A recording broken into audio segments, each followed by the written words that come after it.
Hi, chat. Holy shit. Holy shit. Holy shit. Holy shit. Hi. Hi. Hi.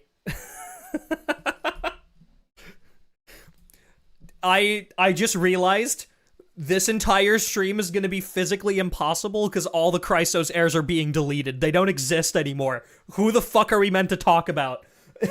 What the fuck is going on? Also, hi. Yes, I gifted 10 memberships because I get to gift 10 free ones every month, and it's the start of a new month. It's the 4th of a new month, so I'm a little late, but yippee. If you got one of those, you're watching this. Insane promo, right? So, for context, for the people who don't know, there's been a live stream going on Bilibili, which is basically the Chinese YouTube. Run by the Honkai Star Rail team, and it is a countdown to the last patch, and you're like, oh, that makes sense, you know, countdown to the last patch of Amphoreus, that's cute. Except the entire countdown is just a progress bar slowly ticking forward towards deleting everything in Amphoreus, and they're slowly going past all of the Chrysos heirs. I believe, to my knowledge, Treeby just got deleted. Maybe, I think Treeby's gone. I think, I don't know, Castris might be gone at this point. It's wild. It's wild. The marketing team, like, props to them, but holy shit. Feels like the end of the game, right? But today, and this is going to be very scuffed. Extended Honkai membership. I got approved to step foot on the island. I will be in your general area in 11 days. Oh, fuck. Okay. Shit. I'll start hiding. Don't worry. It deleted half of my message. Wait, what? Oh, was it? I'm trying to inform you about your extended Honkai warranty.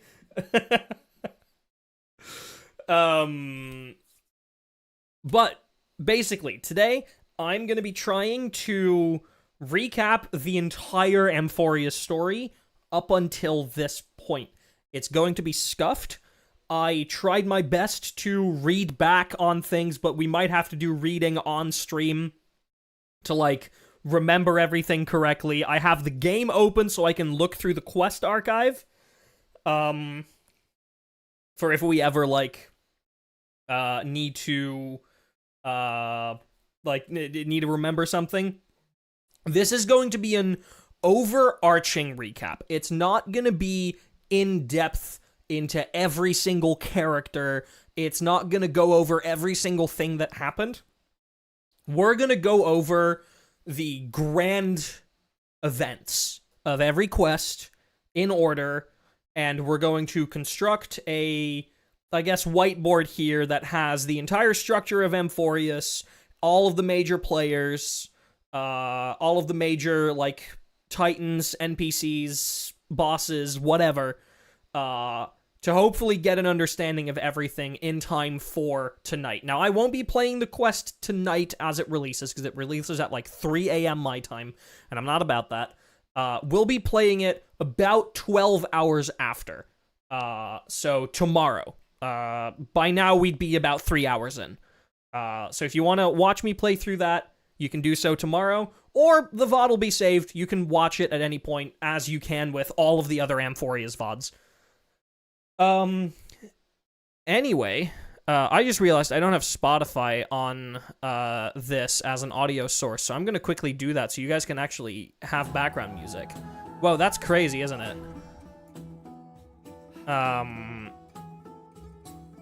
So we're just gonna have it shuffle through the first Amphoreus album for now. And we'll see where it goes. So, first of all, we need to start. Why Amphoreus? Where we end the last quest. We end in Penacony. The Express is low on fuel. We were already low on fuel when we first made our journey to Penacony, but we decided to go anyway because we got the invitation and we were extremely intrigued. But that does mean that, like, this is the last trip that we can make before we are completely out of fuel, so we need to go to a place where we can get a lot of fuel. Black Swan is the first to suggest a new destination. She suggests Amphoreus, which is weird, because we don't know anything about Amphoreus. There's not really any records of it. There's nothing in, like, the IPC databank about Amphoreus. So why is she suggesting it? Well, that's the exact reason. Akivili, the Eon of the Trailblaze, has never been to Amphoreus. It's not connected to the Silver Rail network, which means that there is a lot of trailblazing to do that will generate us fuel. Basically, if we have a successful trailblazing expedition on Amphoreus, we will never have to worry about fuel again. So, after some debating, we take her up on it, and we go to Amphoreus. Now, Amphoreus is interesting. I'm actually going to pull forward a little bit. Amphoreus is an interesting destination. This is what it looks like from the outside. Amphoreus, not a traditional celestial object. The reason being, you cannot perceive it unless you're looking through a garden of recollection mirror. It is not perceivable unless you are a member of the Garden of the Recollection and you're looking through a mirror, which we conveniently have Black Swan with us. So we can actually observe it. And because of that, we go there and we see this and we prepare a transport vehicle to take us down. The Express cannot land on Amphoreus fully, so instead we use one of our emergency cars that we can temporarily split off from the Express, and it will go down to Amphoreus. The initial plan is to send us together with Danheng and March, the original Trailblaze trio, the OT3. But the moment we make the jump, March starts feeling sick. She isn't feeling so great. So we decide it'll just be Danheng and us, and while we are going down to Amphoreus, Welt and Himiko, together with the help of Sunday and a little bit of help of Black Swan, they're going to try and find out more about Amphoreus on the outside. Now, we'll get back to them later. First, we are going to go and see what happens on Amphoreus. The very first thing that happens, and I need to get the image for this. I have so many images saved, y'all. It's crazy. Where is the image? I know I have this saved. There you are. So, the first thing that happens.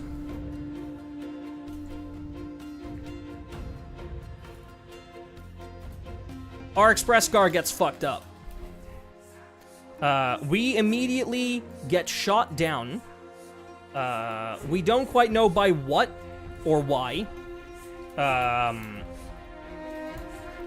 But we crash land. We crash land onto Amphoreus. And the place that we crash land is the Abyss of Fate, Yanusopolis. And in Yanusopolis, we meet two people. Oh god, you're not meant to see this yet. We meet two people. Ungroup you real quick. Oh, my connection got fucked up. We meet you and you. We meet Treeby and we meet Finon. These will be two very important characters in the near future. And they give us a very brief telling of what the hell is going on here. They confirm whether we are immediate enemies, and they confirm that we indeed come from not Amphoreus. Because here's an important thing about Amphoreus that we immediately find out. Amphoreus is not aware of anything beyond their own sky. They are not aware of other planets, other worlds. For as best as they know, Amphoreus is everything. There is nothing else.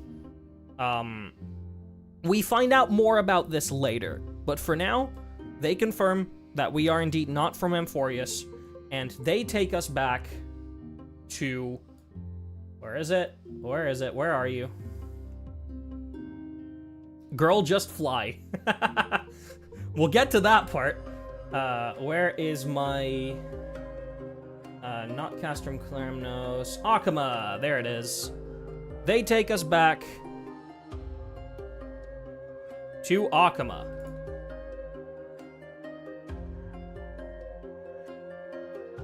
Which is the last safe city of Amphoreus. This is the place where everyone lives under Kefali. I need to move all of this, like, elsewhere. I'm gonna move this, like, over here to the right. We'll get to that in a moment. So, that includes whatever. I was trying to build some of this out already before we started, but as you can see, there's so much that, like, I was never going to be able to do that in time. Akama is the last safe city on Amphoreus. Actually, let me do it like this. There we go. In the middle of Amphoreus stands Kefali, the world-bearing titan. We're building Irminsul, right? Holy shit.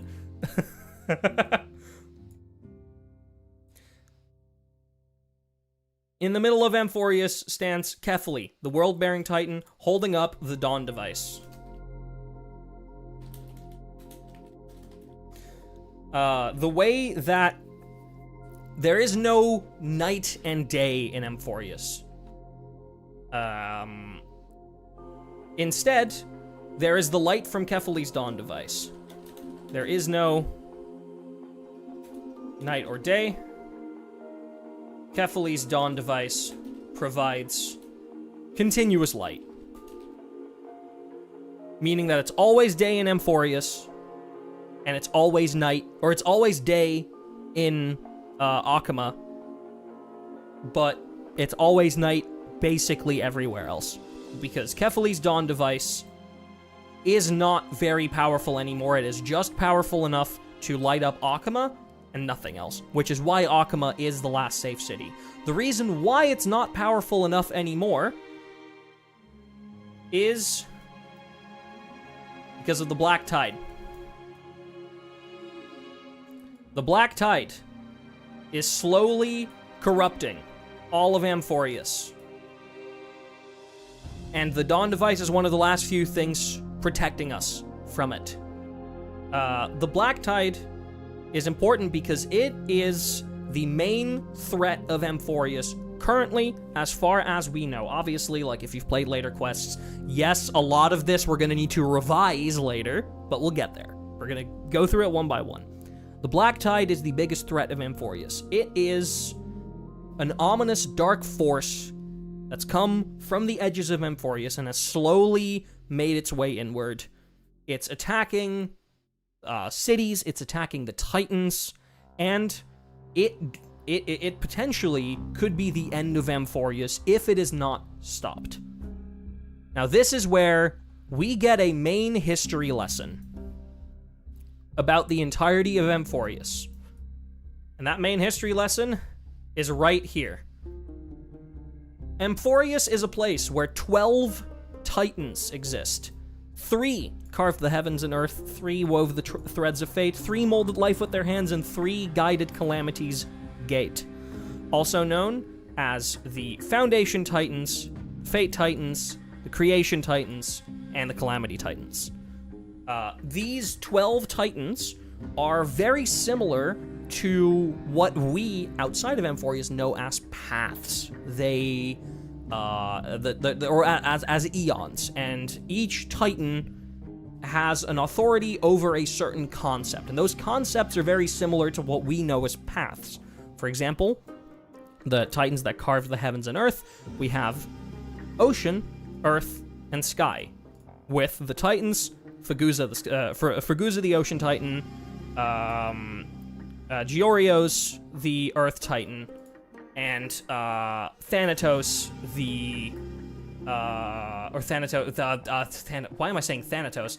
Giorios the earth titan, and Aquila the sky titan. And these are very similar to eons and paths. Hello, Ember. Welcome in. We're only just getting started. And these titans are basically central to the entirety of Amphoreus. They used to be worshipped, with each city kind of having their own titan to worship. Are there 12 paths? No, there are definitely more than 12 paths, but as we will get to later, a lot of these titans can actually be directly linked to at least one path. Some can kind of be linked to multiple, some are a little bit ambiguous, but they can kind of all be linked to a path, somewhat. But as far as we are in the story currently, we do not know this yet. We are still in 3.0. The problem is that this black tide, I'm gonna copy it again. This black tide is corrupting the titans.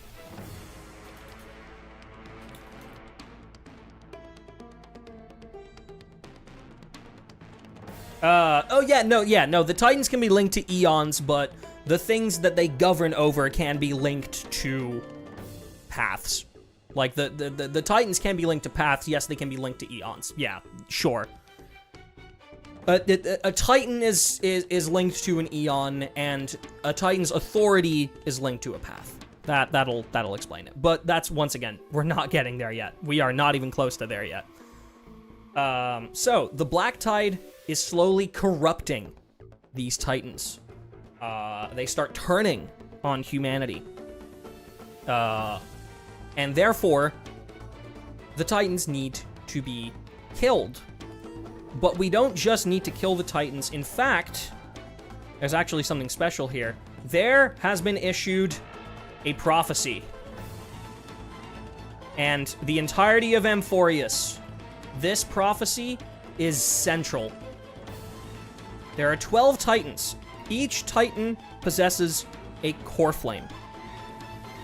There will be 12 Chrysos heirs who will slay these titans, gather their core flames, and return them to the vortex of Genesis. These Chrysos heirs will then complete the trial of that titan and ascend to a demigod of that authority. Once all 12 core flames have been returned and all 12 Chrysos heirs have ascended to demigod status, we can initiate Era Nova, which quite literally just means new era.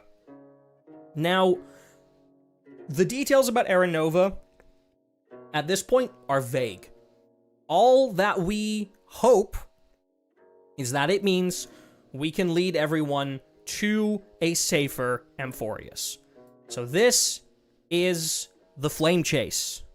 Now, by the time that we get to Amphoreus, 6 core flames have already actually been returned. We have Romance, Trickery, Earth, Law, Ocean, and Passage. Those core flames have already been returned to the Vortex of Genesis, and those 6 authorities have already had a demigod ascended from a Chrysos heir. We meet 2 of them. First one is Aglaia, who now holds the core flame of Romance after slaying the titan Mnestia, or after obtaining the core flame from Mnestia. And someone we already met, Trebi, or Trebios, who is the demigod of Passage after slaying the titan Janus. Janus being obviously from Yanisopolis, the place that we touched down on. That is the place where Janus was worshipped. So we've already seen a little bit of that, but we don't know too much about Mnestia yet.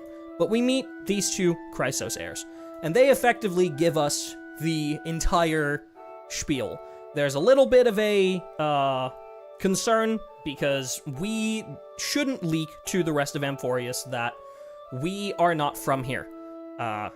But there's some stuff that pops up about a certain rosy celestial maiden when we show our camera to somebody. We're not going to get into that yet. That is something we'll get into once we get to Evernight, which is way later. Hello, Cloud. We are formally asked to join this flame chase and help us restart it, because the flame chase has been stagnant for quite a long time. These 6 core flames were returned a long time ago, and kind of nothing has happened since then, and we wish to restart it. So we get invited on the first new flame chase expedition, and our target is Nikador, the Strife Titan. Now, one problem is that we don't really know where Castrum Kremnos is, because it is a moving fort. Castrum Kremnos moves constantly. But, thanks to Tribi and the power of passage, we can actually be effectively teleported there. Because Tribi opens a sentry gate. It was like 800-ish years. Yeah, something like that.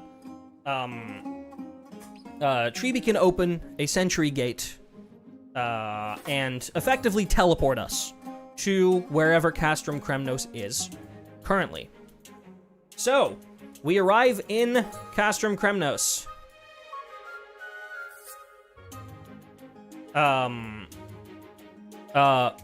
To Castrum Kremnos we go, not just on our own. We go together with, and I need to get this right, we go alongside 2 other characters. Am I gonna use their cards just for ease? No, I'll use the actual images. Where are they at? Boom, boom. We go alongside Phainon and Mighty. Those join us on this expedition.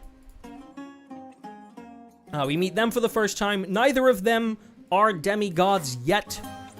It is very obvious at this point who will be inheriting which, but for what we know currently, the target of the to become the demigod of strife is Phainon. Phainon believes that he should be the one to do it. He's been trying to find a purpose his entire life. We will talk more about Phainon later, but that is... Why did they just stop killing Titans until we came here? We'll get to that. We will get to that. That's stuff that we find out a lot more about later down the line when we get to Dawncloud and when we get to the next Citizens' Assembly.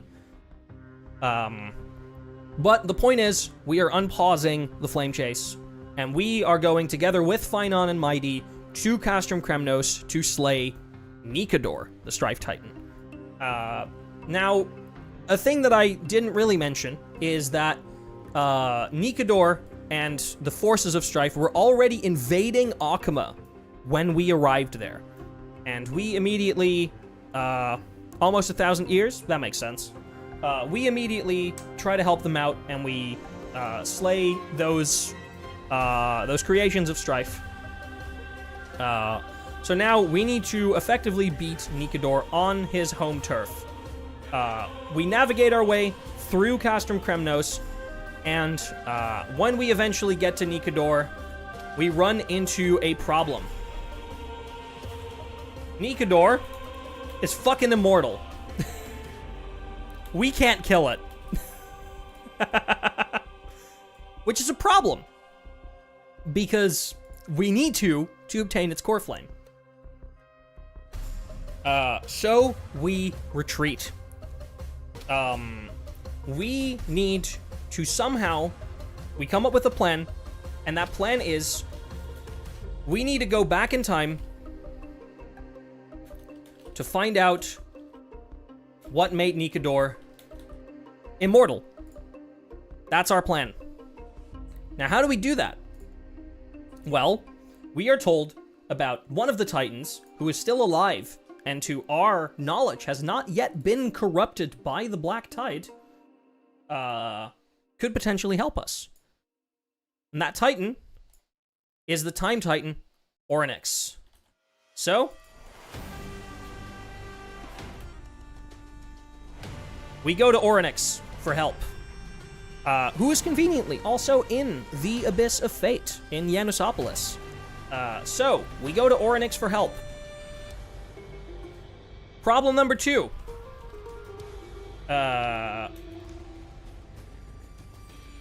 Orynyx initially says, nah. But something special happens. Orynyx also says, Mother. We don't really know why. But as that happens, we kind of get lost in our own thoughts. And suddenly, when we open our eyes again, we are on the Express, together with the Stellaron Hunters. Suddenly, we're in a memory. A memory that we don't recognize. Because it's from before... it's from before the game started. It is from before we had the Stellaron put into our body, and before Kafka set us on our journey. And somehow this memory is coming back to us. Hello, Truncation. Welcome in. Do we know if it was a memory or just a vision? We are pretty sure it is a memory, because we are being shown it by a mimetic entity of the Remembrance. So it wouldn't be a vision, because if it was a vision of something that could have happened, it probably would have happened through the Enigmata instead. And not through the Remembrance. This is 100% a memory. And what happens in this memory, we fight together with the Stellaron Hunters, and we get gazed upon by Fuli. Fuli gazes upon us. Oh, oops. Fuli gazes upon us, and we gain a new power. All the gaze of Natland. You're so right. You're so right. And where is it? We gain a new power. Remembrance. We are now officially Remembrance Trailblazer.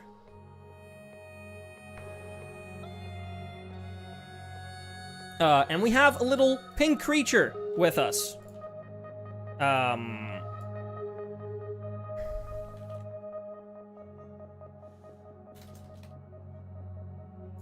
And this pink creature, now with added pink thing, Mem. That is the name of the pink thing, and the reason why is because the only thing they can say is mem mem mem mem mem mem mem mem mem mem mem mem mem mem mem mem. Hello, Atlas. Extremely inconspicuous name. Right. What could it mean? Mem mem mem mem mem mem mem mem whore. Mem mem mem mem mem mem. What?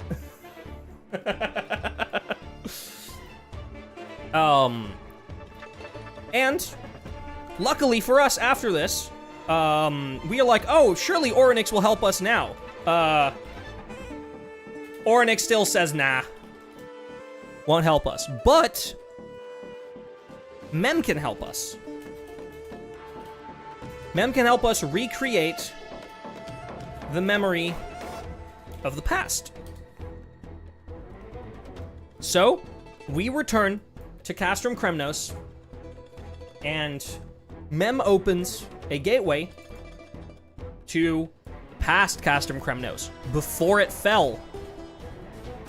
So we go to the past of Castrum Kremnos. You mean stir up ripples of past reverie? Shh, we're not there yet. Shh. Spoilers! we visit Pastrum Kremnos. Get it? Because it's like Castrum Kremnos in the past. We visit Pastrum Kremnos. And by we, I need to make sure that I get it right. Who visits what?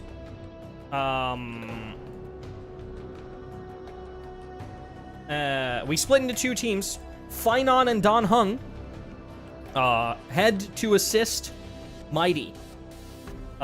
Because when we found out that Nikador's fucking immortal, we can't kill it, Mighty is like, I can hold him down and keep him busy. So Mighty stays.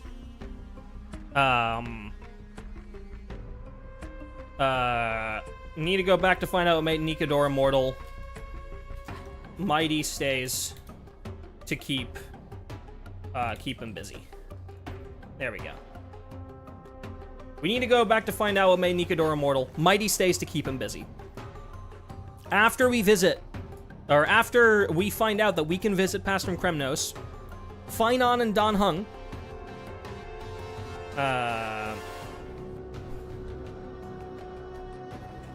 Finon and Don Hung go back to assist Mighty, and we in this instance being I believe is it just us? Or is it was together with Castorus, right? Holy, a business presentation? Oh yeah. Oh yeah. I believe we go and visit this together with Castorus.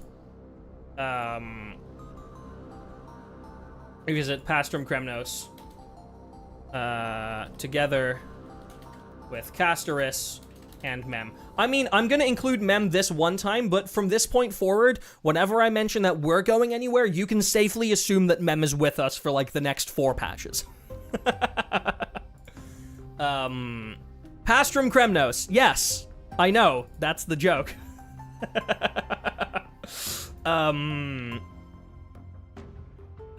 So, we go back in time to find out what made Nikador immortal. I'm not gonna bore you with the details, because there's a whole sequence, but it turns out Nikador split himself into 4 divinities. Is it 4? Hold on, I need to... this is something I'm gonna need to confirm again. Nikador's divinities. I'm sure that I'll be able to find it in here. It's 4 plus 1, yes. Yeah.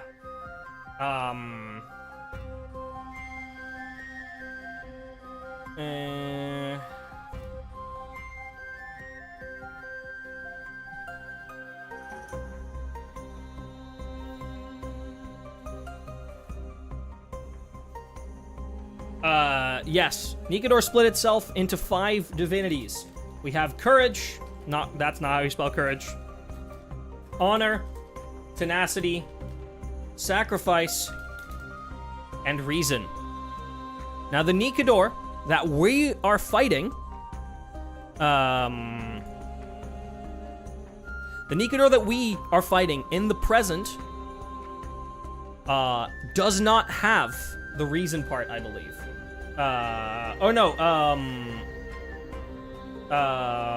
Europawn proceeded to split Nikador's courage, honor, tenacity, sacrifice, and reason, driving the Titan insane.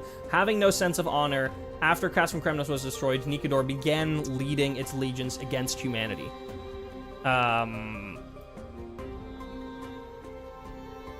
So, Nikador, without being whole, is not only immortal, but is completely batshit insane. Nikador's body is without his divinities. Yeah, that's how I'm gonna write it. Nikador's body, without the divinities, is immortal and is also batshit insane. So, we reassemble Nikador in the past.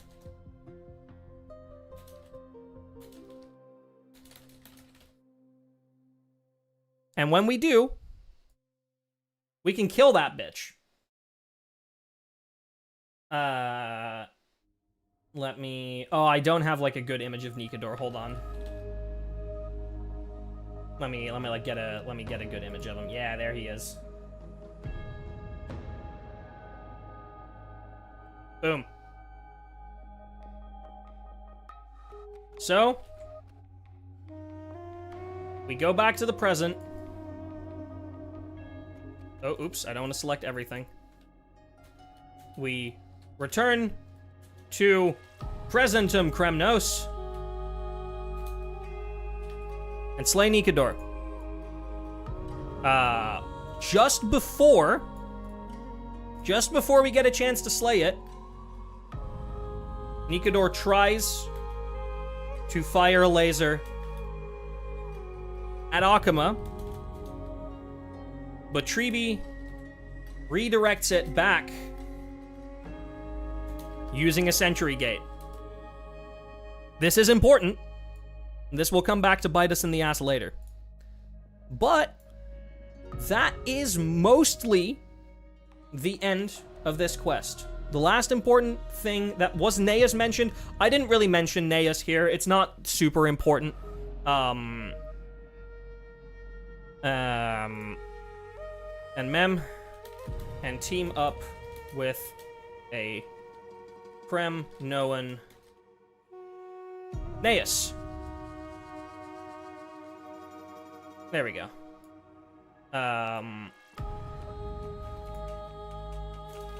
Neas is also one of them. There we go. After we kill Nikador, we obtain... I know this is the wrong core flame, but give me a fucking break. We obtain... the core flame of strife. And we return it to the vortex. I have this location. Where are you?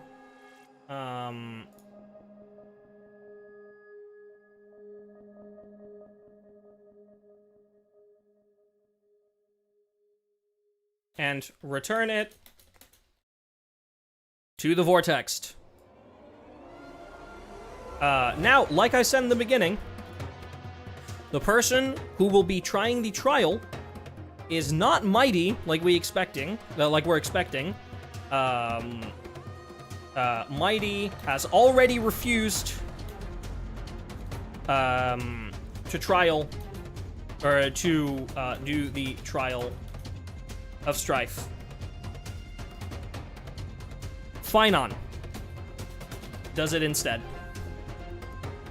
Got a triple ad. YouTube is stepping up its bullshit. Oh, oops. Not my fault. Need to make you aware of the fact. Not my fault. This is basically, yeah, that's basically 1.0 or 3.0. Let me just like.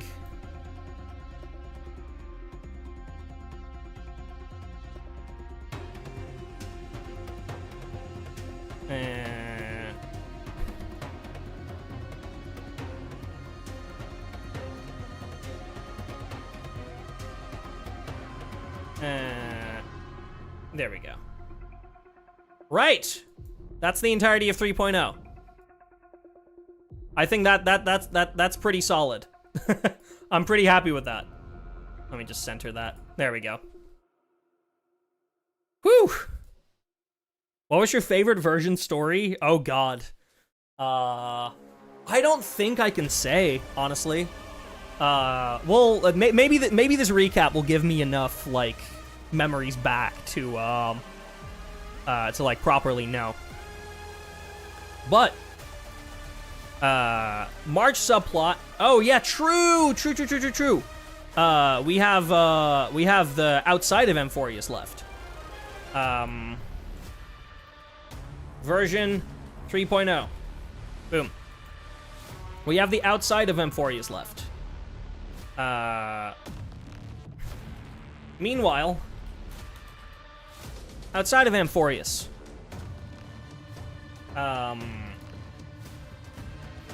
I quickly need to obtain a few character portraits that I did not download yet, and I honestly don't really know why. Give me a moment.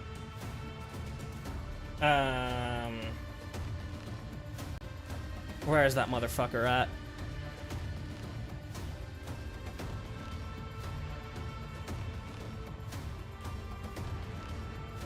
Bro, where is he?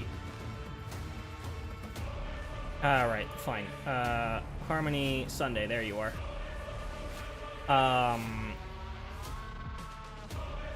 And I need to get the splash image. We have our boy Sunday. We have our boy Welt. There we go. Let me just crop these so that we can copy and reuse them later.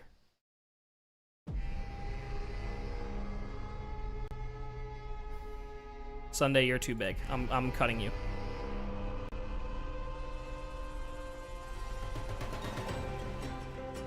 Right. Meanwhile, outside of Amphoreus,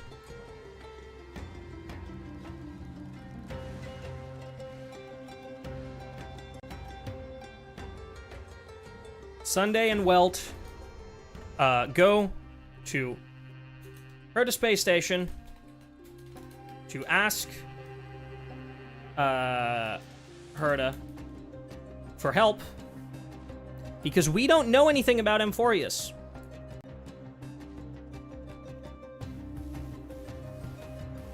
God damn it. We know jack shit about Amphoreus. And Herta might be able to help us know more. So, over here, we run. It's because we lost contact. Right, yes.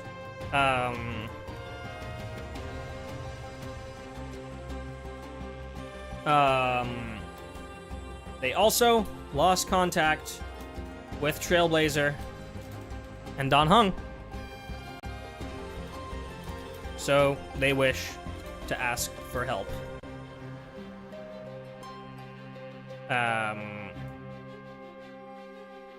Right, so we meet up for the first time with the Herta. Not just any Herta. The Herta. Absolute queen that she is.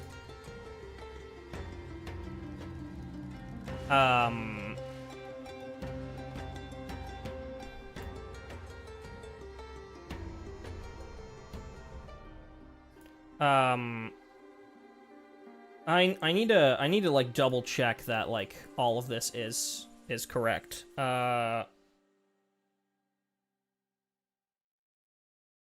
Unfortunately, Herta is busy.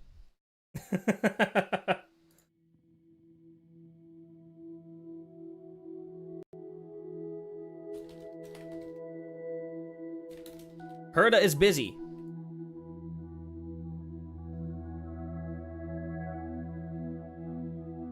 They kinda disturb her while she's trying to gain an audience with Noose. Now, I do have an image for this. Eons... There he is. Or there they are. There we go. The Herta stuff is an intermission between us getting to Akama and departing for Kremnos. No, it isn't. It happens at the very end. It happens at the very end of the quest. I vividly remember that. It is before we return the Core Flame. I guess. It is before we return the Core Flame, but it doesn't really matter when it happens.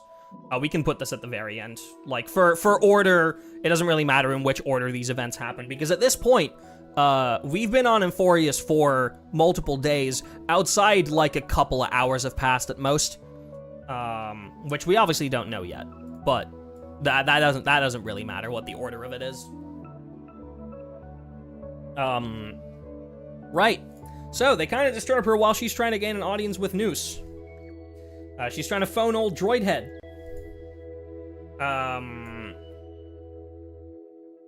Now, unfortunately, we aren't the only one disrupting her.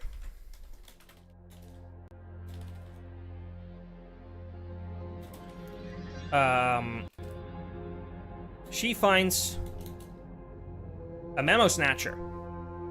Now, Memo Snatchers are, how do I explain Memo Snatchers fast?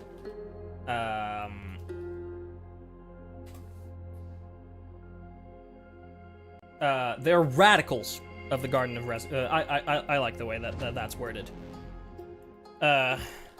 Memo Snatchers are radicals in the Garden of Recollection. They try to avoid some of the rules, or they try to ignore.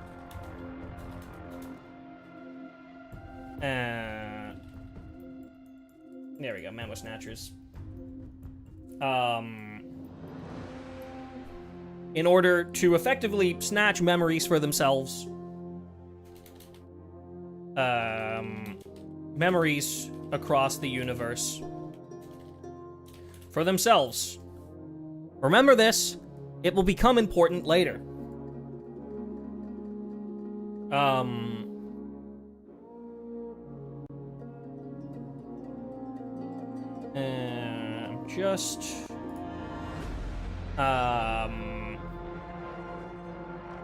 And this is kind of where it ends. We interrupt her. And this is kind of where this ends. We ask her for help, and that is the end of the Herta scene currently.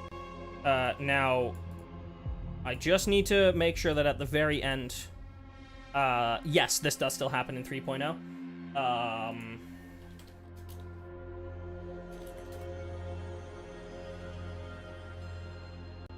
Here it is.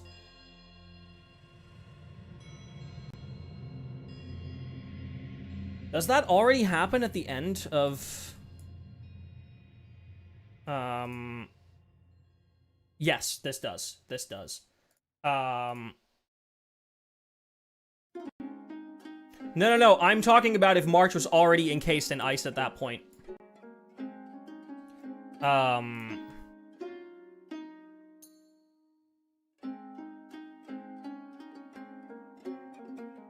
Meanwhile, Himiko goes to check on March, only to find she's sleeping like a popsicle.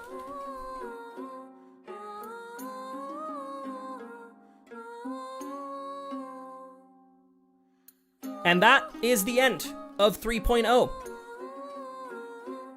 Whew! Alright. That is by far one of the longest patches, so hopefully 3.1 won't be that bad. Let's keep it rolling. Virgin. 3.1. I want to give myself, like, enough room. Yeah, there we go. So, at the very start of 3.1, and I'm gonna pull up the I'm constantly pulling up the in-game Fates Atlas, by the way. To, like, keep myself up to date. So, start of 3.1. Problem. Finon is taking a little too long. Hold on, where I have an image for this.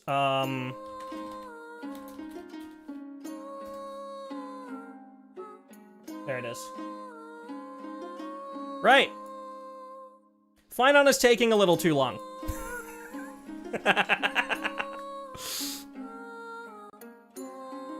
Trial probably isn't growing great.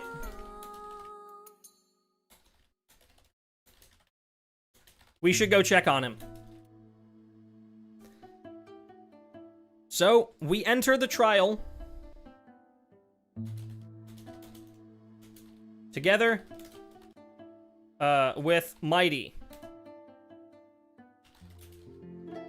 Because as much as Mighty doesn't want to do the trial, he cares about his Pookie. This is true. This is real. This is canon. He cares too much about his Pookie. We pull Finon out of the trial successfully. But then the problem arises. But then we have a problem. Who will be the demigod of strife if Mighty doesn't want to do it? Now, luckily, and we are lucky in this sense. I'm gonna like ungroup this real quick so I can just safely I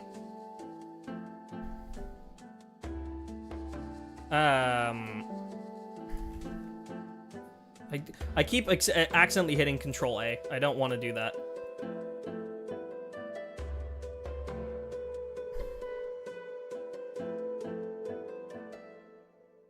Aglaya already knew this would happen.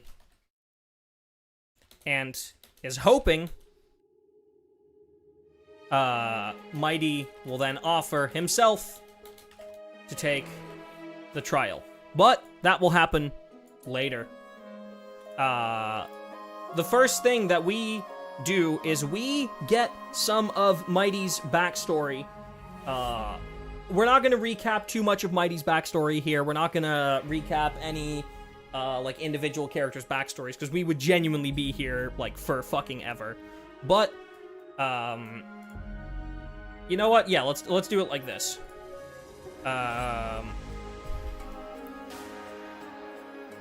Mighty TLDR. Born in Castrum Kremnos as son of King Euripon and his wife Gorgo.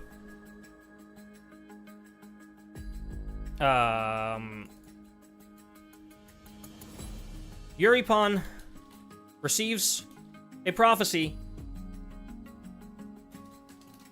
He will be killed by his son. His response? He throws his son in the fucking river. Unfortunately for him, that's the River of Souls. Gorgo's also the name of the first king of Kremnos. Kremnoan's kind of bad at naming shit. Yeah. What is happening? We're recapping the entirety of Amphoreus. Mighty survives. And his time bathing in that river effectively makes him immortal. Now, that's not quite what happens. That's not quite the reason. But he becomes basically immortal. What is happening in the Honkai game? Tomorrow is the last quest of the Amphoreus quest chain, which has been taking place over this past year with, like, a new, like, 8-hour-long quest every, like, 5-6 weeks. So we're trying to recap everything, before the final quest goes live tomorrow.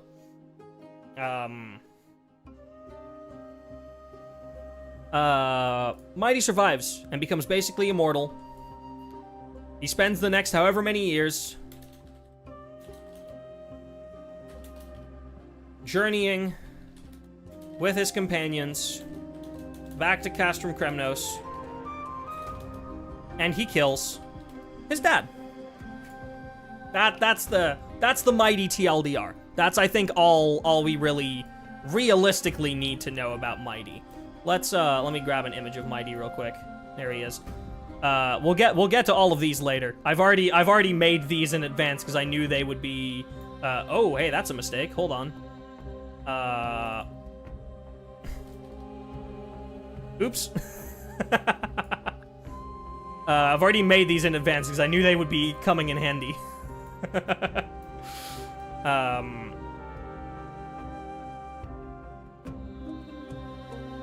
There we go.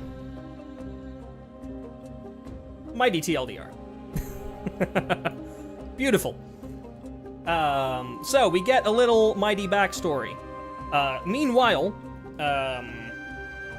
Aglaya is thankful for our help so far, and during us talking to her, we meet a new Chrysos heir. Also one who has not yet become a demigod. But Aglaya introduces us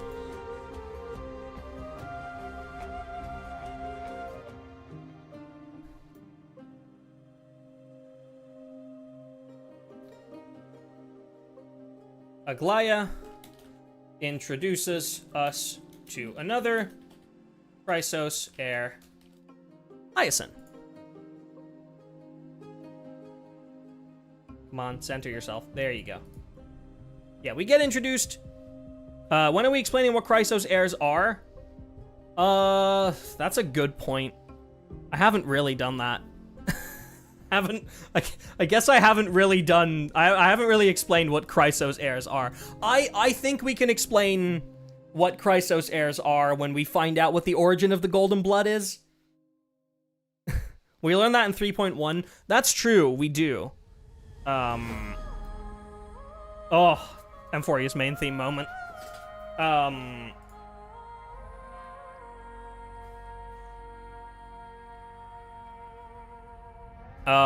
During our first trip to the tree from context clues, yeah. 3.3 from deep lore, and then 3.4 actual. For now, you know what? I'll add this to the 3.0 recap.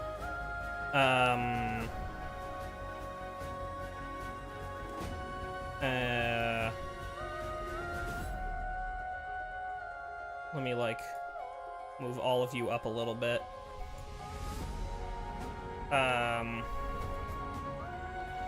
Chrysos heir, for now, currently, for what we know currently, are people whose blood is golden.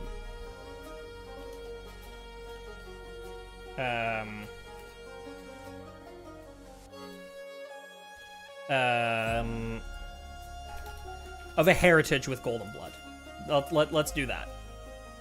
There's obviously way more to it that we find out later, but not for currently. There we go. Yeah, so Aglaya introduces us to another Chrysos heir, Hyacinth. TLDR on Hyacinth currently. Obviously, we'll delve into her deeper later. She's a medic from the Grove of Epiphany, who is staying in Akama temporarily to tend to a patient.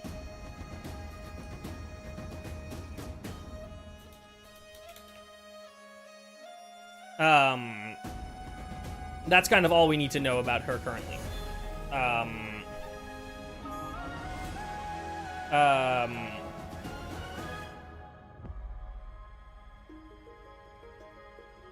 We get asked to go to the Grove of Epiphany to ask for the help of Anaxa. We get asked to visit the Grove to ask for Anaxa's help. Or to find Anaxa, more rather. To find Anaxa, another heir. From Twilight Courtyard, who were granted asylum in the Grove. Yeah, true. Sure. From Twilight Courtyard.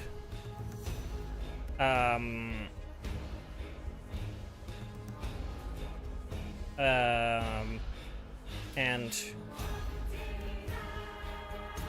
who's staying in the Grove of Epiphany We get asked to visit the Grove to find Anaxa, another heir. Basically, Amphoreus's... Amphoreus's academia. To find Anaxa, another heir. Singular problem. When we arrive in said Grove of Epiphany, I need to find the image.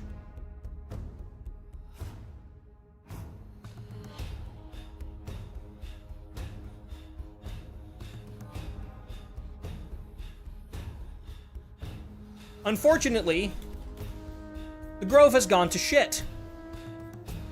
Invaded by the Black Tide.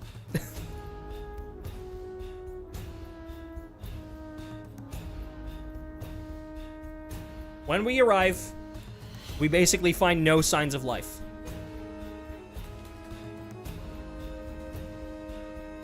There are basically no remaining signs of life.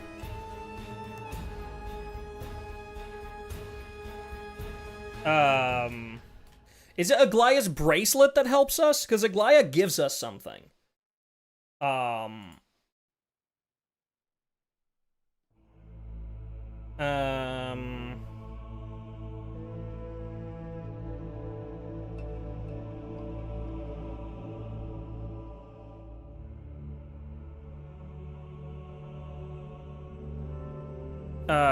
Like a spool of Nestia's thread, yeah. Honestly, what exactly it is doesn't matter. Gift of Nestia's threads.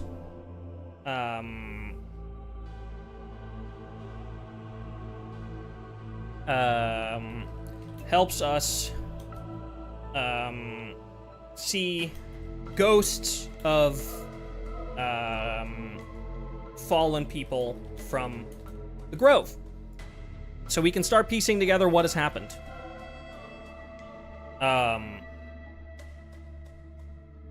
We also find messages from Anaxa that he's left to us.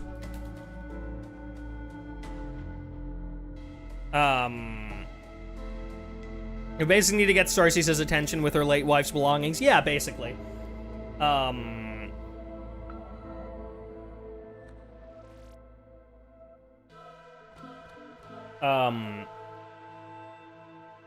He's left to us to help us, I guess, investigate Cersei's core flame.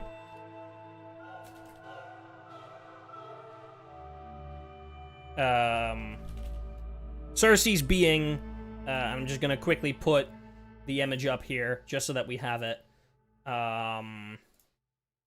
Where is it? There we go. Cersei's core flame, the Romance Titan, or the Reason Titan. Romance is Amnestia. The Reason Titan.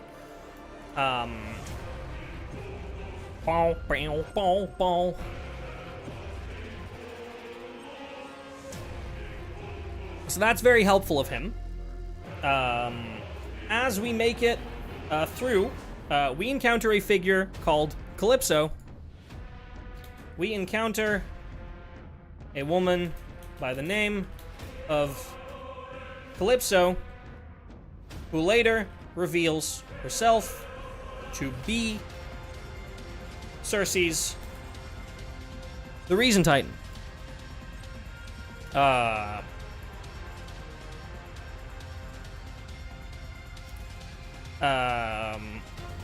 We basically assemble the two parts of her, or we assemble the different parts of her core flame again.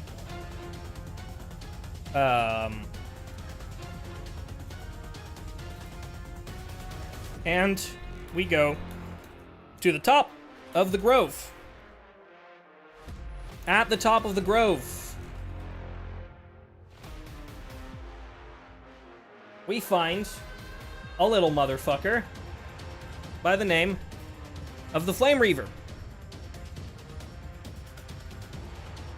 And also we find Anaxa's dead body. You know what? That's probably important. We should probably grab... Where is he? There he is. Where's that cunt of a man? We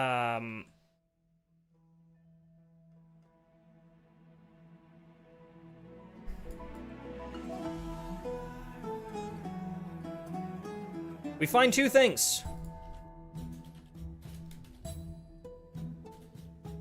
We find two things there. The Flame Reaver and Anaxa's corpse. Anaxa didn't think his dead body was important. Yeah, true. We fight the Flame Reaver.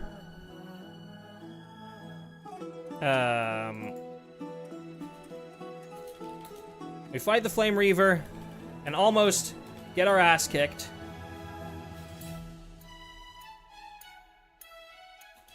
Until Anaxa suddenly wakes up,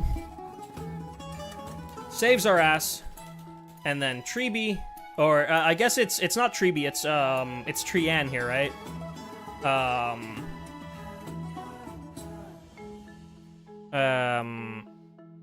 We also touch Casterus. True.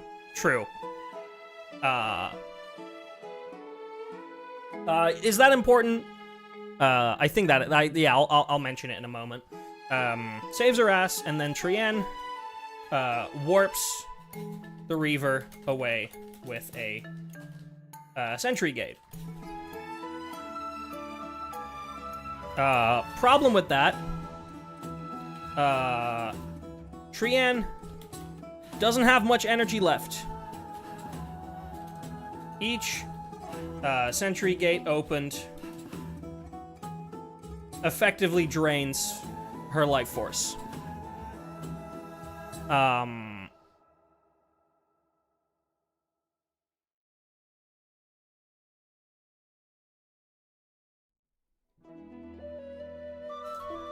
We also touch Casterus. But that's not important yet.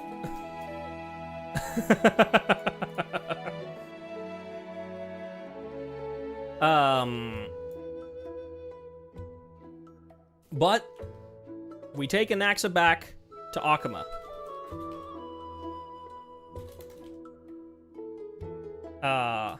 And he's not happy about it, because he kinda doesn't like the Flame Chase and Aglaya. He doesn't really like it. But Aglaya seems to not really care too much about him yet. Oh, also, Anaxa has Cersei's core flame inside of him now. We take Anaxa with Cersei's core flame inside of him. Back to Akuma. Not just Cersei's core flame. Cersei's just entirely is inside of him. Not just the core flame.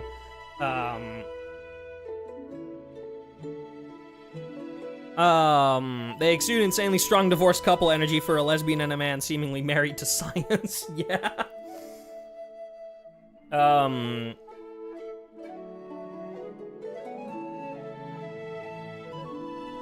Right, then we have the bath scene.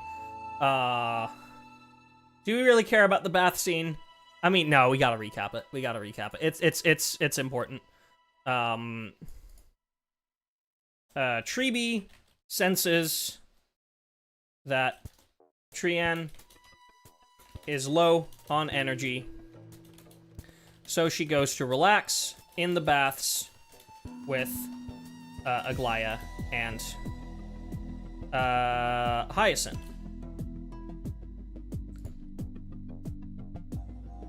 Suddenly, they hear multiple people have passed out in the baths due to extreme overheating.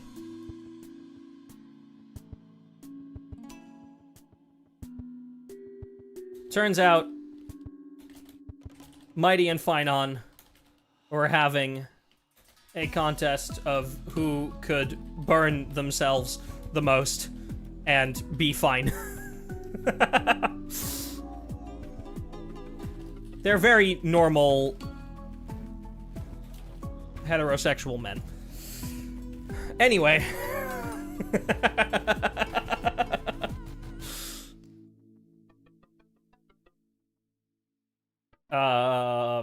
That happens in the same scene. Yeah, that happens right there.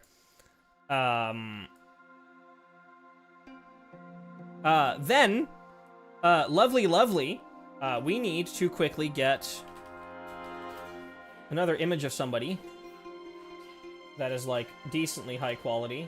Yeah, this works. Meanwhile,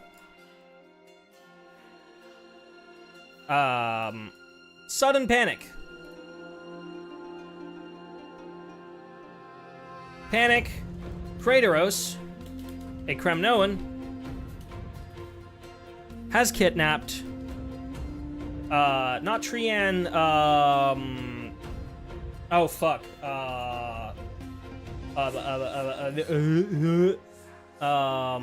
Trinon, that's the name.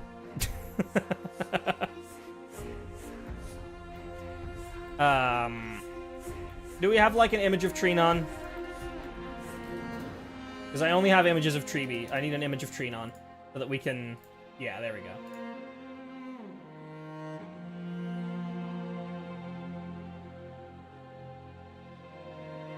Panic. Kratos, a Kremnoan, has kidnapped Trinon. Why, you may ask? He wants to undergo the Strife trial himself. He wishes to undergo the Strife trial. We skipped the whole Prince Mighty plotline. I mean, no, not really. We gave the Mighty TLDR. That like, yes, it's important to his character, but it's not super important to the overall plot. I just gave it the short TLDR.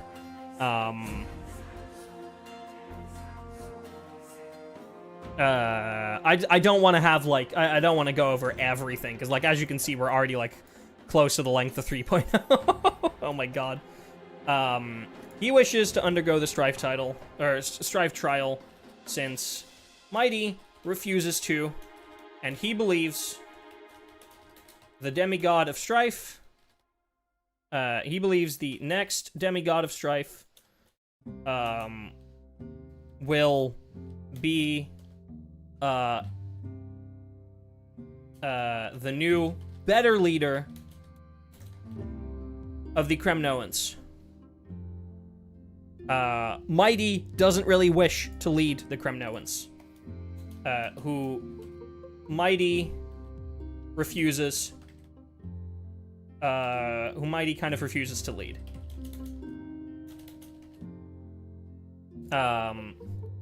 Obviously, he fails.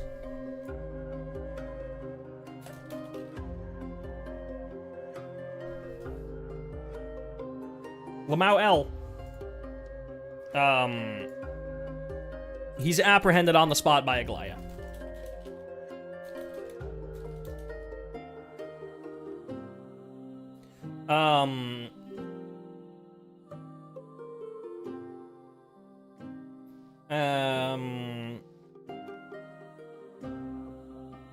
I guess that's kind of that. Yes, we have, Treeby and Trinon, use Ornyx's power to restore Kratos' memories from ages past.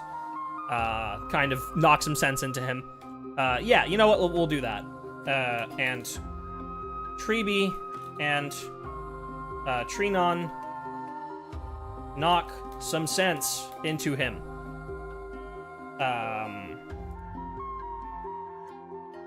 Then, Trian has a nightmare. Or Treeby has a nightmare.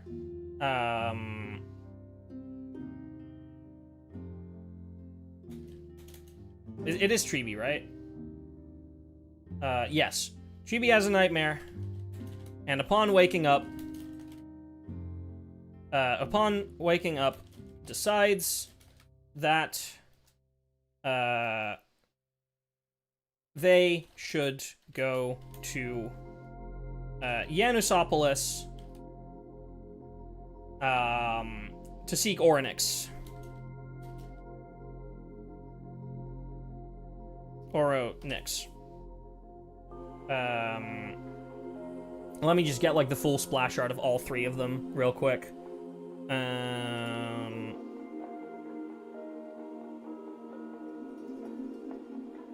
Where are they? Further down. Chibi splash image. There they are. That's all three of them.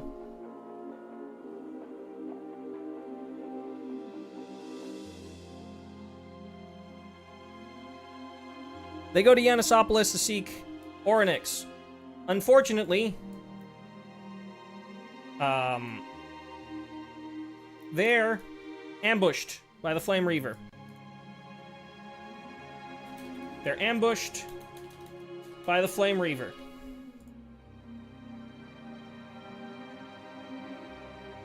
Let me get an image of Trianne real quick.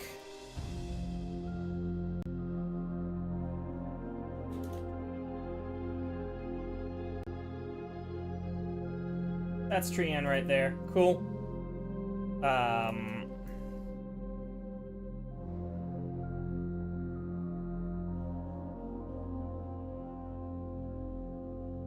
Trianne uses some of the last of her powers to not only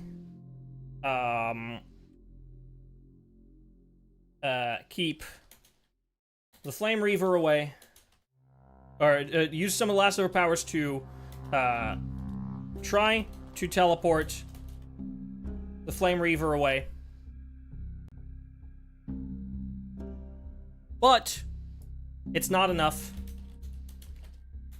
So she instead sacrifices herself to warp Tribi and Trinon back to safety.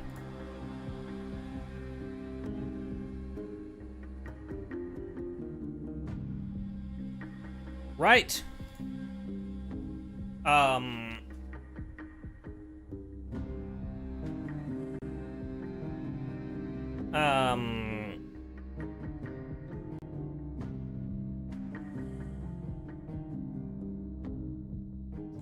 I guess, I kind of forgot something, right before here.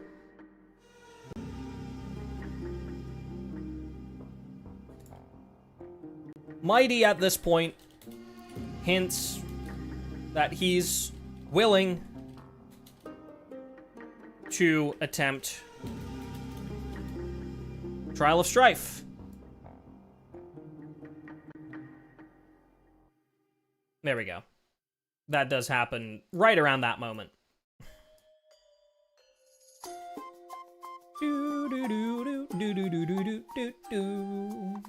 Oh, I love this track. It's so whimsical. Do do do do do do do do do do do do do do.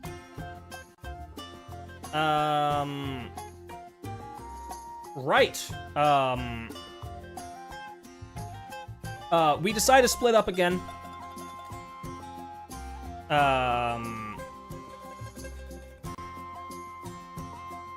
Back in Akama, we decide to split up once more. Dan Heng and Hyacinth will attempt to find Trianne, while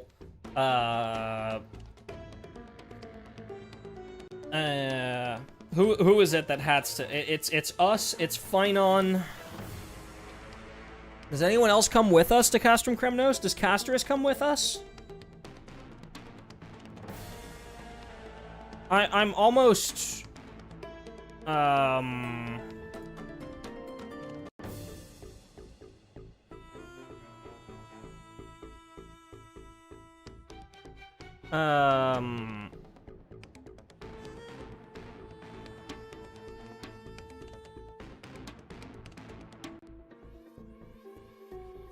just quickly, like, reading back through stuff. Glyph of Time was reclaimed from the... Oh, right! That is important. Fuck, how did I completely forget that? They're ambushed by the Flame Reaver. Who's already killed Orynyx and obtained the Time Core Flame.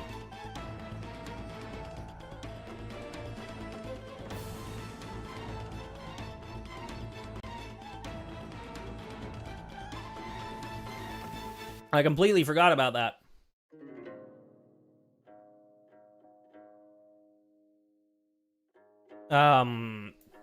That is very, very important. Fate's Atlas says cast day with Aggie. Alright, so it's just us and Phynon then. I'm pretty sure Anaxa was there too, though. Yeah, no, yeah, Anaxa went with us because he could use alchemy to extract the core flame of time from... Yeah.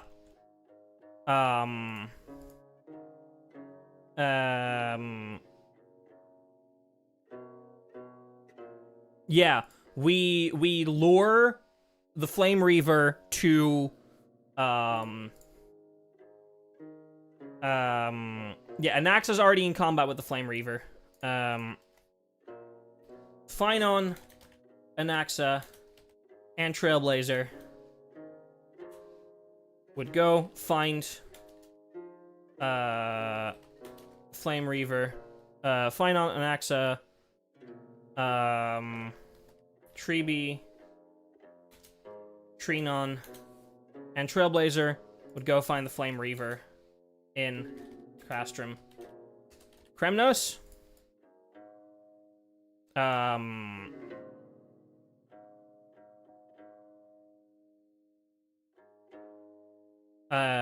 We use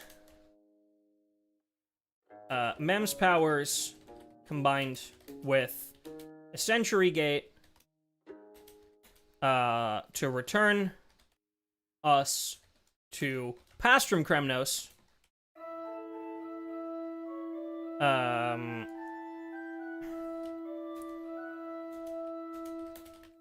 And the Flame Reaver. The Pastrum Kremnos, where Anaxa extracts the core flame of time from his blade, and Treeby pulls us back to the present. For some reason,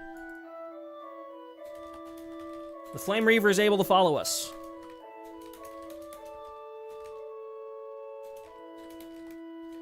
Present, and almost rocks our shit. But then, we get... Here he comes.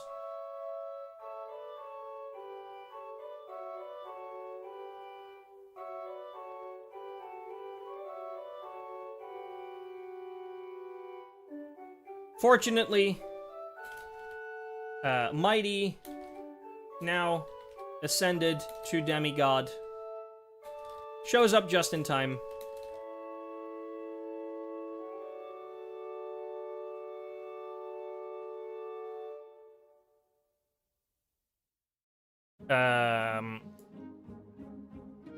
And we defeat the Flame Reaver. For now. Right, after that happens, is there anything else major? Yes.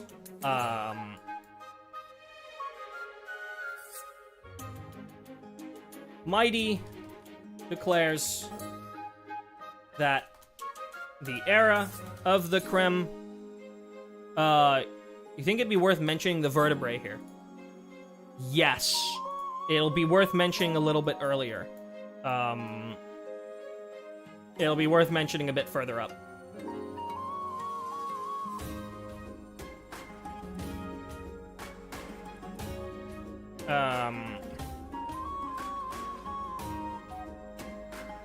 Before attempting the trial, Mighty confides in Phynon that if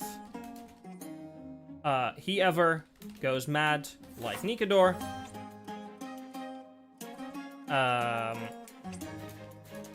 ask that if he ever goes mad like Nikador, Phynon should kill him by stabbing him in the 10th thoracic vertebrae, the only, basically Mighty's Achilles heel.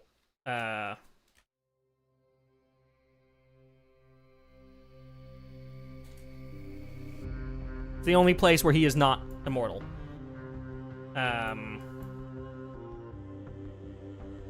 The Flame Reaver almost stabs Mighty in his 10th thoracic vertebrae, but is saved. But it's blocked by Phynon, and we successfully defeat the Reaver. For now. Thumbs up. Thumbs up. Holy fuck, we've been going for an hour and a half and we're almost only through the second patch. We're gonna be here a while today, chat. This is gonna be a long fucking stream. Final happened after we found the Reaver in Abyss of Fate.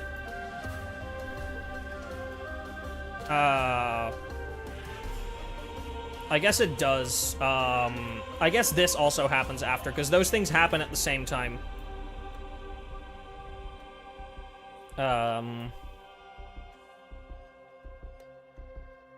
There we go.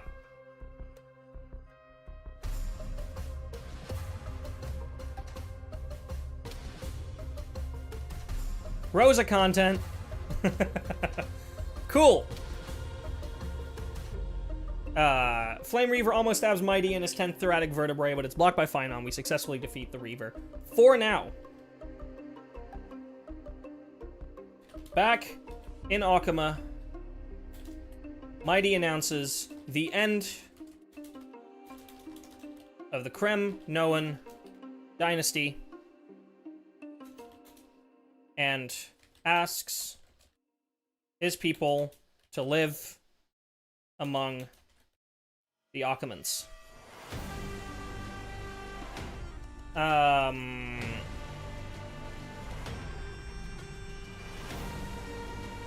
He himself returns to Castrum, Kremnos, alone. And he will try to fend off the Black Tide for as long as he can. That's basically the end of that. Lastly, we have Trian's funeral.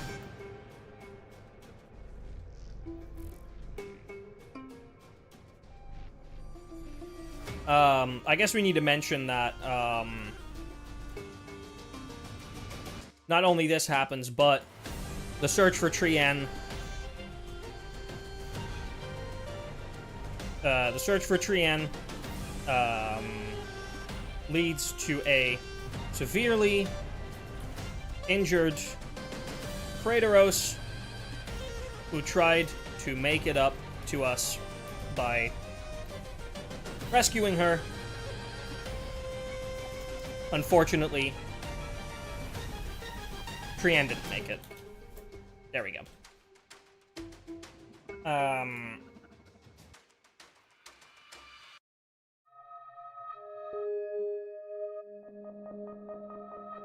Unfortunately, Trian didn't make it. We hold a memorial service for Trian.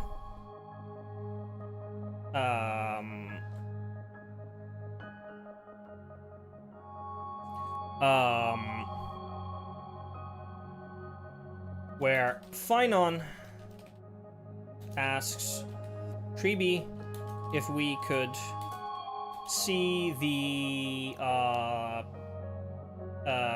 see the first vision of the Flame Chase journey.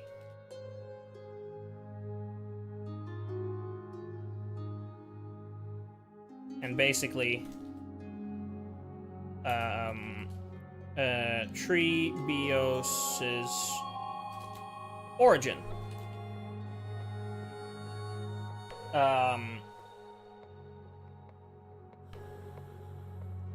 Using Mem's power,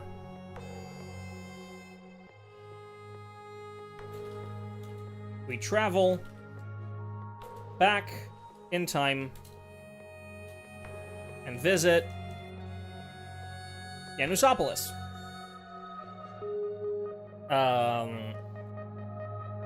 The place where the prophecy was first issued.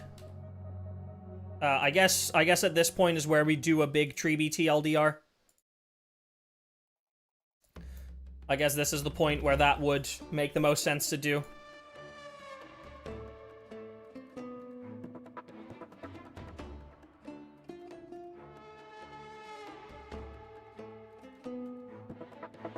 Let's put this here, actually. Treeby, or Trebios TLDR.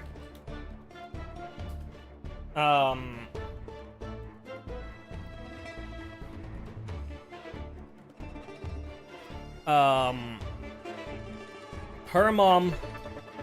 That whole epilogue happened in 3.1. Yeah, it did. It did.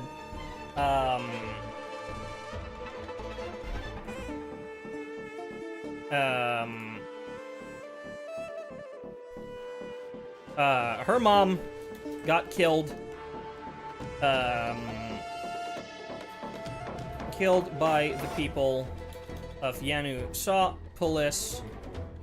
By who specifically? It was, oh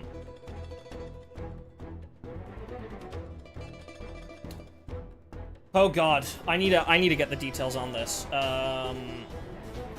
Treeby mother. Mortis was the name. She was the Holy Maiden of Yanusopolis. Her mom, the Holy Maiden of Yanusopolis. I should go their mom, because it's no longer just one person.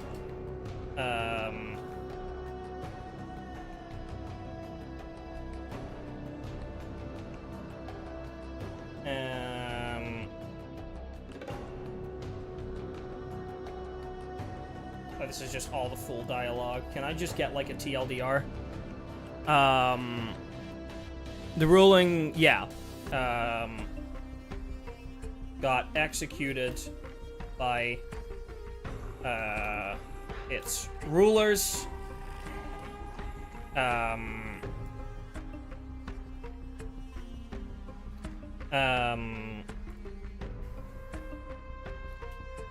Just after receiving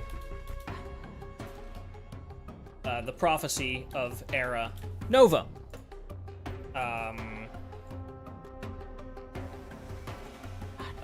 Trebios eventually discovers this prophecy, but Orynyx warns her, warns them not to spread it.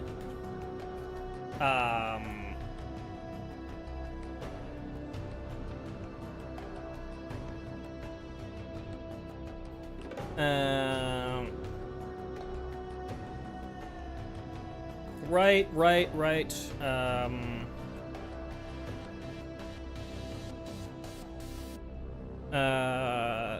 There are creations. Yep. We just investigated a bunch of stuff in her bedroom, but that's not really super important.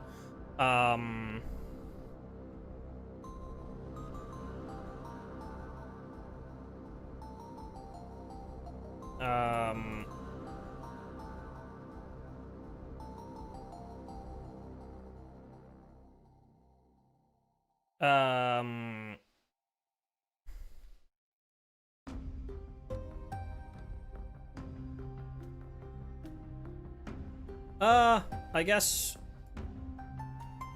there's one more thing that happens before this, and that is, On the night their mom is executed, the mother says to Trebios that if she is not to return, it would mean she found a way to chase the Black Tide. It would mean she found a way to chase the Black Tide.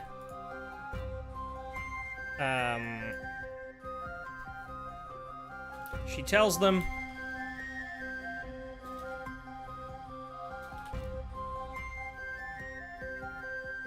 I'm gonna bold this because it's important.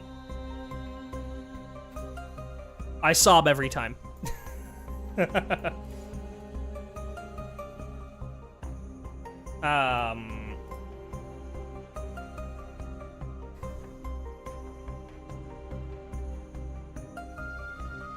Remembering the promise she made to her mother.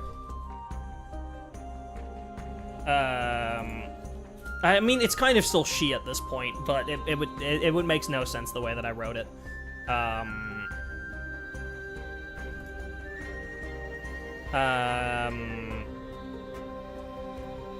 Yep.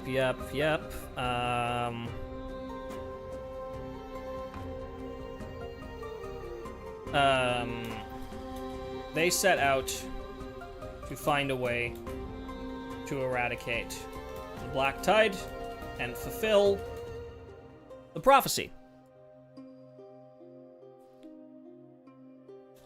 On their way throughout Yanisopolis, they encounter various obstacles that we are somehow able to help them overcome. Weird. This will be important in, like, 5 patches.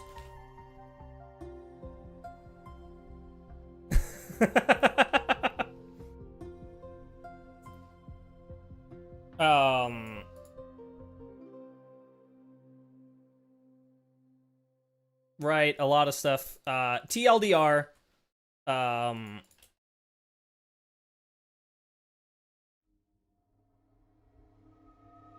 Trebios steals the core flame of passage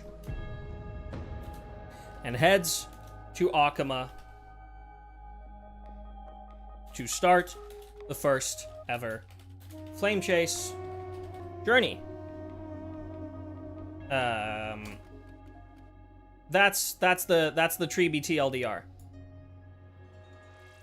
Right? Roughly? That's pretty good, right? That's good enough. Right. That's kind of it, right? Oh, no. Right. We accept to take the trial of Orynyx after the fact.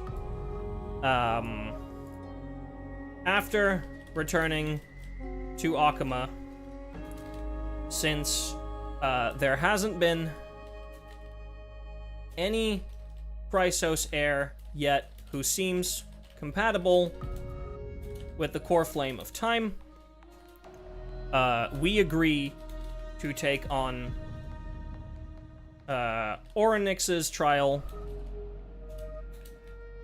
as if the core flame goes unclaimed for too long, it loses its power.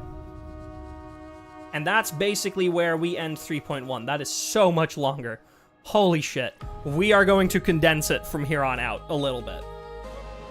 We are going to condense stuff, because if we're doing this, we're going to be here... Like, we're not even 2 hours in and we've done 2 patches. Half of this I had already built.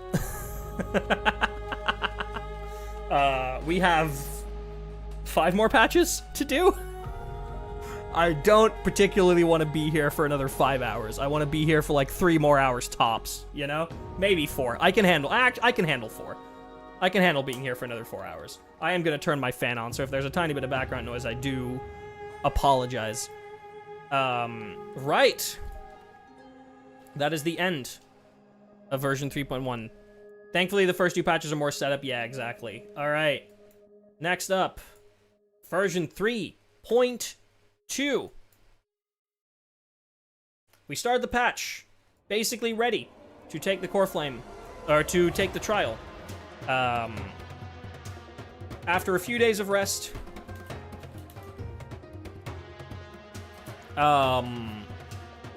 we start Orynyx's trial. I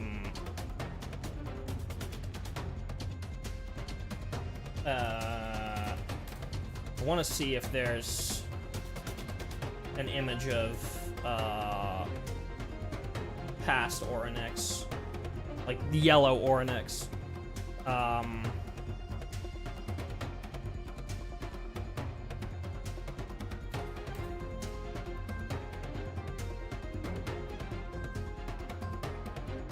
Yeah, this'll work. This'll work.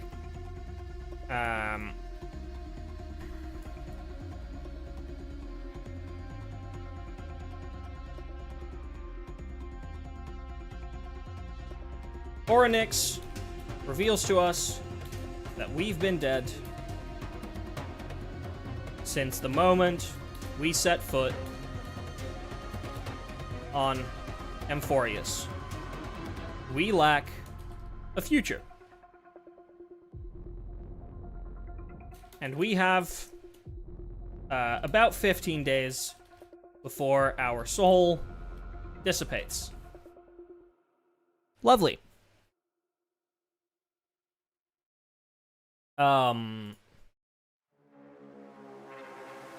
Let me open up the Fates Atlas for 3.2 as well. Oh god, alright. This one's a lot. I forgot, dude. Oh right, we meet Lygus here, huh?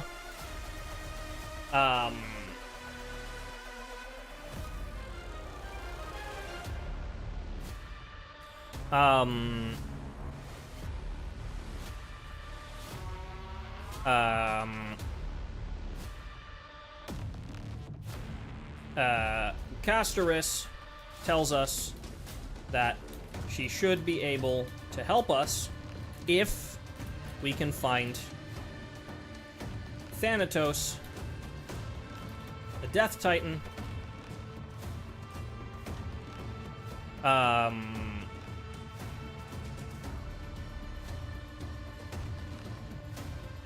if she becomes the demigod of death, she might just be able to save our soul.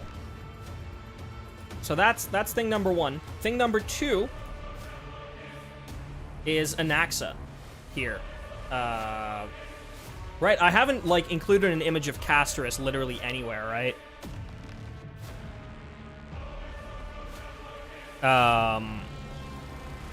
Yeah, I haven't.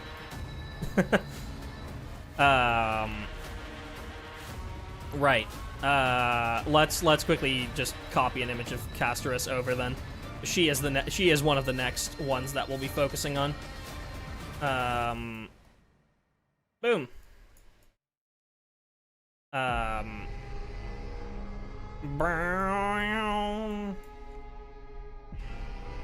Right.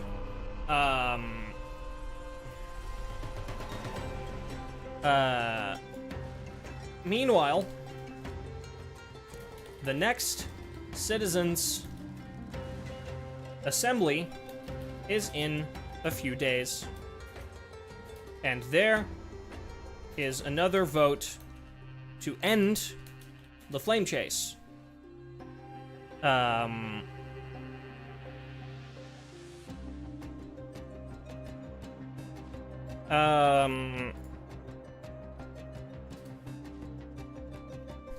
The Council of Elders, Akima's governing body, isn't very happy that the Chrysos heirs have basically seized control of the city. Control of over the city with the flame chase. and they wish to put a stop to it and get them back in power.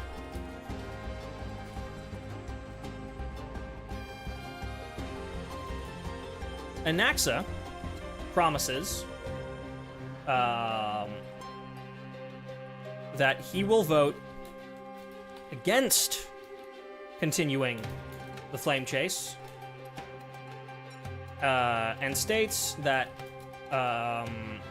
he can convince the citizens to do the same.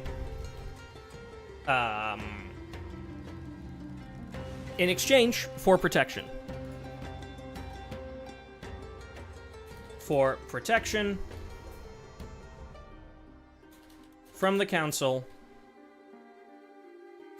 to avoid getting apprehended by Aglaia.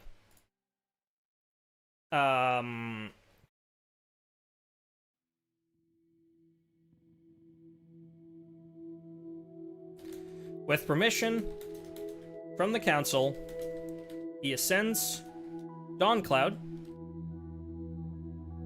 and heads directly to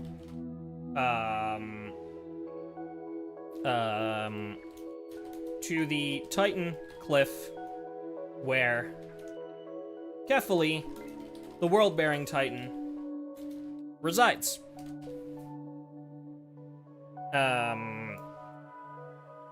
Right, I will include a picture of Anaxa here. I want images. I will get distracted without images. Images are necessary. Otherwise, we are writing way too much. God, this is gonna be a fucking hell document, dude. This is gonna be an actual hell document.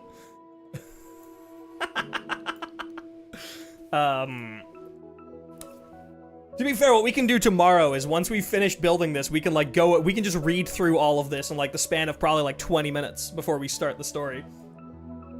So it'll be fun. It'll be fun. With permission from the council, he ascends Dawncloud and heads directly to the Titan Cliff, where Kefali, the world-bearing Titan, resides.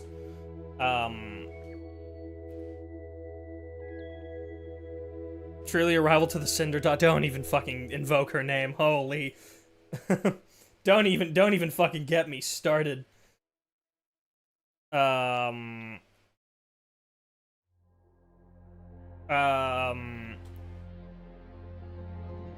Right.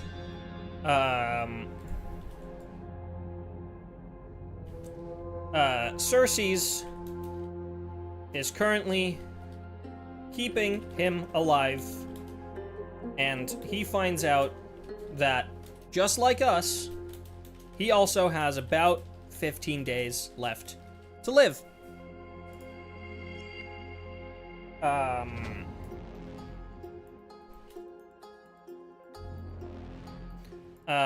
You know what?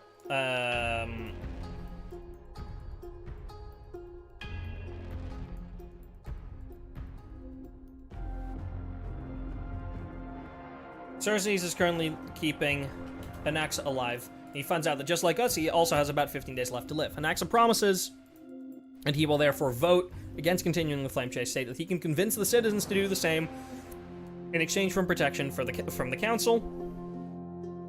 With permission from the council, he ascends Dawncloud, heads directly to the Titan Cliff, where Kefali, the world-bearing Titan, resides. On his ascent, he witnesses various memories. I guess at this point we don't yet know that they're from the past cycle, right?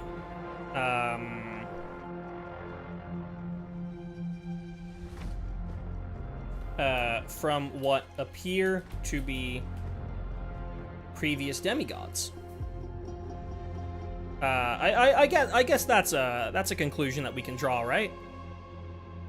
At this point, like they appear to be previous demigods. Among them are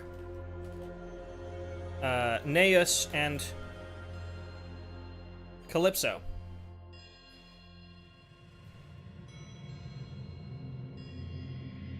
From various characters related to the Titans, among them Arneus and Calypso. We don't quite know that they're previous demigods yet.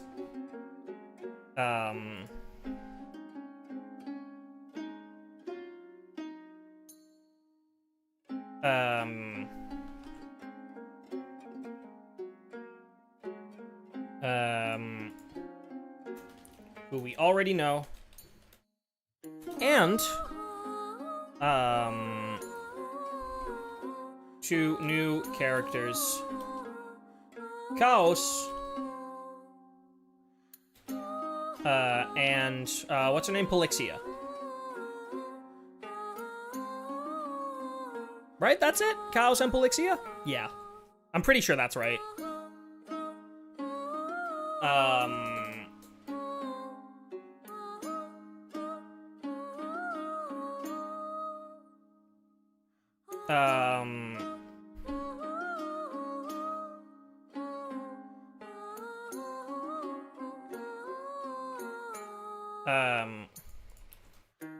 He eventually draws his conclusion. These are demigods from a previous era, from the previous era, I guess, who have now ascended to Titans.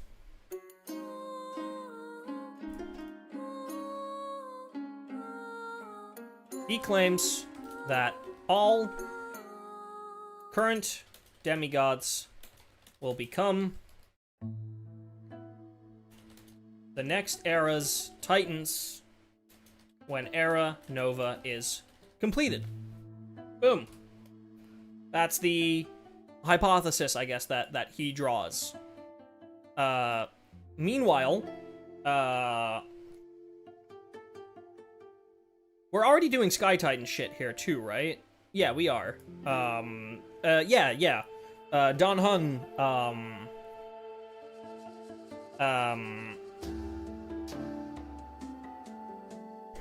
Don Hung and Hyacinth. Don Hung and Hyacinth return to the Grove to do more research on the Sky Titan.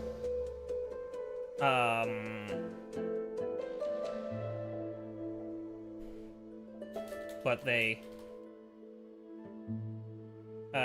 stumble upon records about Anaxa. Don Hung and Hyacinth.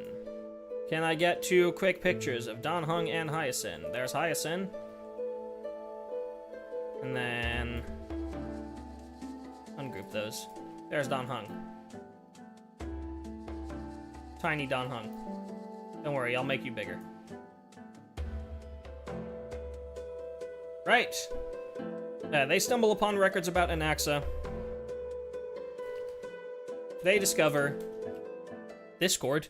They discover that Anaxa's goal was to fuse himself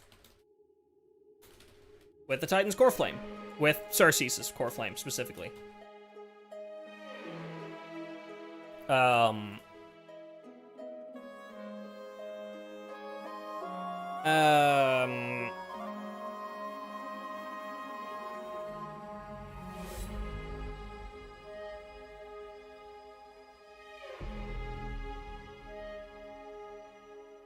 Where does the whole thing with fucking Castorus happen?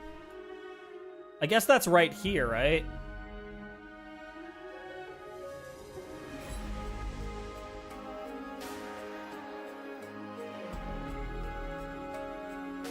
Oh no, here it is. Yeah. I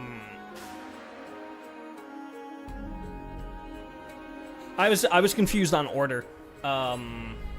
It's simultaneous. Yeah, a lot of stuff is simultaneous.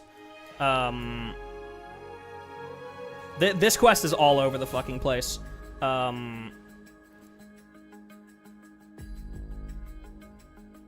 Um...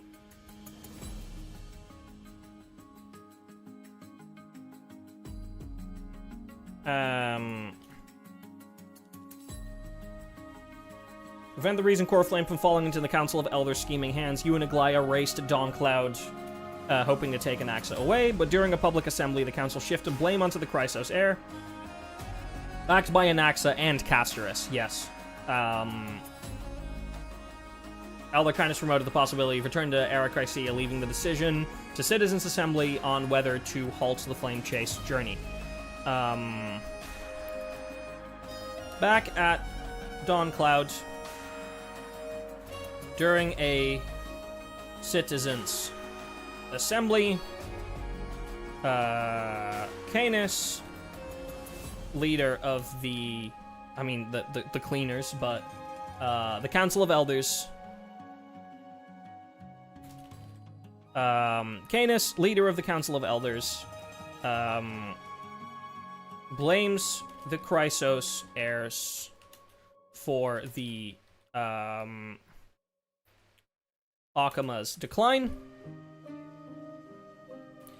and puts up a vote to end the Flame Chase. Anaxa and Castorus support this vote. The vote will happen at the next assembly.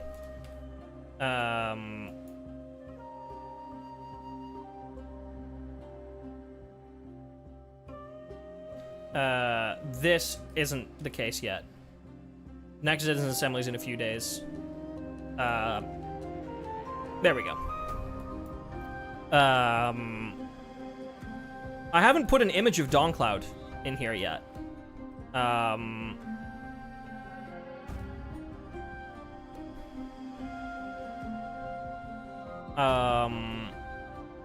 There we go. Let me put one in right there. Because I do have these. I got all of these images for a fucking reason. Where is Dawncloud? There it is.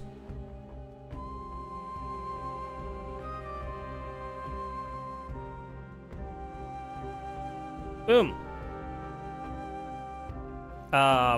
Vote will happen at the next assembly.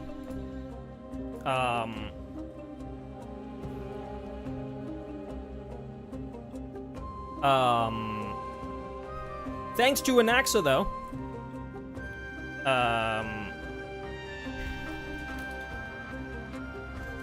Castorus now knows that Thanatos, the Death Titan, resides in Styxia. That's crazy. The Death Titan in Styxia?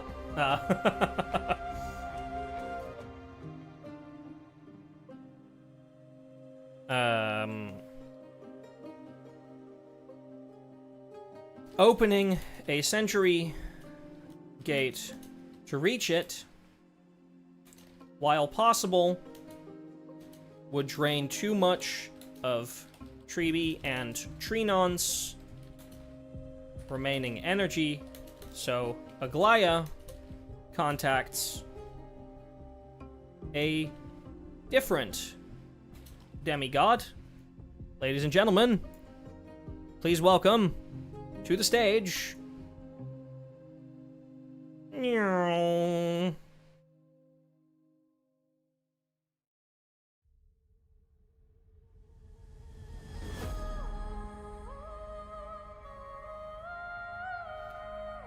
Cypher, the Trickery Titan.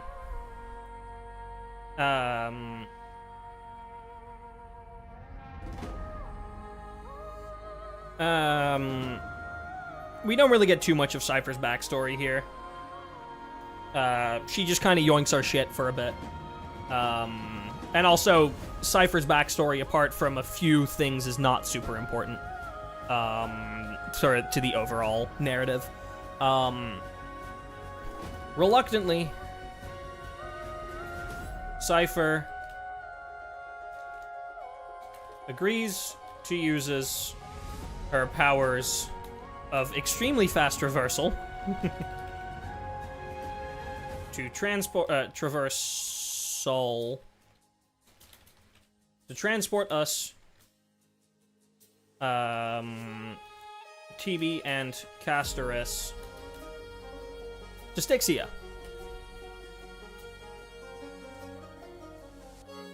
God, I love this track so much.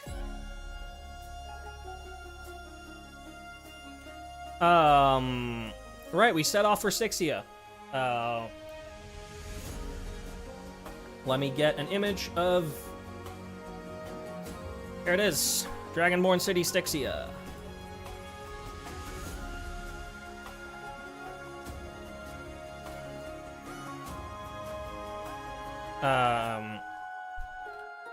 We find out that the River of Souls, which normally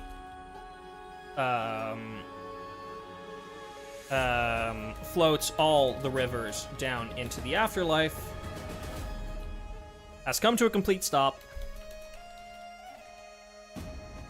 and has flooded Styxia. It's not flowing. The River of Souls is completely still, and it is flooding the entirety of Styxia. To be fair, once again, a lot of the Styxian backstory is not incredibly important.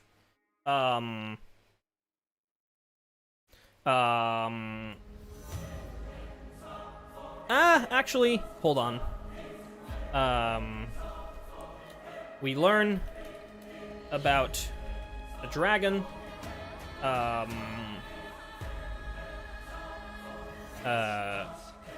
dragon and a girl that will bring death.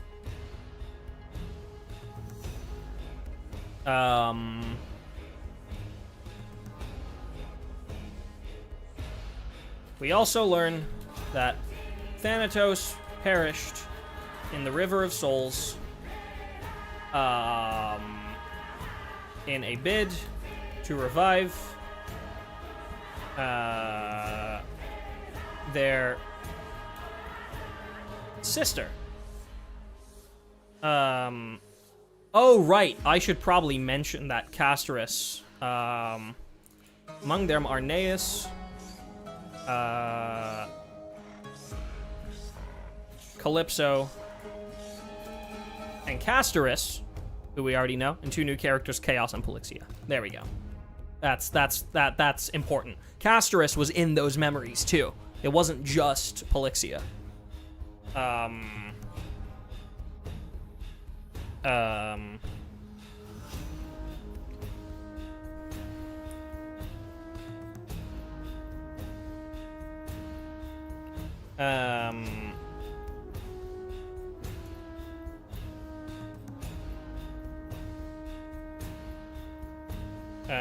Thanatos had perished. Yeah.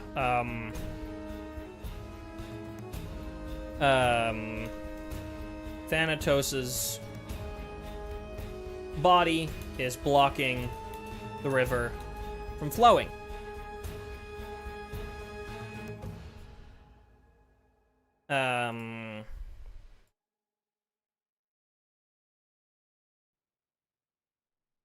Which are normally, yep,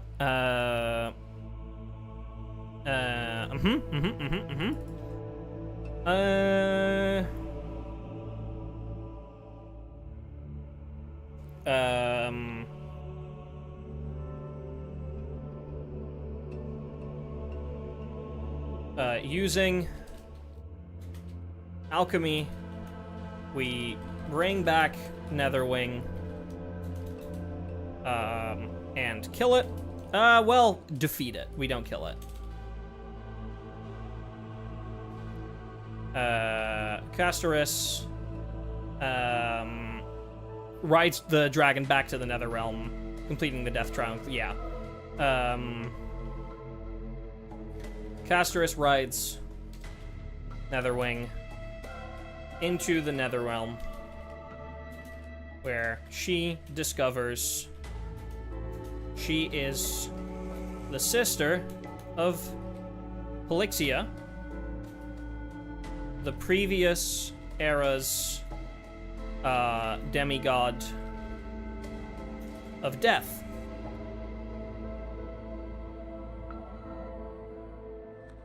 Oh, stop it.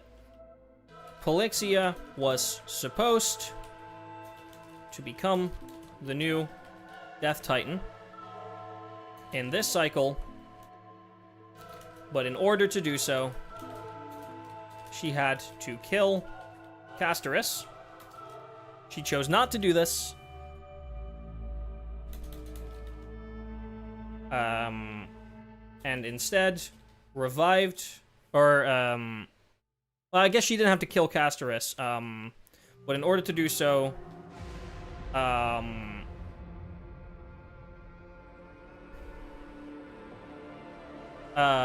Death Titan in this cycle, sorry I'm late, can I copy someone's notes? Dude. We're almost done with the third patch. We're not even halfway. We are not even halfway.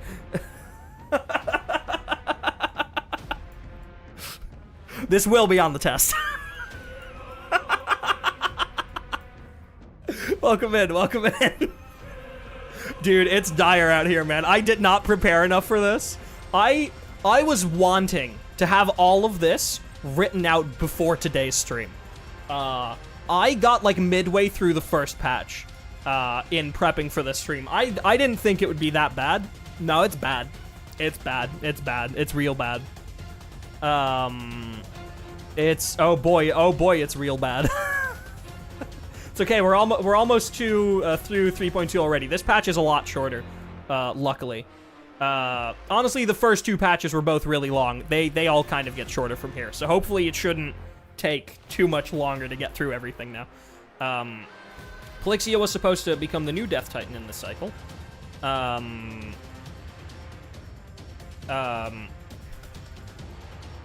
But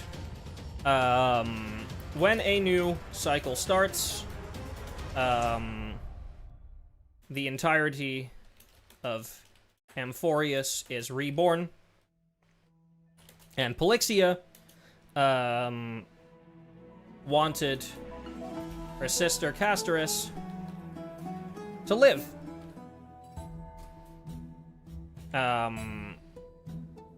To live in this new era.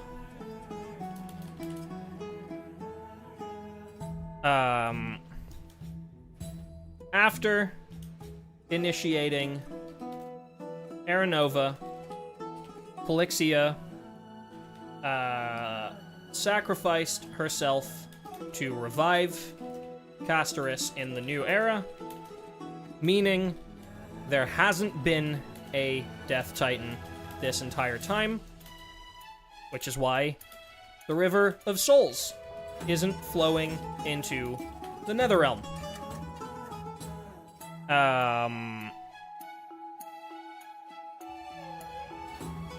Which I should include this image here. Boom. I said, boom. Thank you. Someone call Mario. Fucking unplumb that shit, dude. Or unclog that shit. Yeah, we need a plumber for that river.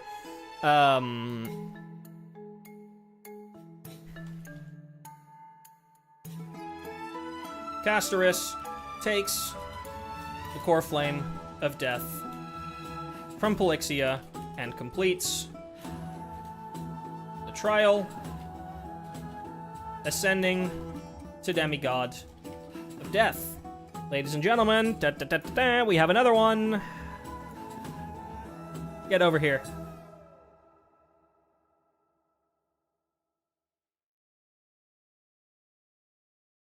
Boom.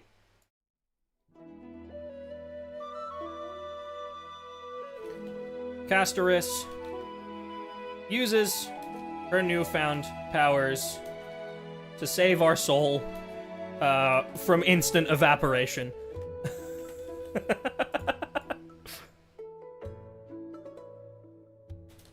And then hugs us, which, like, aw. That genuinely did get me, like, Yeah, that got me moved. Oh, also, Acheron shows up briefly at the end. What the fuck is that about? We still do not know, by the way. That's not me being silly. We still do not know.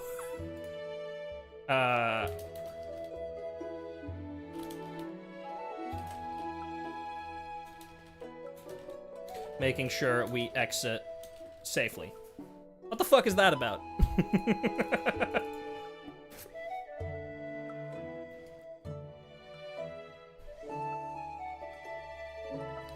Right after that, we get, we go back to Anaxa.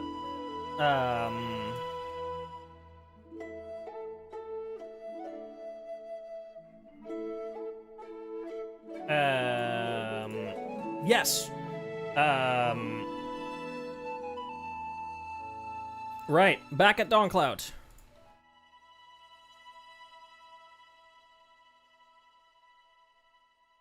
Back at Dawncloud, the vote to end the flame chase is about to start.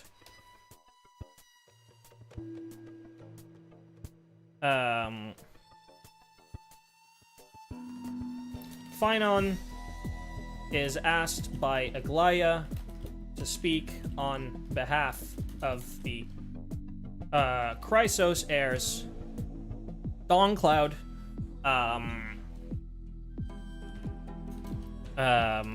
as opposed to Aglaya doing it herself. Golden Scapegoat music,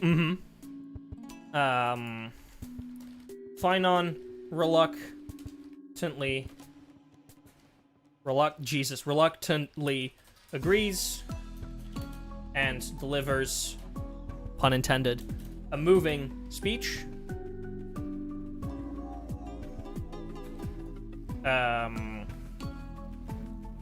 Turning the tide of the debate.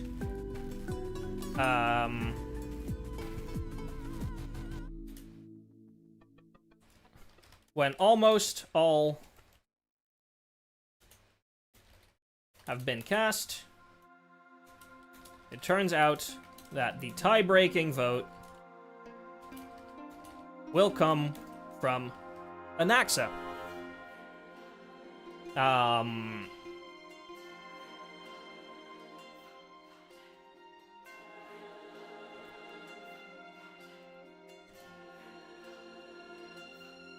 Anaxa here receives a vision, or receives the news that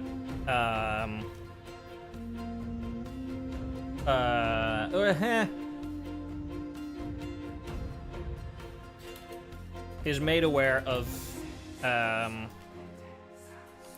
Castorus's and Polyxia's in the previous cycle, gaining his proof that Amphoreus's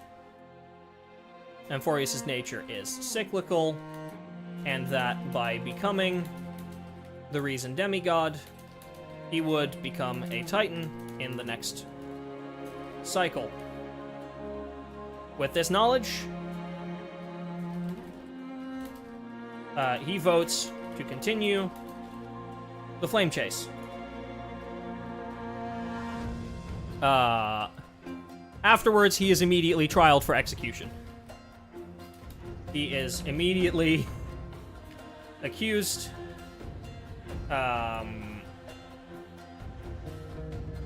Afterwards, he immediately reveals his sin of blasphemy.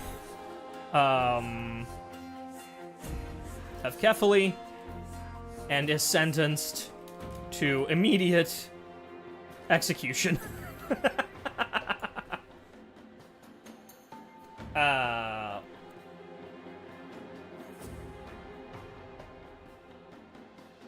That's basically that.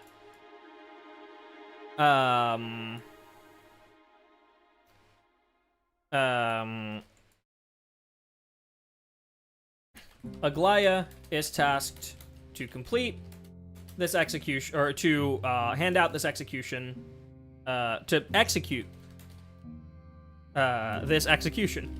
Fuck you. And she does so back at the vortex of Genesis, but not before Anaxa can return the core flame of death, or of reason, and complete Circe's trial.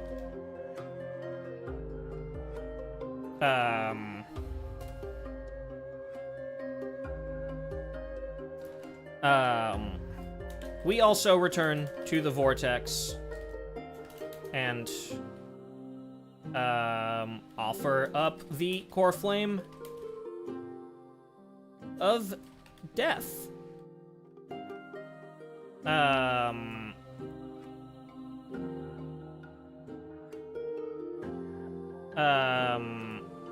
Right, hold on. Anaxa completes Circe's trial. Hold on. Bada bim, bada boom. Where's he at? There he is. Get over here.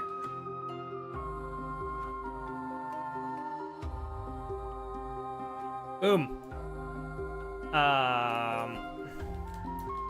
With these two core flames returned, the only one left to find, the only one left to do, the only one left is the core flame of Aquila, the Sky Titan. I haven't even mentioned Lygus here at all in any of this. Because he's kind of a background character throughout all of this. But I haven't even mentioned Lygus yet. Because he does appear throughout this quest, but I guess he's just not fucking important yet. Because he isn't. That's the thing. He isn't.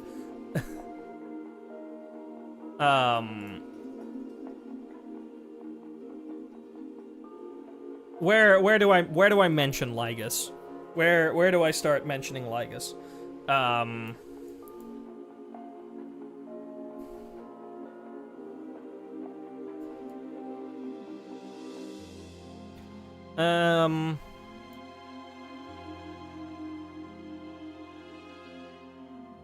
Right here. The assembly is led by Lygus, an anti-Cytherian,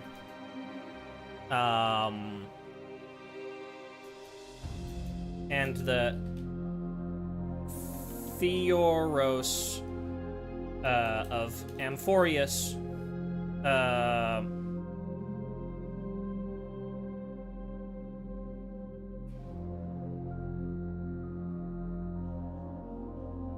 what is the fucking definition of Theoros again? Can we get, like, a definition of Theoros?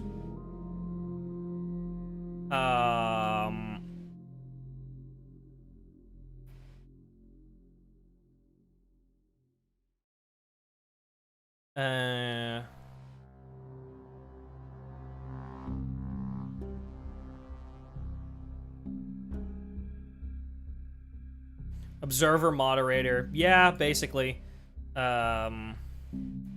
Also, I need an image of Lygus, which I do have. I need NPC Lygus, not Xandar 1 Kuwabara. Isn't he just a Discord mod? You know what?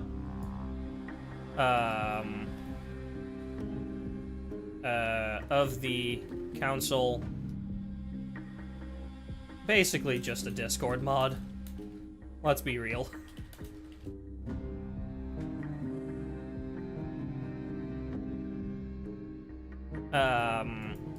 Right.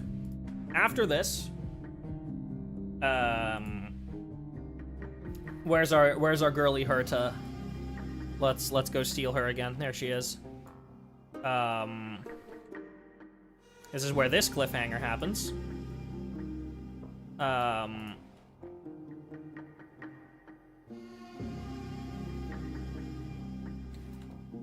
Meanwhile, outside of Amphoreus.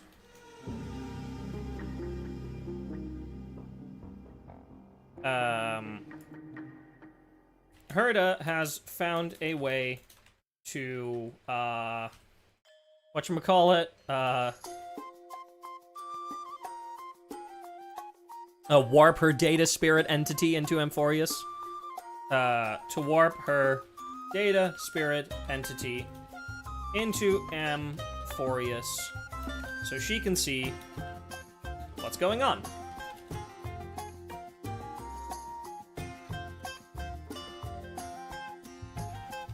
She arrives at the vortex of Genesis, where she is stopped by Lygus, who tells her that she should probably back the fuck off.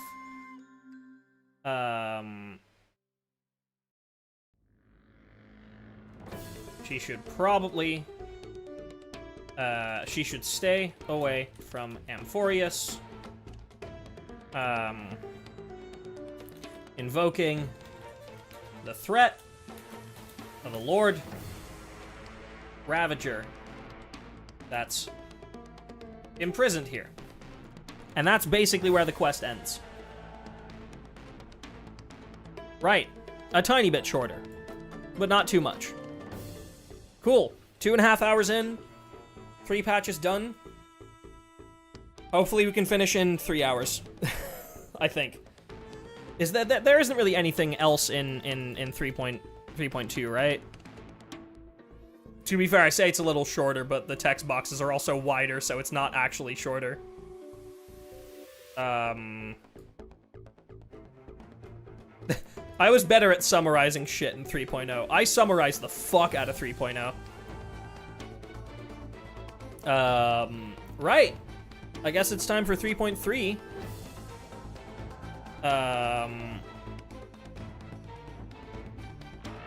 Let's do that right here. Oops. Version 3.3. We start off. Fall at Dawn's Rise. There it is.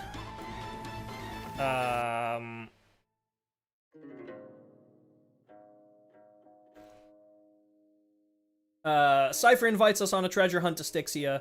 Donhung and Lygus investigate the crash site. While we head to the Grove for combat training with Phynon. Unbeknownst to us all, yep, the cleaners start. Yeah, oh yeah, this is where the cleaners are active. This is where Aglaia gets killed. Yep. Okay, this is actually a pretty short quest, all things considered. Right, version 3.3.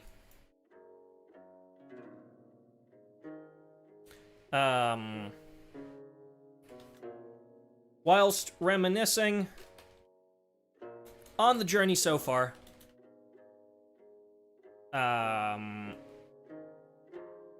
Cypher asks us to come treasure hunting in Styxia.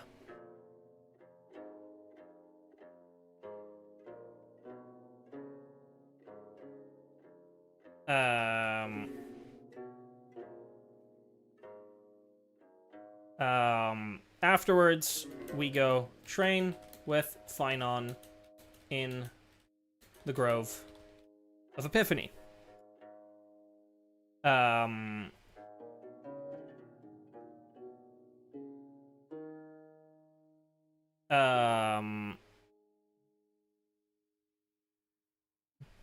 Hello, Cheshire, welcome back. Whilst Donhung goes to investigate the crash site of the Express together with Lygus. And this is where the ambush happens.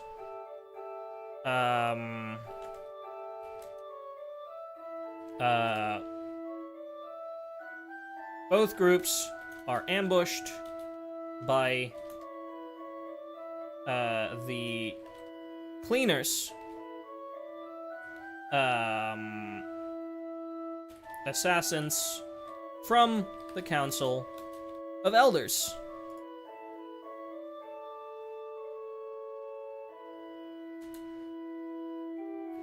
After dealing with the ambush, we discover that it was only a ploy to keep us away from Akuma, so the cleaners could do their real job, could complete their true goal,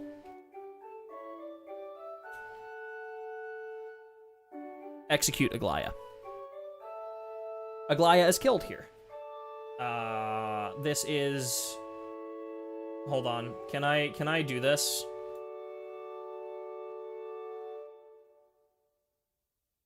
Can I, like, put a filter over this or something? Color. No, that's just background color. I don't want to do a background color. I want to, like, put a edit image. Oh, cool. Hold on. Powered by Adobe Express. I don't care. Can I, like, change the color of this? Grayscale. There we go.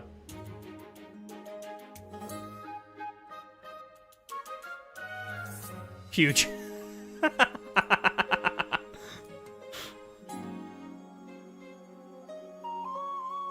Incredible.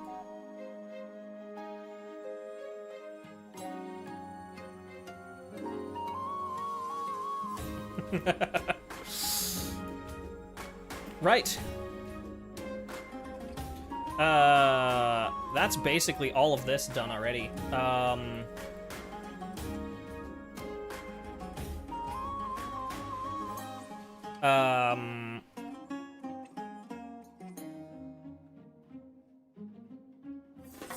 Just before her death,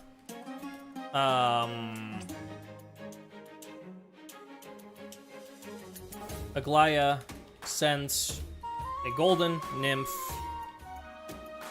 to find Cypher with her final message. Let me get Cypher real quick. Where is she? There she is.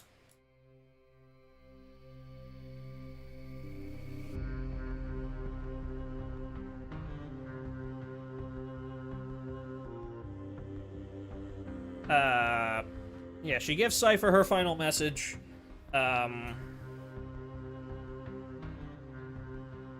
She begs Cypher to return to Akuma and do everything she can to aid the flame chase.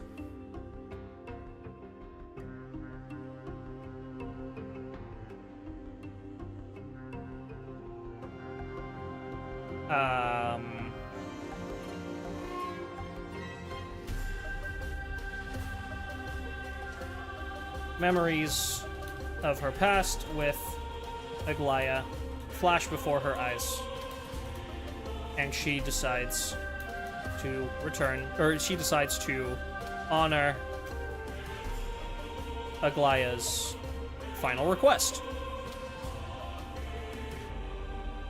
At this point, by the way, I should switch to the second album of Amphoreus. Hold on. Let's switch to the... yeah, there it is. Allegory of the Cave Part 2. Shuffle. Boom.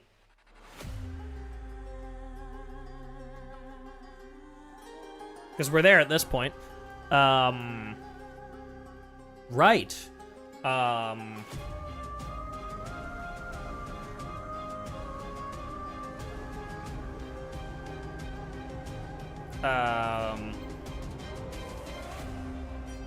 Back in Akuma.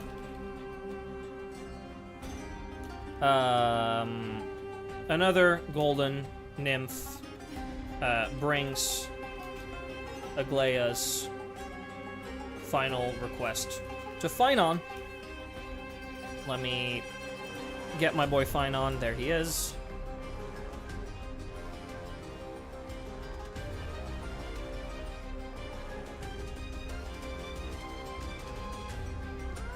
Aglaya asks him to take up her role as leader of the Flame Chase.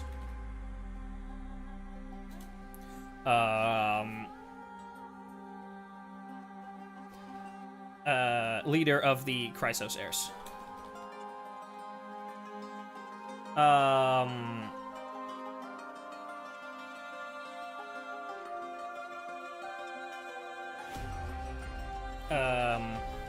And to care for the people of Akama.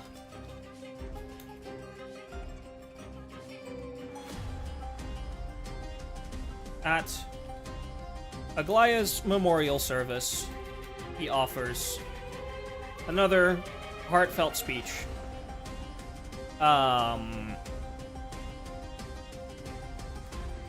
Which unites Akama behind the Flame Chase journey fully. Right.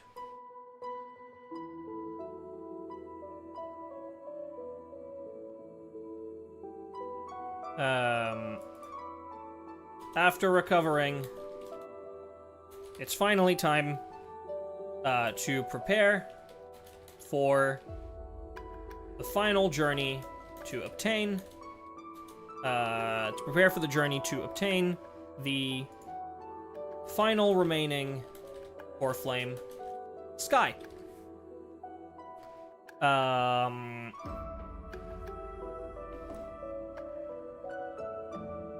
Because Lana was just deleted. I saw, dude. I can only recap the story so fast, and they're constantly fucking deleting my my beautiful board. Ah! My monkeys deleted. All gone. Fuck.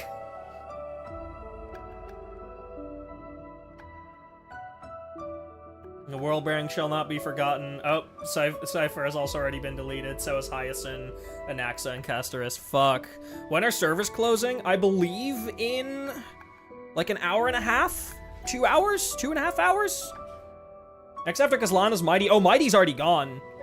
They're in order of release, so next should be Ceridra, and then High Sealance.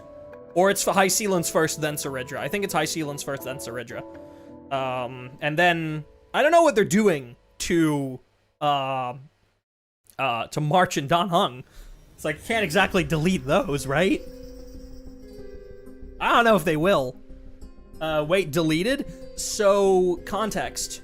The official Honkai Star Rail channel in China has been running a countdown stream towards the final patch.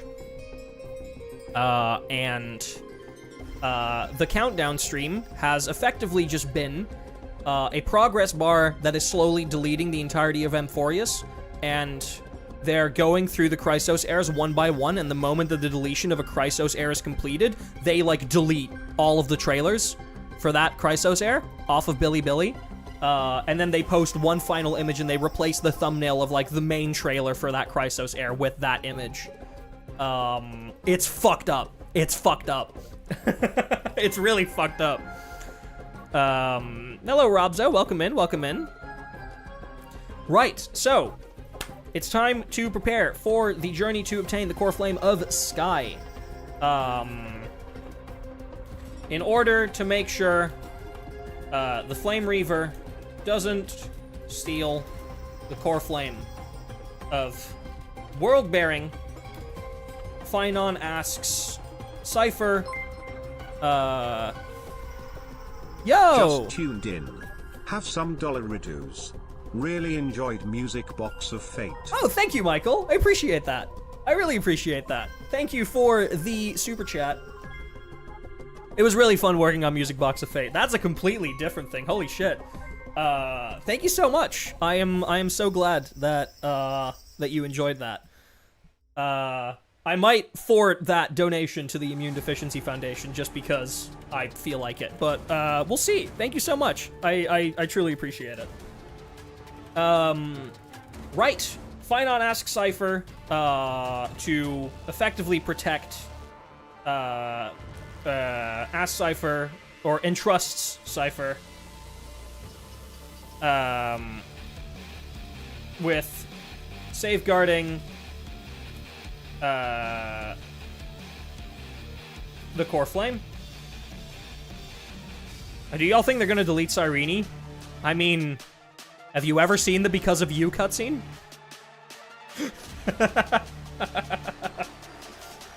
Have you ever seen the best animation to ever come out of Hoyoverse? Like, come on, man.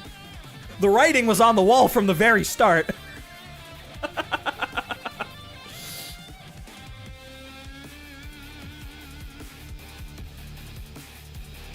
This is HSR, not Honkai Impact 3rd. You can say that. You sure can say that. And you're right. It is a different game. But the fate of every Elysia is the same. I'm afraid.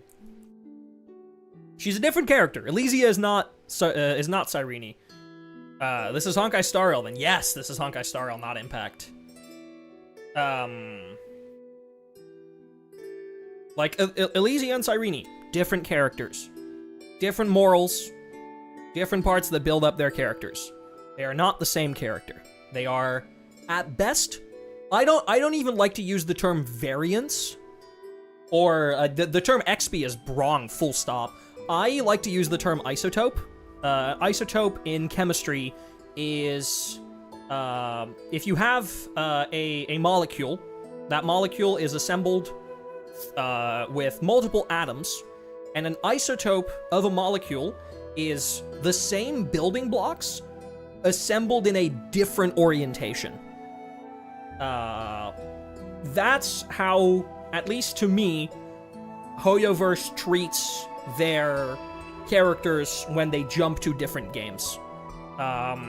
People are treating Cyrene like she's Elysia, and it Loki makes me a bit pissed. Unfortunately, I kind of... Well, okay, here's the thing. I think the people who are expecting Cyrene to be exactly the same as Elysia are stupid. But I also think that the people who try to deny that connection are equally stupid. There's kind of like a middle ground here, right? Like, you can't fully... Elysia isn't fully her own character. Cyrene isn't fully her own character. There are very important fundamental connections between the two that you cannot ignore, but you also can't just go that they're the same character. Like, Acheron isn't Raiden Mei, you know? The only instance in which you can go, this is the same character from Honkai Impact, is Welt, because it's literally the same Welt. Like, it's not a different guy. It is the same fucking guy, right? That's the only time that you can make that connection. Obviously, if a character is named the exact same, like you have Himiko and you have Bronya and you have Sela as well, like where they're even the same in name, then you can kind of treat them a lot more similarly, because names in Hoyoverse carry so much importance. If you give a character the same name, you doom them to the same fate. That's how names work across all of Hoyoverse's games. That's especially true in Genshin. Like, the concept of names has been thoroughly explored in Genshin, but that's also true in all of their other games. Which is why, ultimately, I am just waiting for Himiko to eat shit. Because that is going to happen. It is going to happen. She is a character of the same namesake. She is doomed to the same fate. Now, Elysia and Cyrene share different names, but share a lot of the same building blocks. The way that I think they differ is their position among the Flame Chasers is very different. Elysia was always kind of the leader of the Flame Chasers, guiding them all properly. Whereas Cyrene is completely absent from the actual Flame Chase. She is in the back documenting their stories that she wishes she could be a part of, but she can't, because she is destined to document everything to make sure that these memories are not lost. That's how the two of them differ. Their difference is not necessarily in how the character is structured and what their motivations are. Their motivations are very similar. Like, their motivations are both, they are placed into a position where they can effectively end humanity if they choose to do so. Elysia was obviously a Hersher, who was meant to end humanity.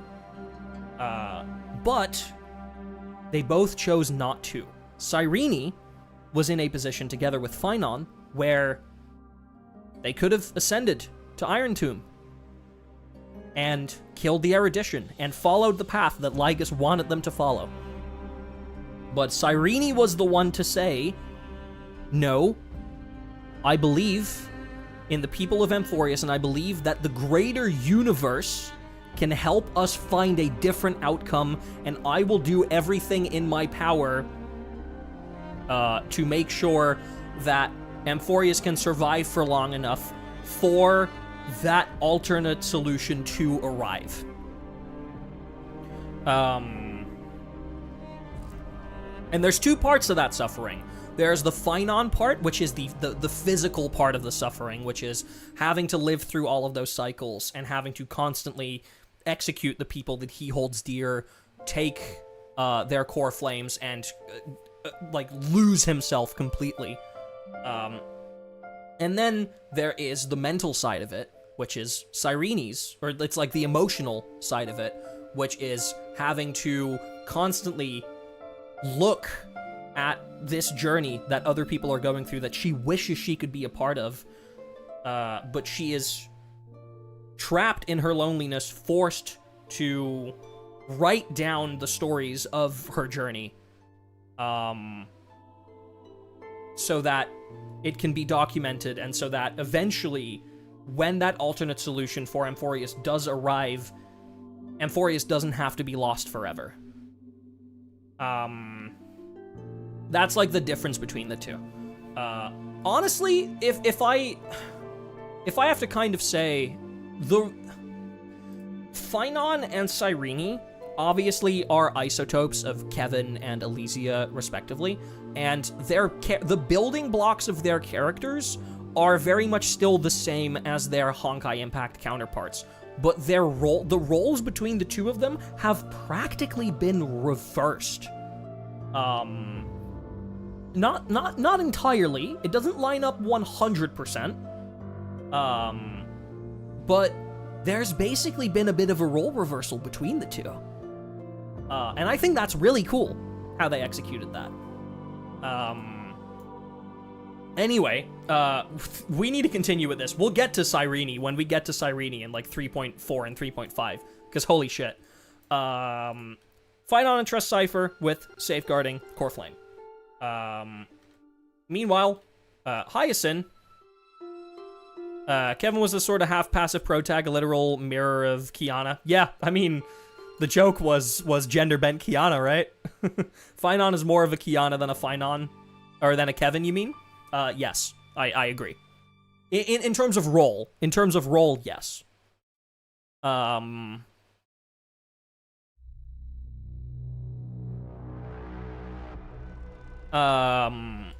Right. Hyacinth, meanwhile, heads to the Grove to learn more about her ancestors.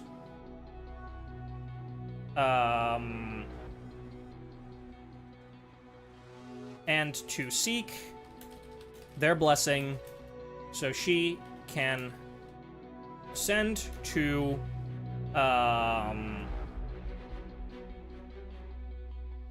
Aquila's domain, which I forgot what the name of Aquila's domain was. Fuck. Locations.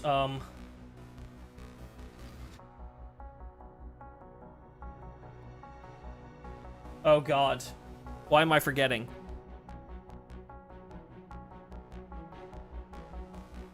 I'm completely forgetting. We'll leave it at Aquila's domain. Whatever. Fortress of Twilight. Yes, but the name before it. The Twilight Courtyard. The Twilight Courtyard. That's the name. I just needed that word Twilight to pop back into my brain.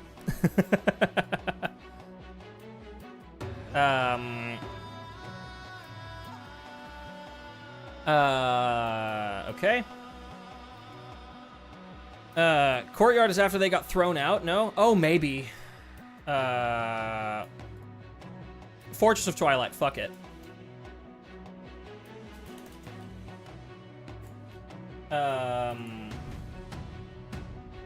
Hold on, Amphoreus locations. I'm literally, I have Star Rail open. I can fucking look. What am I doing?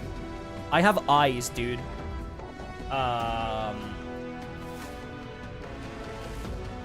The Eye of Twilight. The Eye of Twilight. That's it.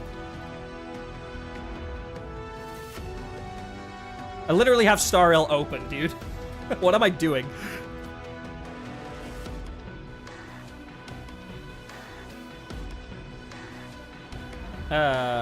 Right.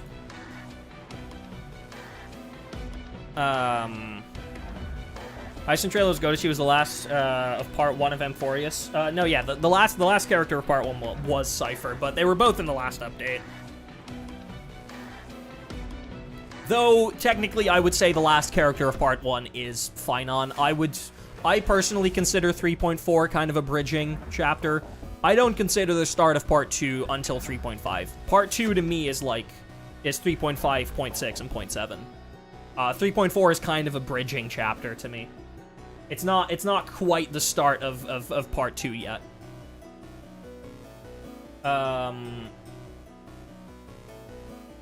Right, we ascend to Dawncloud. Or not Dawncloud, the Eye of Twilight, which I do have an image of. There we go.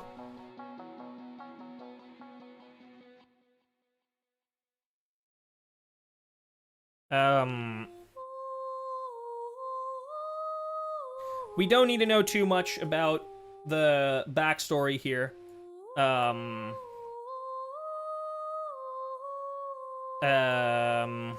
We learn about Seliosi, the Day Thunder Knight.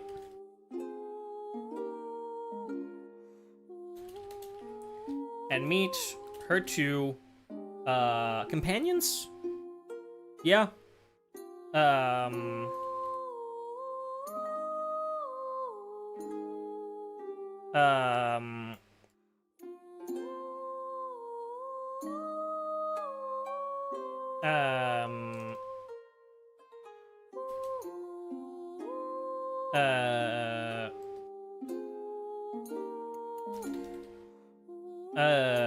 Hyacinth believed she was a descendant of Seliosi.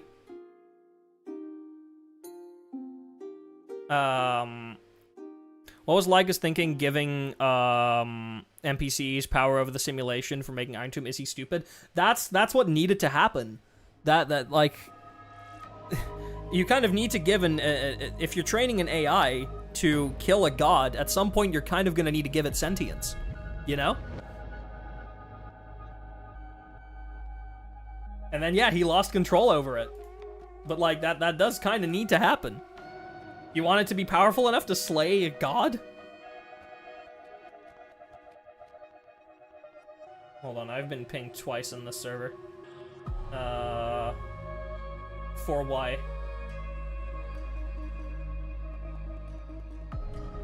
Oh, okay.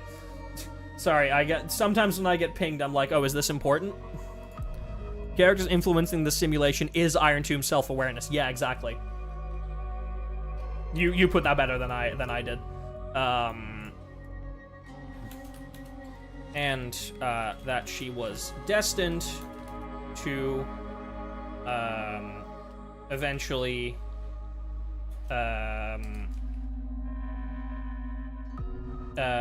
take her place.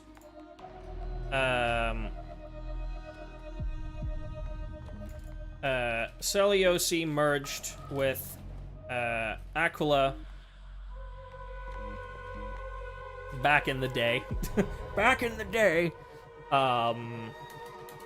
And has been guarding, or has been, yeah, guarding the Eye of Twilight ever since. Destined to slay. Hyacinth believed she was destined to slay. To be fair, she was. She was destined to slay. Slay Aquila.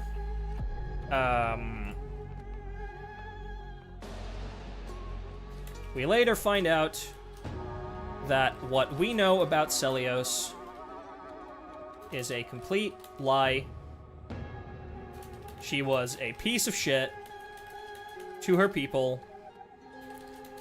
but she let a single Chrysos heir among the Sky Folk live. And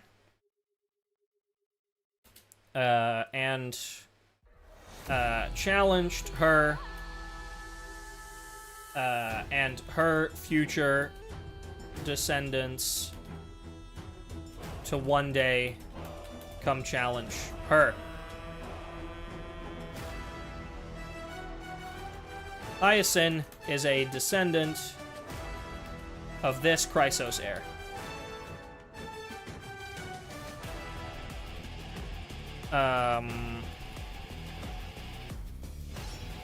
We ascend to the top of the eye and pull Aquila out of hiding to fight it.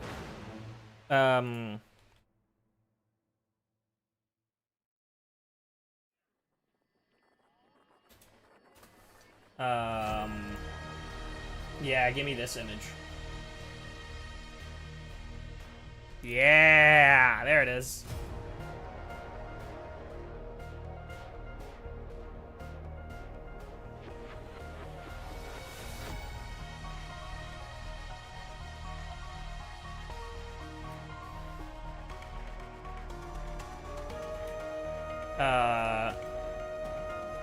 Aquila breaks the floor below us, and we rapidly plummet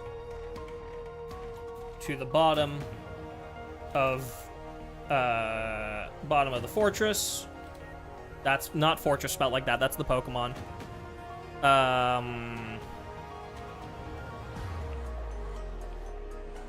Where we are saved by Aglaya's threads, which she had stored in a bracelet and given Finon right before her passing. And given Finon as her final gift after her passing.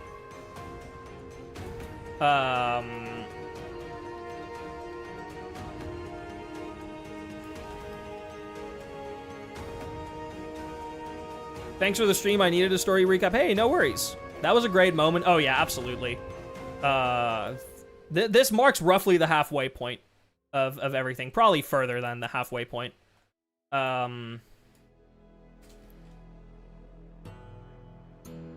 With Aquila's death, asterisk, because not yet, the fortress starts collapsing,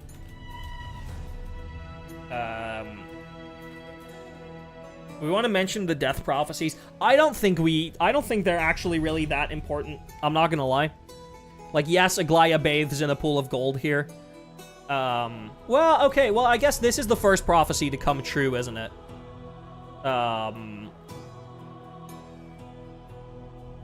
Yeah, this is the first of the prophecies to, like, really come true.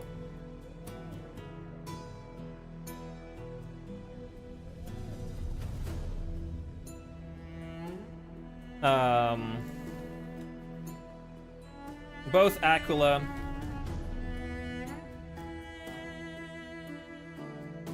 kind of looks like you're writing a novel, jumping into the story like that, barely knowing anything myself. What about Don Hung's prophecy? I don't actually know what... Did we ever get a prophecy for Terravox and Evernight? Did we ever get those? We did, right?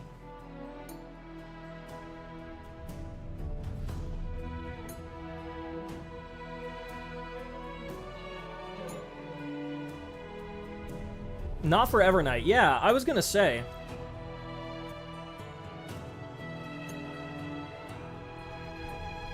Yes, for Terravox. What was Don Hung's prophecy again? Because I completely forgot that one. Both Aquila and Aglaya's bracelet.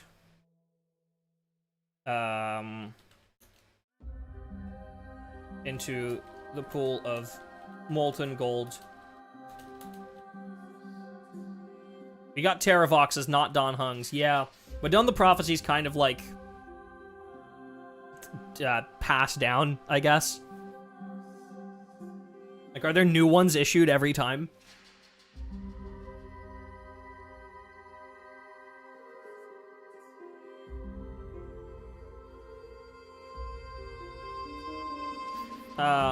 Both Aquila and Aglaya's bracelet fall into the pool of molten gold below the fortress. And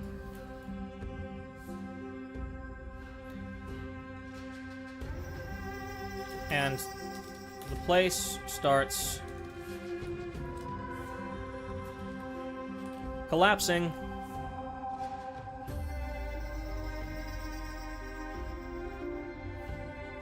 Demigods passing on their authority is something that shouldn't generally happen. True, yeah. But then again, I don't think that the prophecies are ultimately too important. They were back then, but when you consider the grander story, like, they haven't actually been that important. They have just been foreshadowing.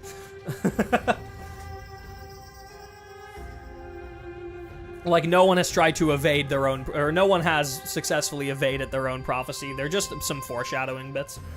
But when you're recapping the story like that, it's not really necessary to recap the foreshadowing. Because, like, we're just talking about the result of said foreshadowing in a moment anyway.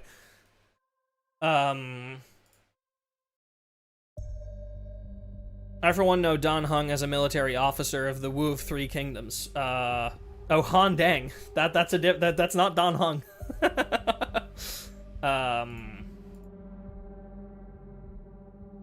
As we escape, or as we attempt to make our escape, Celiosi, gets real fucking mad and comes back one more time to fight us. We've taken the core flame of Sky already at this point, right? Yeah, we have.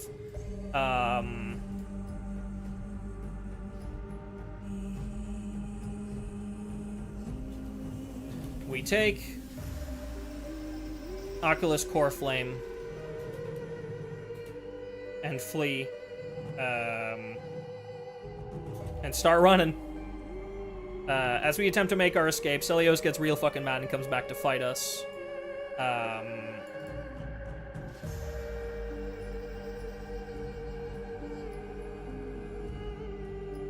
Hyacinth uses the power of the sky core flame, or at this point Hyacinth ascends, right? Basically,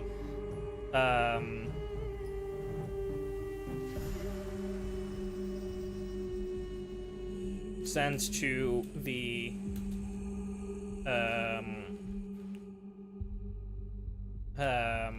immediately becomes the demigod of sky and uses the core flame's powers to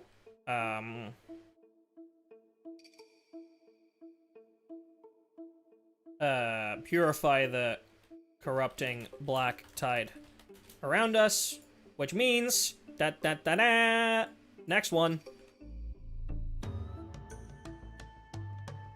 Boom. Hyacinth, Titan, Akala, Chrysos, Air, Hyacinthia. Gyrodox the Trial infuses with the Eye of Twilight's weather forecast screen. Yeah, basically. And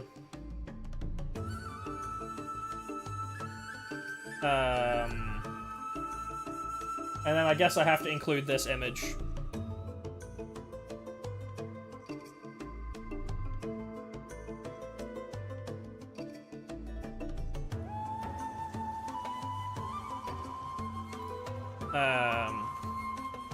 We successfully defeat Seliosi.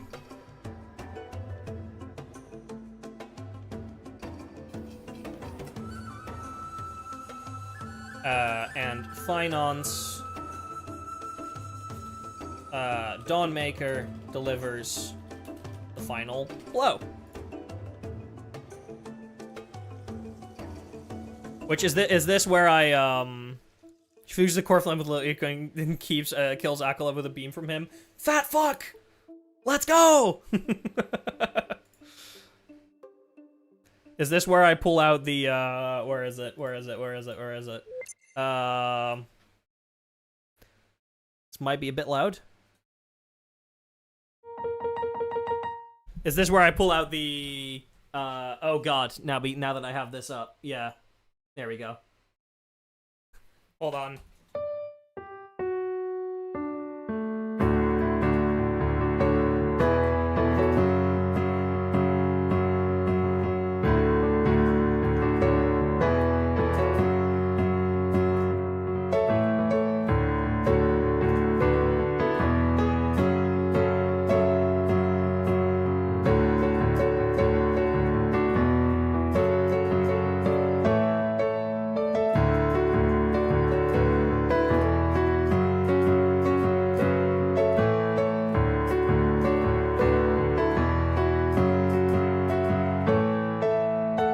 Or someone like that. I don't know. For those who were there, when I first played that quest, I learned to play that piece on the spot. That was a very, very cool moment. I really enjoyed that. Literally, like, that song kicked in, and I was like, we're learning that on the spot. Tomorrow, if there's like a vocal theme during the like final boss, I don't expect there to be because there's a vocal theme for the last cutscene. So I don't expect there to be a vocal theme for the Iron Tomb boss, but if there is something special, like, we are immediately learning it. Like, hello? Like, if there's anything, like, true in there, like, we'll just pull out the, or...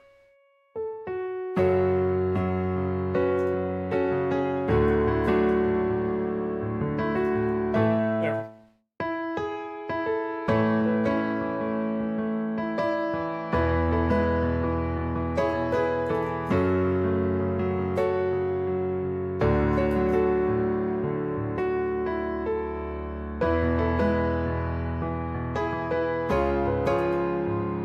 Something like that. Like, I'll immediately fucking learn it on the spot and I'll pull it out, dude. I don't care. Anyway. Not what we're doing. Not what we're doing. Right.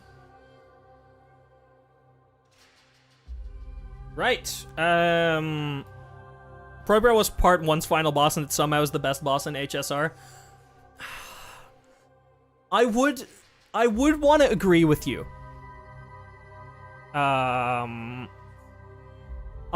would want to agree with you, but I can't yet because Amphoreus isn't over. I wish that I could say that it like that it beats Hope is the Thing with Feathers for me, but currently it doesn't because Penacony is finished, so we can reflect on the story as a whole and the impact of that one moment being like the very last moment of the quest, basically. Like the boss is the last moment of the quest. Like there's the cutscene of Sunday and Robin falling out of the sky afterwards, and then like there's basically no dialogue left. Like the credits rolls practically immediately after that. And that's what made that moment so powerful to me. So I can't say that Proi beats out Hope is the Thing with Feathers until the Amphoreus story is done. Hope is the Thing with Feathers is a better boss track IMO. I agree. I think I have to agree. Proi is a fantastic theme, though. Don't get me wrong. All right. Anyway, while this is all happening,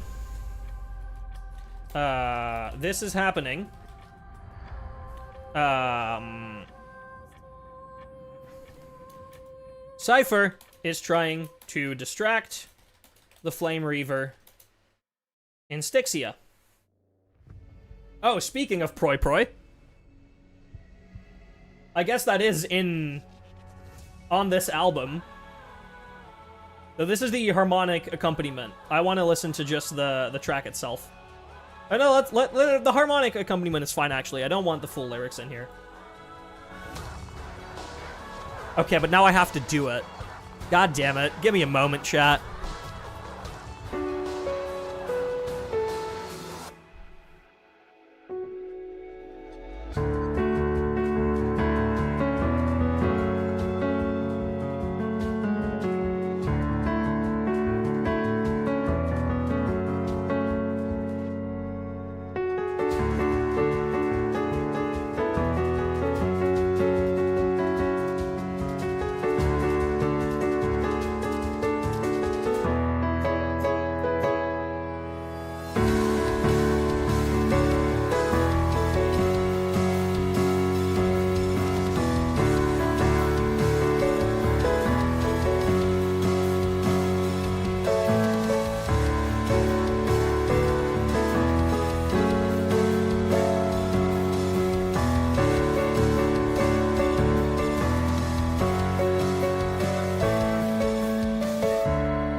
Turn the Spotify up a little bit. Hold on.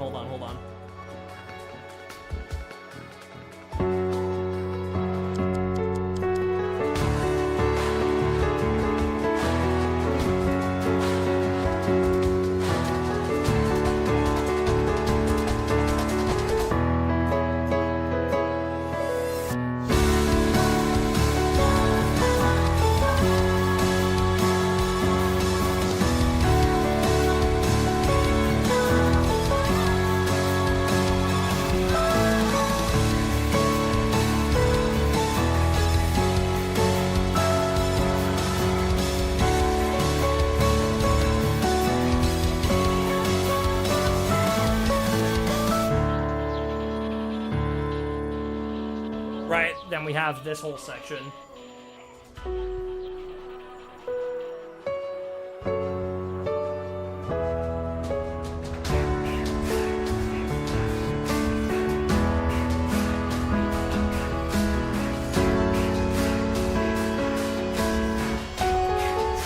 Right, not yet. There's another repetition of this.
There we go. Oh, sick, dude.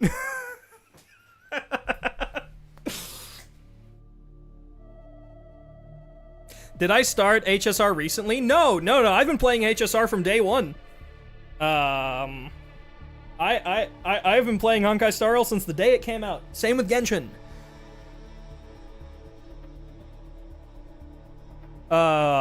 What about a concert stream? I do piano streams occasionally. I've been actually upgrading my stream setup so that I have a bit of a better, like, showcase of, like the live piano playing. It's not quite, like, full hand tracking, but I have been working on it, so yeah, maybe. But yeah, I'm an OG. I'm an OG for both Genshin and Star Rail. You're right. While this is happening, Cypher is trying to distract the Flame Reaver in Styxia.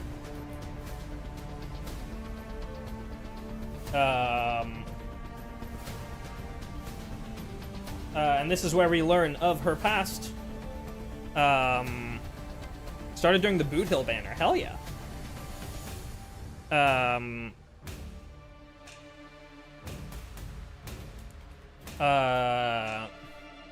We learn that as the demigod of trickery,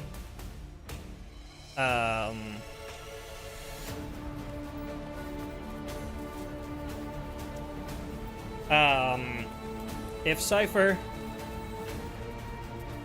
can get everyone to believe a lie, it'll become reality. We technically learned that earlier, but this is the first relevant place where we can bring it up. This is the first time it's properly relevant. While she was attempting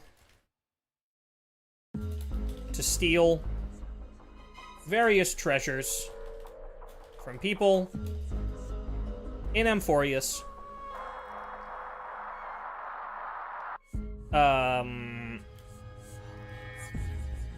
she heard a prophecy that a dying man heard from Kefali.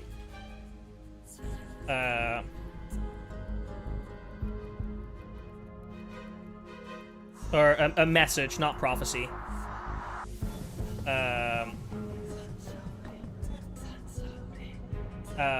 This message stated that the Dawn device keeping Amphoreus safe would only be able to do so for... It was 100 years, right?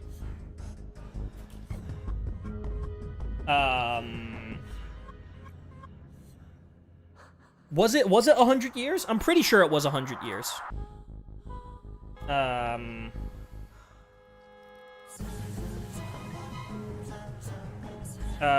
300 years, right. It was 300 years. It was 300.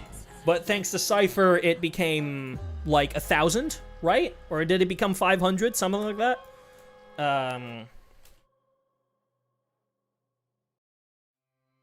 After the man died, Cypher disguised herself as his messenger and told the people of Akama that Kefali's Dawn device would burn forever.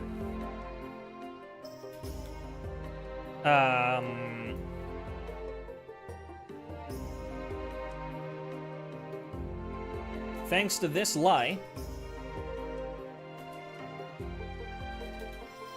the Dawn device is still burning,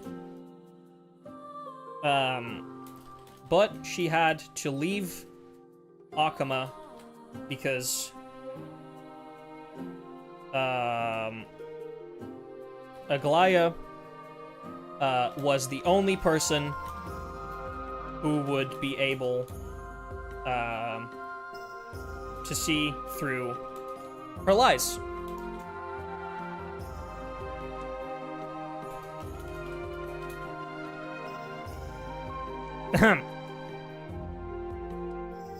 No, wait.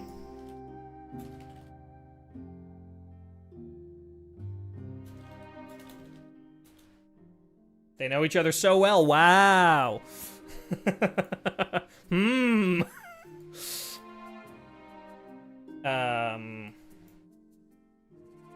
Let me quickly get an image of Cypher in here.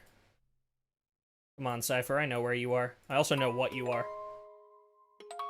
Oh, not this song, dude.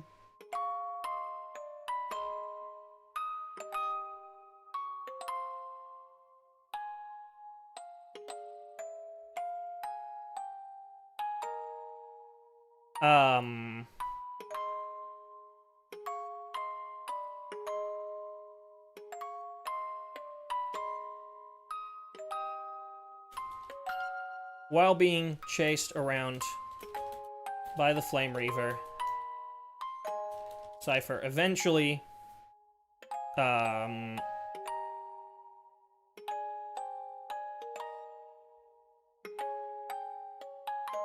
just eventually loses.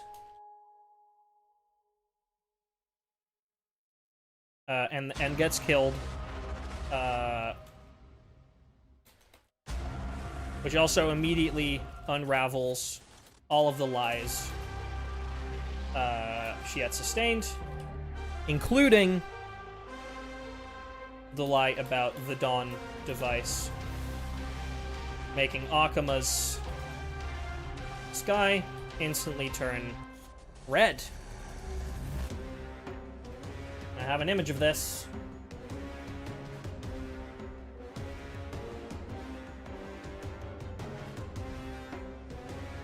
Boom.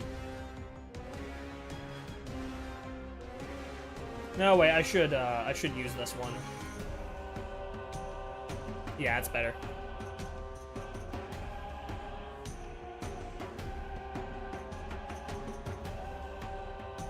Come on, find the center. There you are.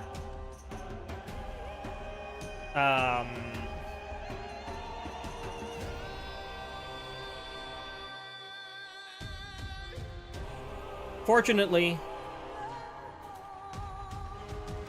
Cypher successfully tricked the Reaver, as the core flame of world bearing was not on her person.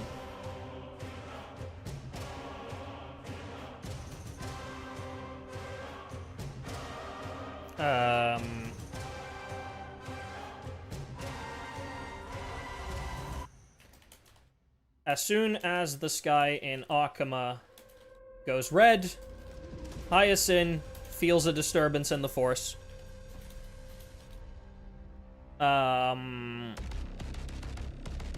Oh, this track, dude. This track fucks.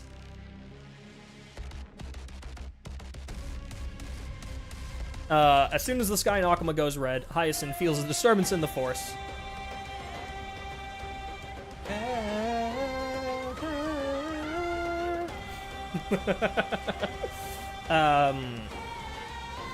And decides to stay on the Eye of Twilight to protect the skies.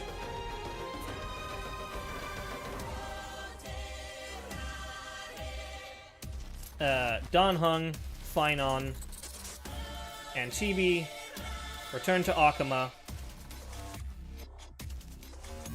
with the core flame of Sky to complete Aranova.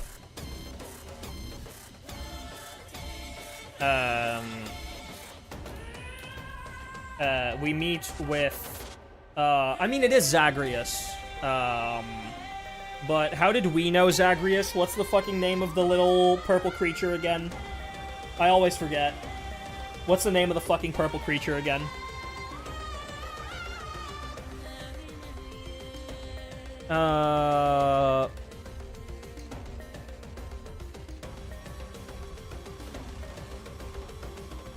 Right.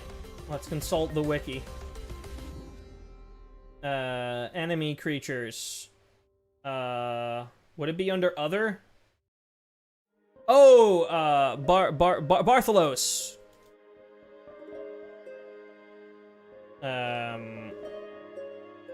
Well, I guess no, this doesn't happen yet, because he doesn't meet with Bartholos until we say goodbye to Phainon.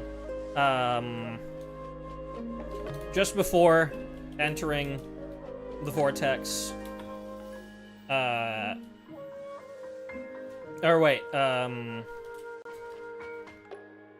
We get ambushed by the Flame Reaver, and Dan Heng stays behind to hold him off.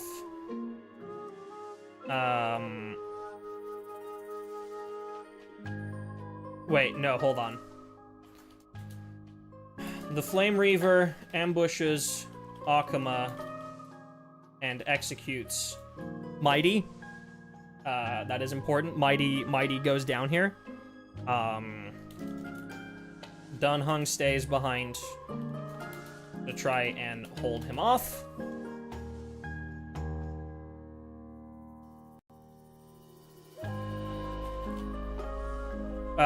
Just before we get to the vortex, Phainon insists that Dan Heng and Trailblazer should make their way out of Amphoreus as quickly as possible with Lygas's help.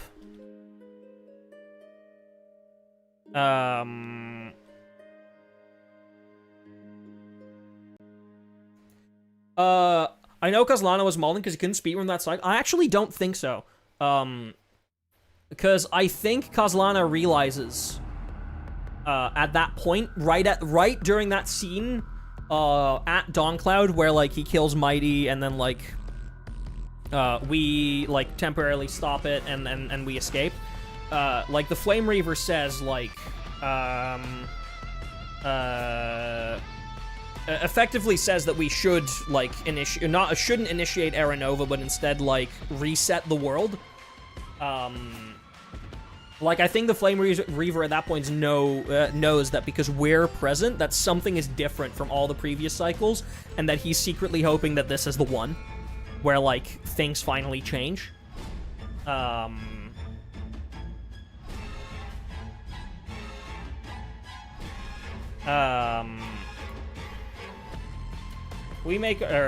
TB makes their leave, and Phainon meets up with,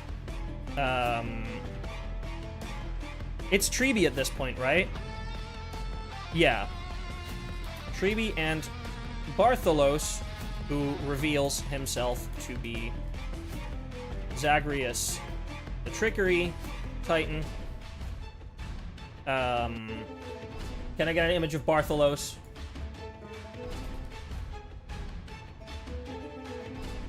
There he is. What a guy. That's a very small image. Oh, that's good enough.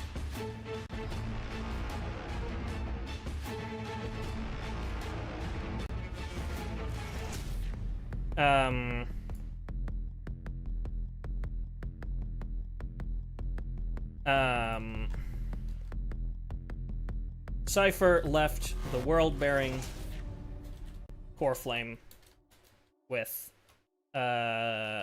Zagreus, meaning that all Core Flames have now been safely collected.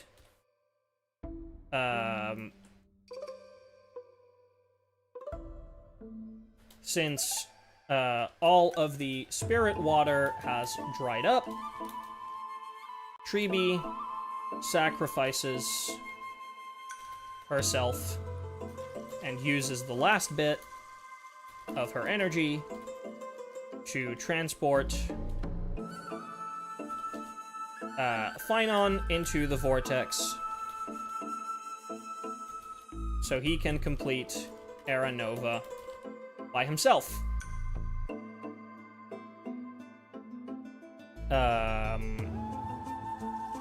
All shall bid farewell to one.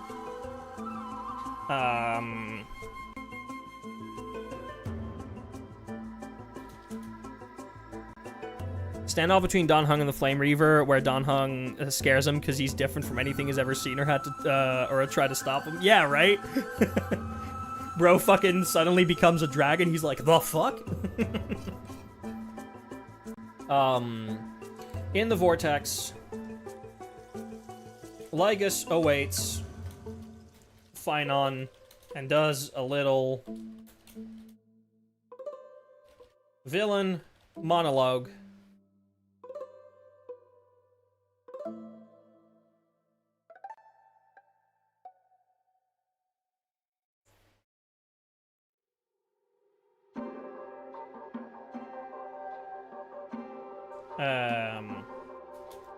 Eventually, Cyrene walks up behind Phynon. I guess here we need to give a very quick Cyrene TLDR. Extreme Cyrene TLDR. We'll elaborate later.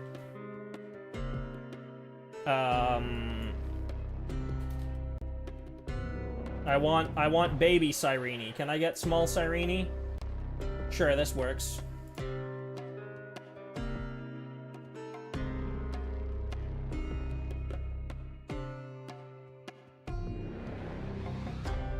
Do you think he's gonna keep his permanent Sortera outside of Amphoreus? Maybe. I think he is, yeah.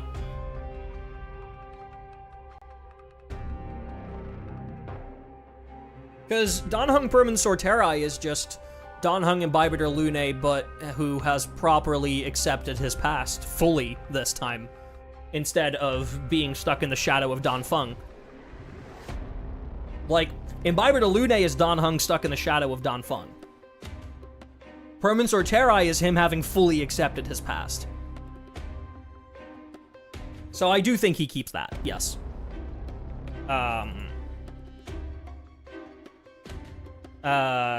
Cyrene was Phynon's closest companion back when they lived in Ides Elysiae, a village on the outskirts of Amphoreus.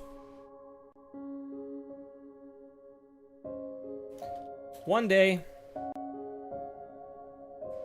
AE was attacked by the Flame Reaver, and he took Cyrene's life, leading Phynon to start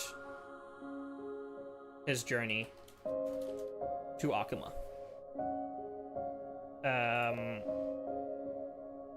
Well, it took the lives of everyone in the village, including Cyrene, leading Phynon to start his journey to Akuma.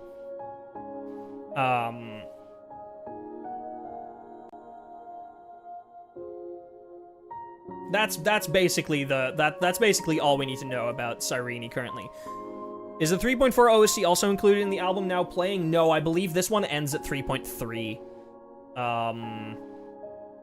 So we don't yet have Allegory of the Rave in this one. You know what? Let's put on Allegory of the Rave real quick though, because that shit's too peak to not play. Where is it?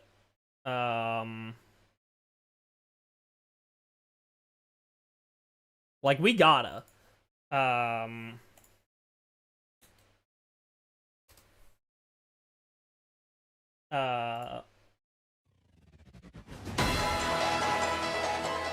Yeah.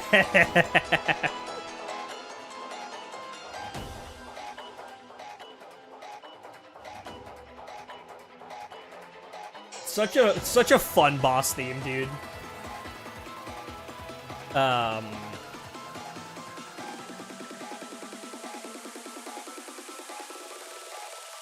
Hello world.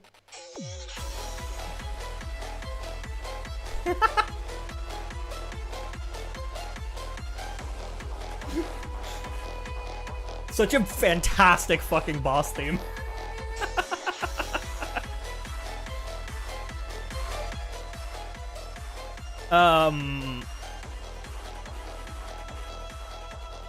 Right, in the Vortex, Lycus awaits Flynon, does a little Veron monologue eventually, so, yep. Sounds like Consta's about to start. I'm not playing along to this one, no.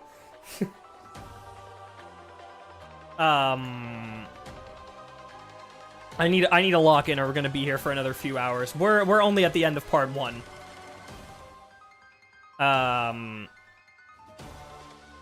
So yeah, that's all we need to know about Cyrene currently. Right, while that is happening,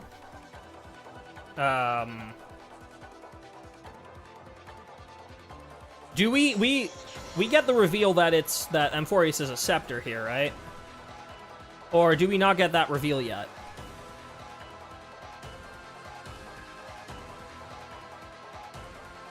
We get that reveal here, right? Wasn't that at the end of this? Oh shit, the game's going down in 30 minutes. Fuck. Oh, but I need the... God damn it. I need the Fates Atlas, man. I need it.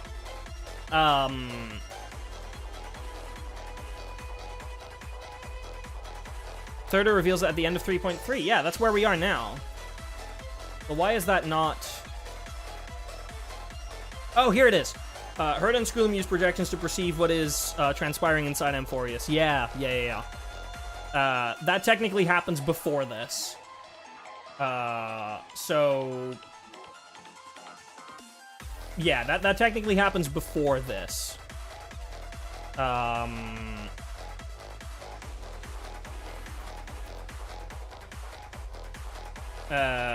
Meanwhile, Herda has enlisted the help of Scroolum, and they've successfully projected into Amphoreus.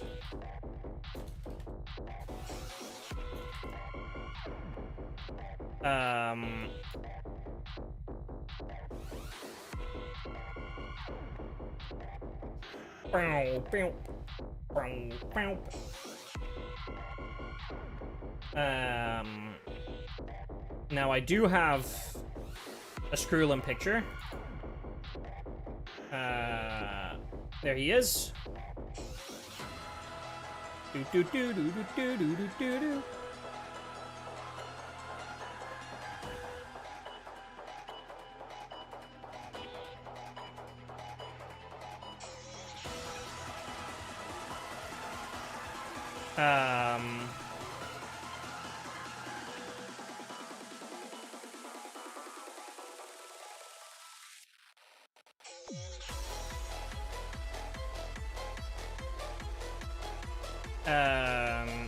Scroolum reveals that he believes Amphoreus to be not just any scepter, but one of the Doomsday scepters. More scepter info during Lygas's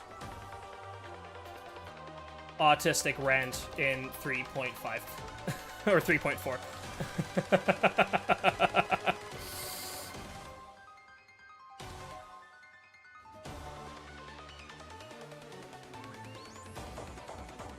Right, that's the end of 3.3. It's longer than 3.2, for fuck's sake. Alright. 3.4 is going to be very brief, because it's just going to be an explanation of what the fuck Amphoreus actually is, for the most part. And a quick TLDR of Flynon.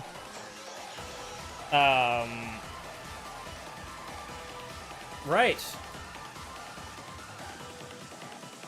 For the sun is set to die. Yeah, it's only 3 fucking things. It only gets longer after 3.4. Yeah. 3.5 isn't that long either.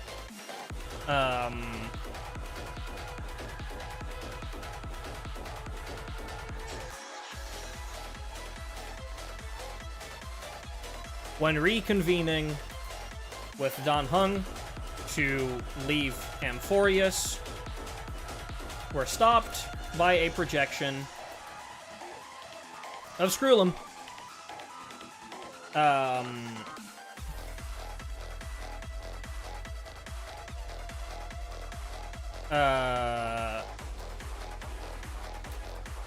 He requests at least one of us. Oh, that's the end of Lygus' boss theme. Hold on. We need to grab another boss theme real quick. A very important boss theme. Is there an extended version of this one? No. Alright. Honestly, I prefer this one over Lygus.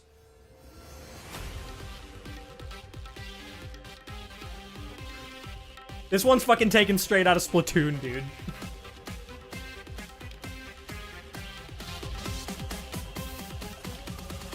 I love this one so much. It's so silly.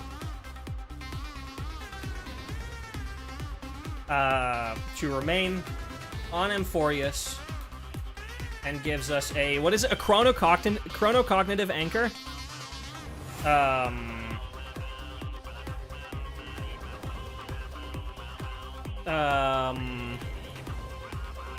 Chronocognitive anchor, yes. It's just autism noises, the boss theme. And they fucking changed the rhythm to a triplet rhythm here. And gives us a chronocognitive anchor.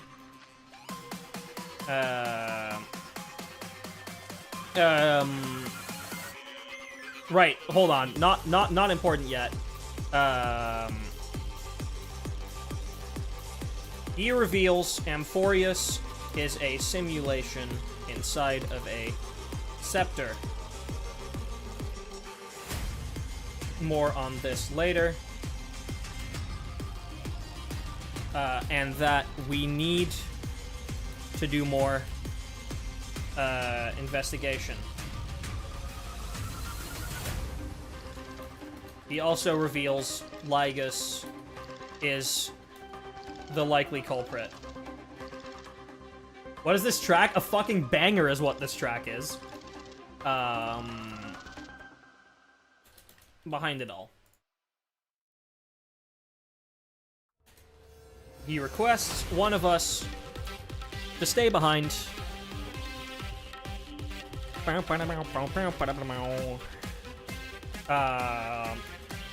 On Amphoreus. And hands us a chronocognitive anchor, which should protect us from large waves of data, which would likely drown or delete us when Era Nova is initiated.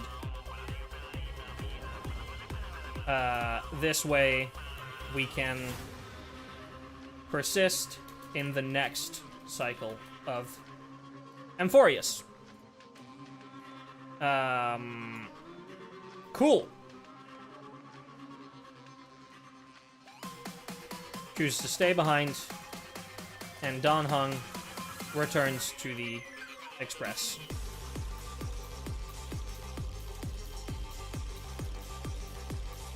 Cool. That's the start of this.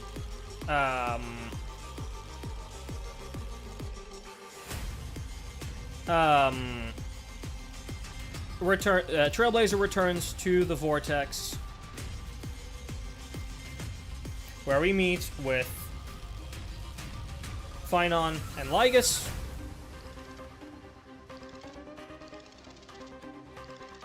Right before Era Nova is completed,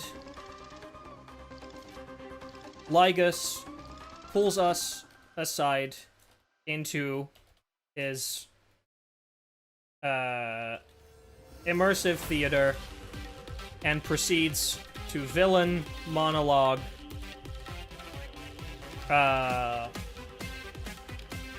the entire actual structure of Amphoreus. Right.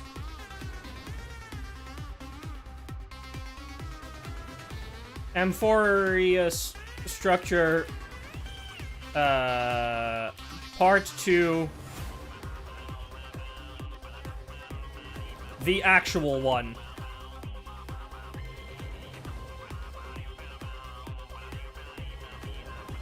Right. Here we go. Amphoreus is a scepter. I have an image for this.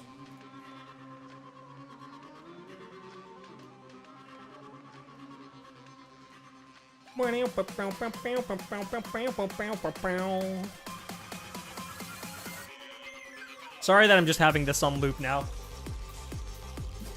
This theme is a fucking autism stem for me.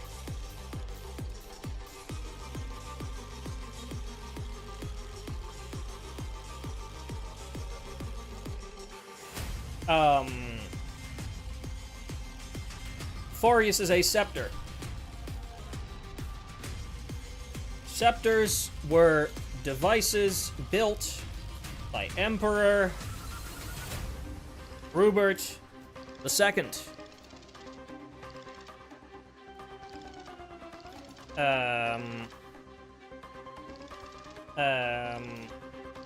Oh god. I mean, I guess I have to look. How do I summarize the entirety of Golden Gears and Unknowable Domain in, like, 5 sentences or less? Fuck. Both Ruperts. Rupert I invented the anti-organic equation and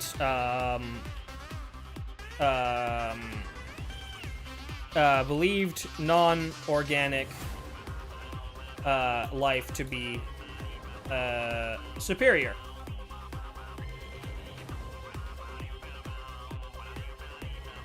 He started the first machine war. Rupert's identity is immaterial to the issue. That's true. And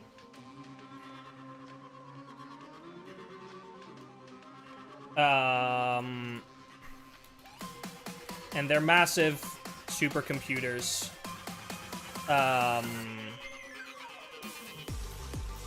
They're massive supercomputers. Amphoreus specifically is a doomsday scepter and a former neuron of Nous, the Eon of erudition. That's the only thing that's really important. That's kind of it.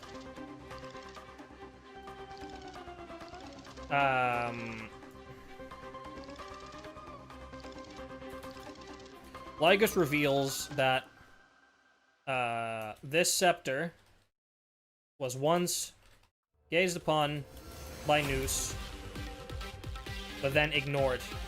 This pissed them off so much. No. Actually, that's also not really important.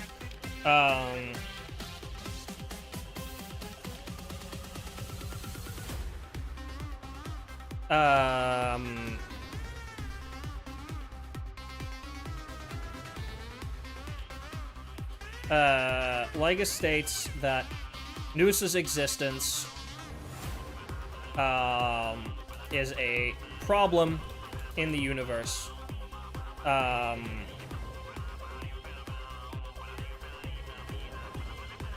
Nous's so-called circle of knowledge dictates what can be known and what will remain unknown.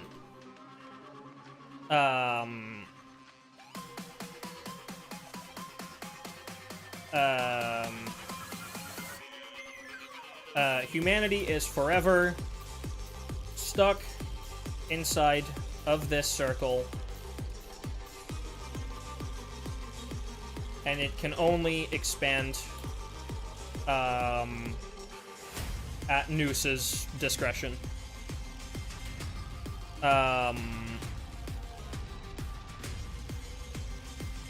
He wishes for the pursuit of knowledge to go well beyond the boundaries of the circle. and states that the only solution is to kill Noose and the path of erudition.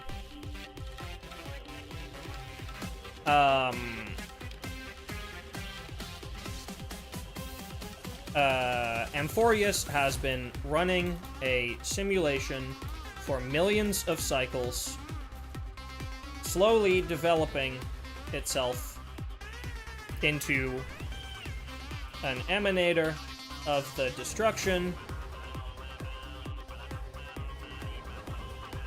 aka a Lord Ravager, by the name of Iron Tomb, whose main goal is to kill Noose. It's to do exactly that, yeah. The only solution is to kill Noose in the path of erudition. Amphoreus has been running a simulation for millions of cycles, slowly developing itself into an emanator of the destruction. AKA Lord Ravager, by the name of Iron Tomb, whose main goal is to do exactly that.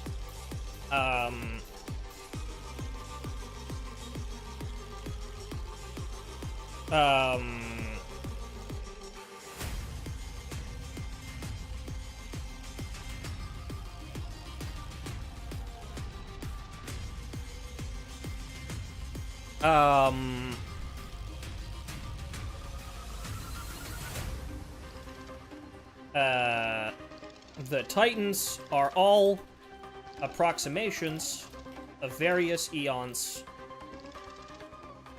I mean, is any of this even truly important? I mean, the Titans are an approximation of eons. That is important to the overall history. Alright,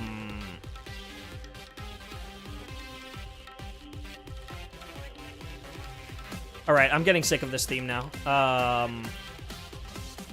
We're putting on something else. I'm getting sick of this one.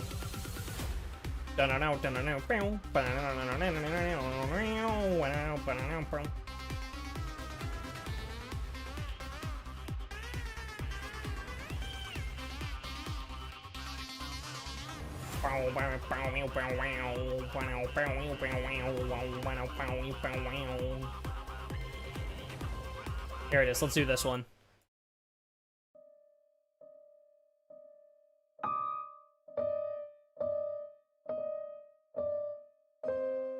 I'm gonna start playing along with this one too, if I'm not careful.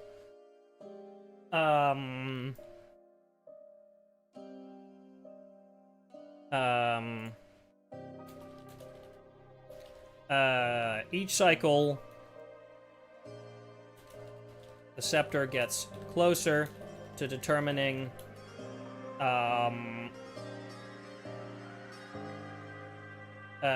each eon's premium mobile prime mover of life.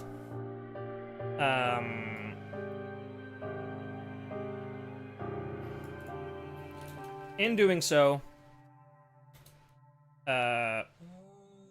over the course of millions of cycles, the scepter can eventually gain all of the knowledge and power required to complete its goal of executing and eliminating or executing an eon and eliminating a path. That's basically the entire extent of this.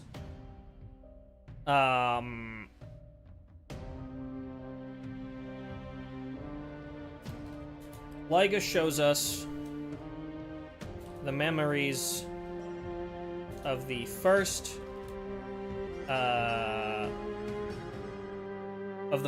Phynon. No, wait, hold on. We're gonna do this differently.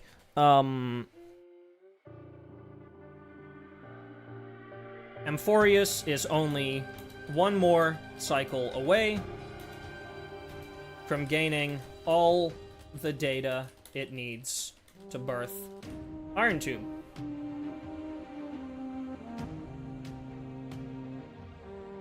Unfortunately for Lygus, he revealed his plans to Cyrene and Phynon when they first wanted to initiate this Era Nova.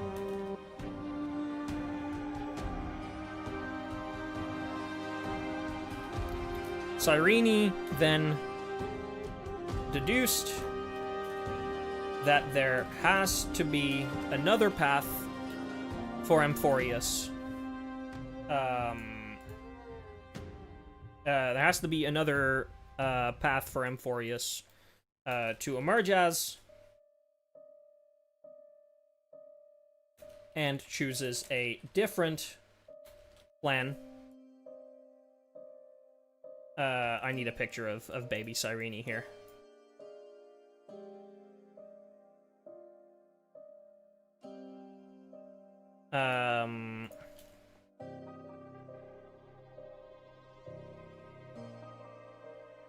By having Phynon kill her, and obtaining the core flame of time, I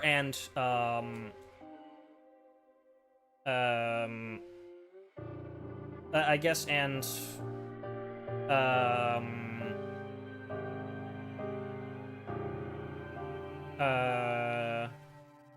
infusing the authority of time into his into her ceremonial blade. They can rewind Amphoreus back to the start of the cycle.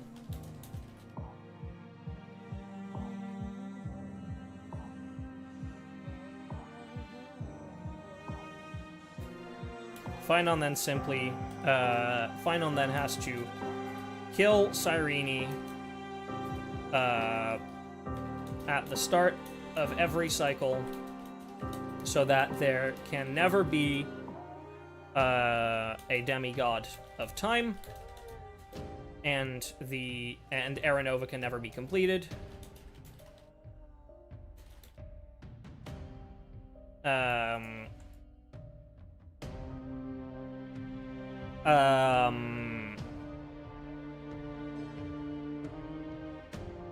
There can never be a demigod of time. Era Nova can never be completed.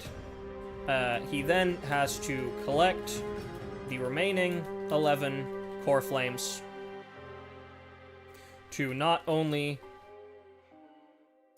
strengthen himself, but also to gain the ability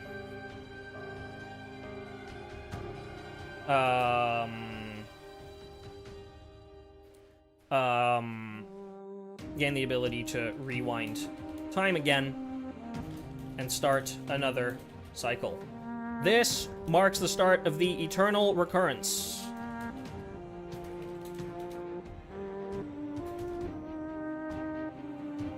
Boom.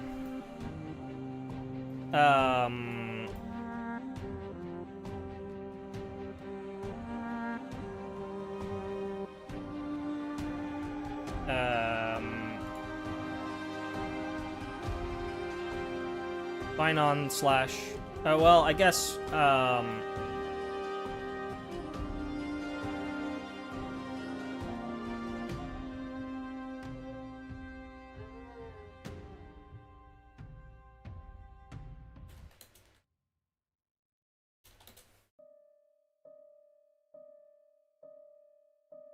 there we go. So we can properly distinguish between Kaslana and Phynon. Kaslana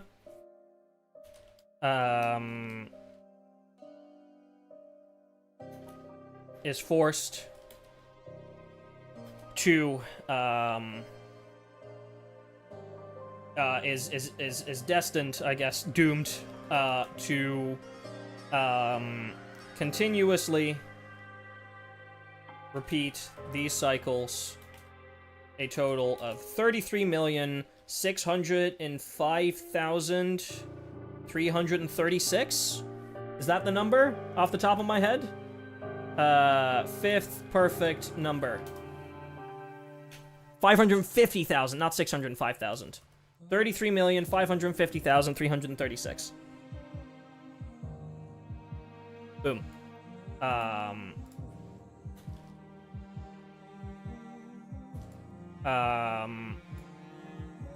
Almost 11 p.m. in the Netherlands, so have a good rest of the stream. Thank you so much. I'll be playing the final story quest on stream tomorrow, so if you wish to see that, you're more than welcome to.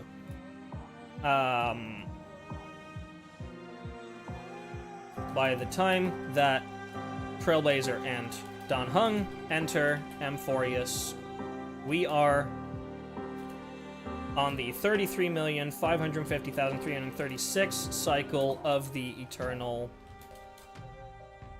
Recurrence.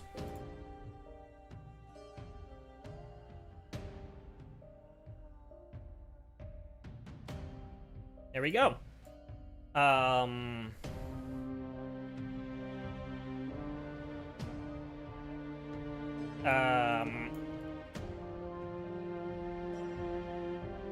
We witness Finon's memories of various, or we witness Kozlana's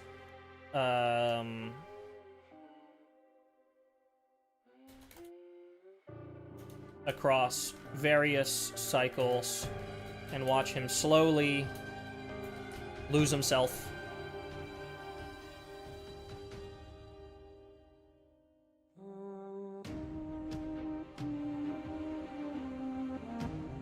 Ah, shit, Star Elves kicked me out.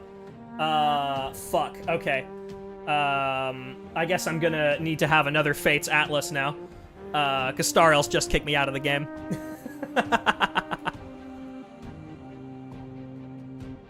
Dude, this is fucking insanity, by the way. Oh, by the way, I probably need to do this now at this point.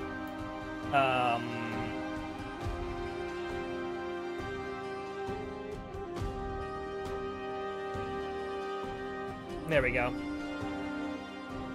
Yeah, we are this close now. Mm-hmm. Crazy, right? Fucking wild. Actually wild that we are this close. Alright. In that case, is there like an online Fates Atlas?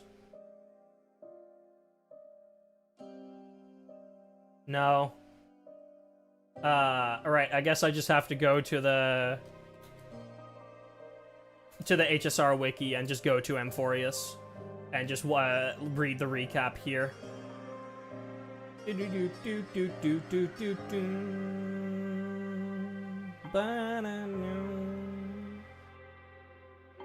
Trailblaze missions.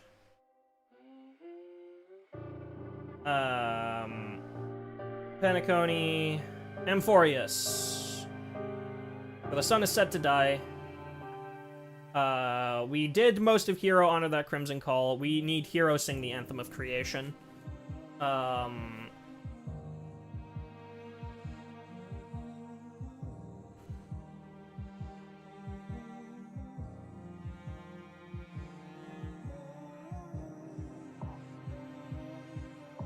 Right, yes.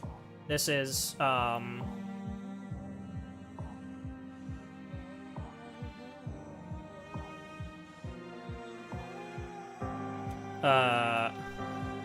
after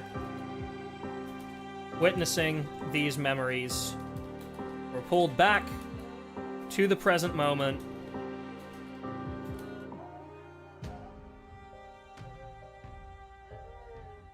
Kozlana fusing into Paimon instead of killing him from, like, the... We can mention that here. Because that does happen here, and this is the only time that it's truly, like, important. Pull back to the present moment.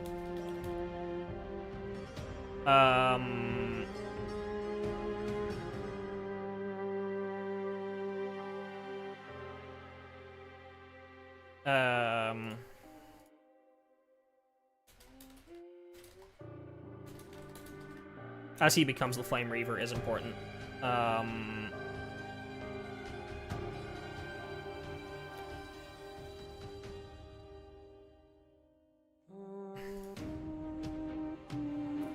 Where the Flame Reaver, aka Kozlana, ambushes TB and Finon, who are about to complete Aranova.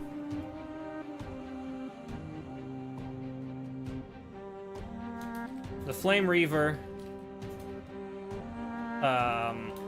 after a battle, reveals himself to be Finon from another cycle.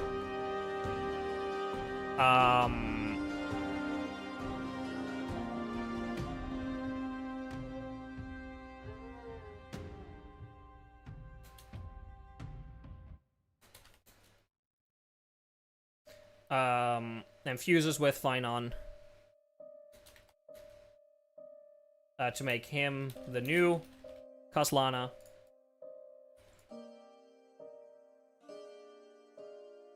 With the amount of core flames Kozlana has now accrued,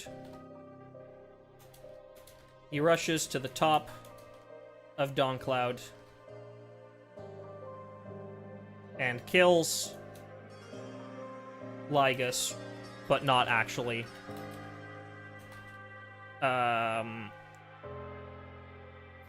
Because Lygus's form on Amphoreus is just an avatar.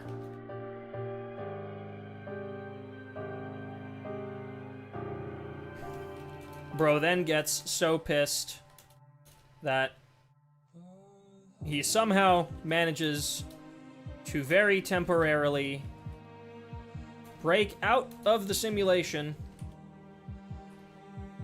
and stand directly in front of Nanook.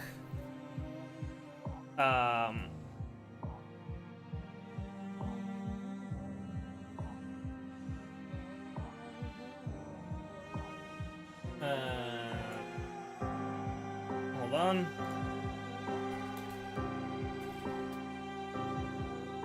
Let me just get, like, a good image of it. Yeah, there it is. That's good.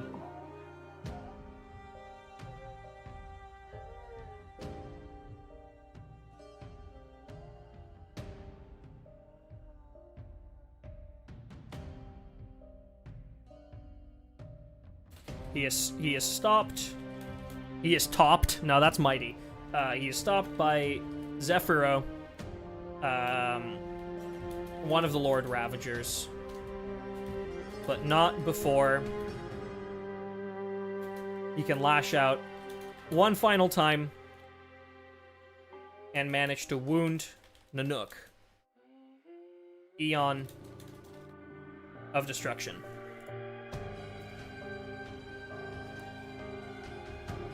Right, and then heroes sing that Anthem of Creation. Is the verdict that it was Zephyro or their simulation? We don't really know, but honestly, it doesn't really matter, I think. Like, I agree, we don't know. There's not a final verdict on that. It could very much be both. But it doesn't super matter.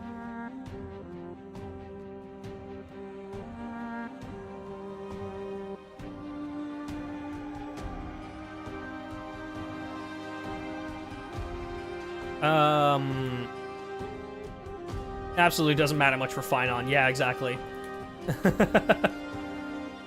It matters for us maybe a little bit.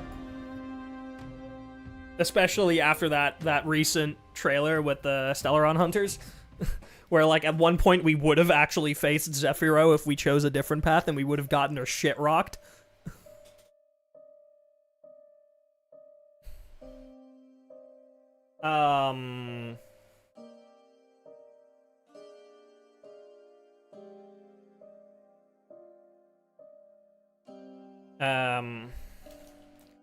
After finance, crash out.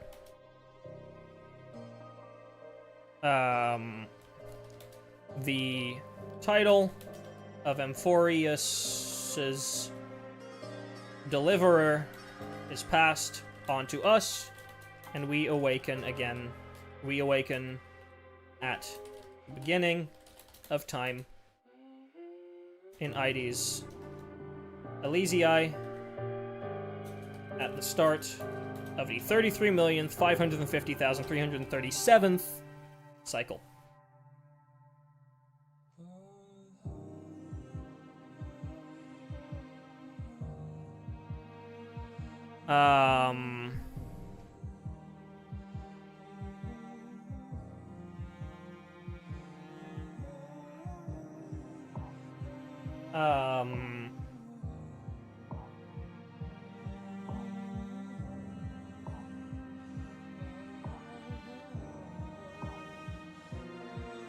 Mem reveals herself to be a version of Cyrene. A ripple of past reverie. That is capitalized.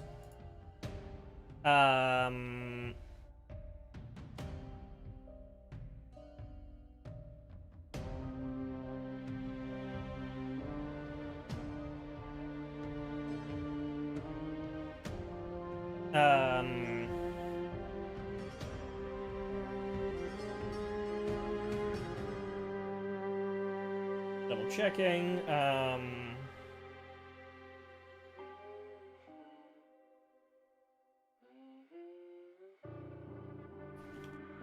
We wake up next to a new version of Cyrene.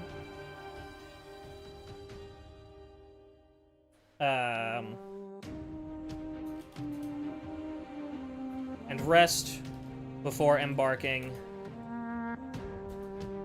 on our journey in this, presumably, final cycle. Right. That's basically all of 3.4. They're, like, yes, we can go further into Finon, like, Finon's suffering. Look at your profile picture. I don't recognize that one. I have no idea who you're talking about. He's been deleted. He no longer exists. I'm kidding. That's mean. Welcome in, Theo. Alright, that's the end of 3.4. We could go into, like, Finon's entire backstory, but I feel like just getting the general, like, greater lines across here. This is all we kind of need to do for 3.4. Like, we have the revised structure of Amphoreus. We have how the Eternal Recurrence started. We have a short overview of the Eternal Recurrence, and the fact that Finon becomes Castellana, who becomes the Flame Reaver.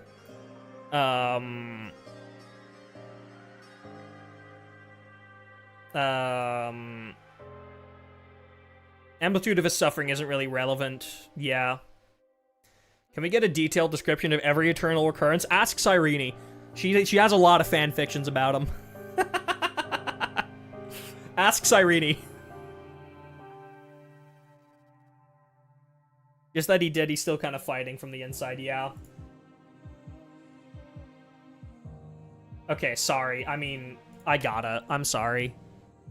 Where's my piano?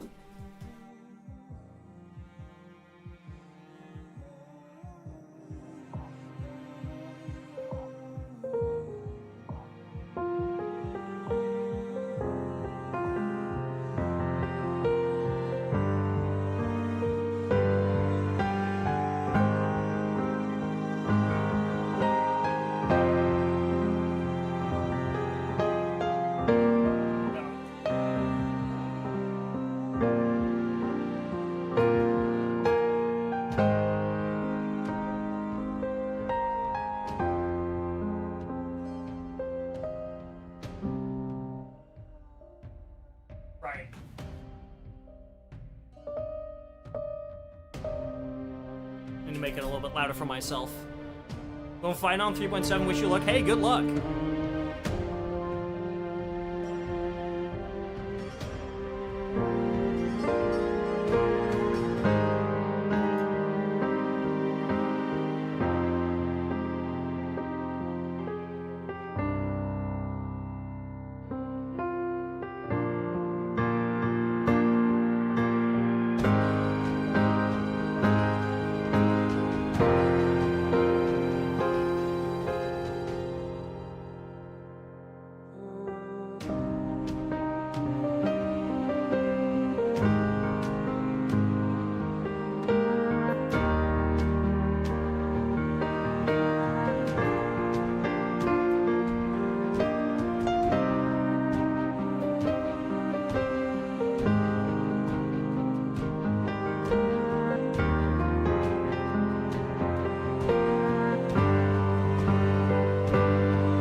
Interesting chord progression. It's a really interesting chord progression. Yeah, I like it a lot.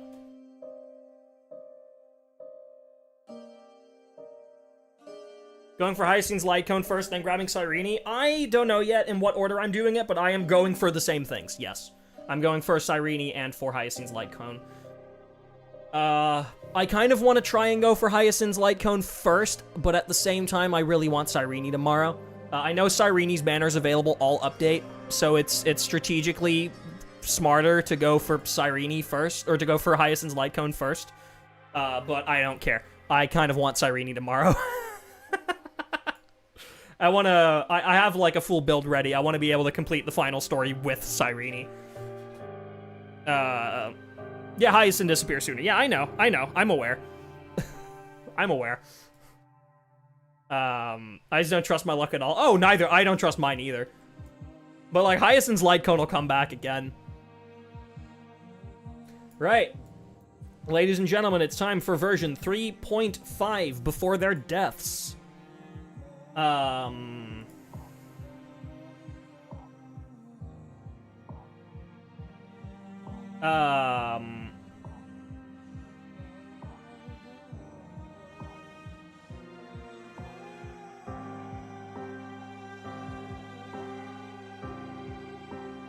Right.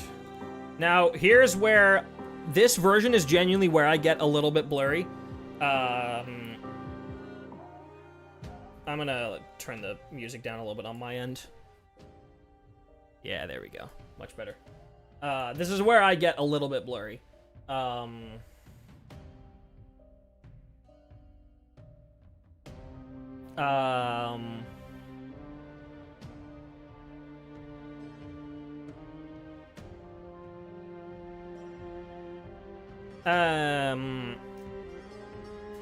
We meet up with Cyrene in Heidi's Lizzie Eye. And we switch to the Siren song. Oh, you're so right. You're so right. Yeah, hold on. Yeah, we're in 3.5 now. We should.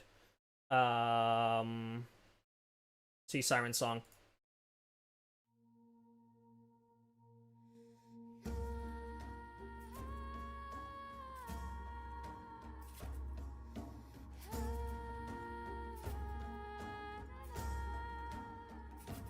Right. We meet up with Cyrene and ID's Elysiae, who indicates that she's not the Mem or Cyrene. We know. But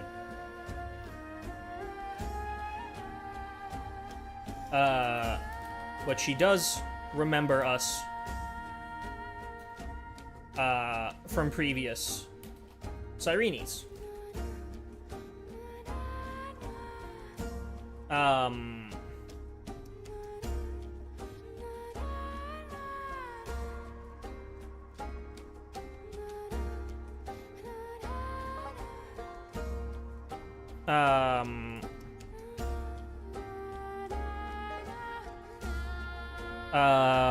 We prepare for our journey into the next cycle, and decide to contact the geniuses through the chronocognitive anchor. Oops. Oh, right, that happened. Mm-hmm.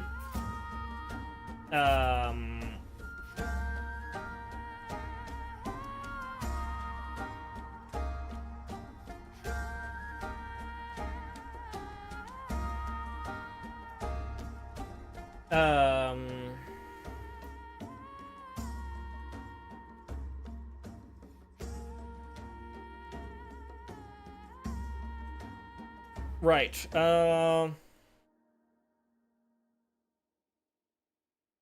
Screwlum confirms that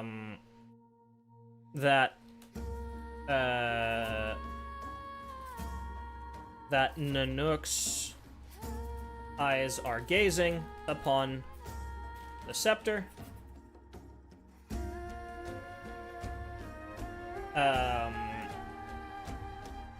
And that Amphoreus is a testing ground where Iron Tomb evolves through self-extrapolation. With your permission, I'd like to ask you something. Which character will you be drawing in the Honkai Star Rail 3.7 update? Which character is the most preferred? I'll determine my roadmap accordingly. I will be going for Cyrene first and foremost. I would like to get Hyacinth's Light Cone. That's my wishing path for 3.7.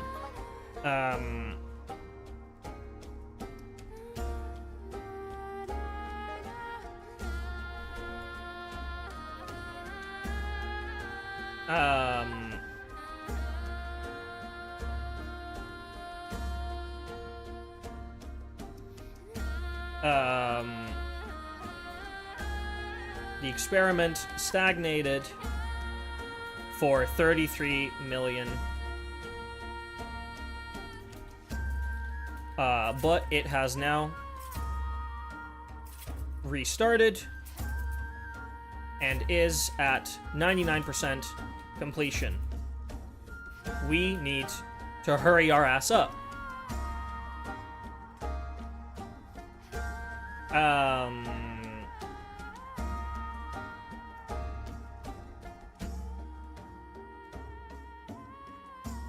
We have about 14 system hours before Iron Tomb achieves completion, which sounds like very little time, but time moves way faster on Amphoreus.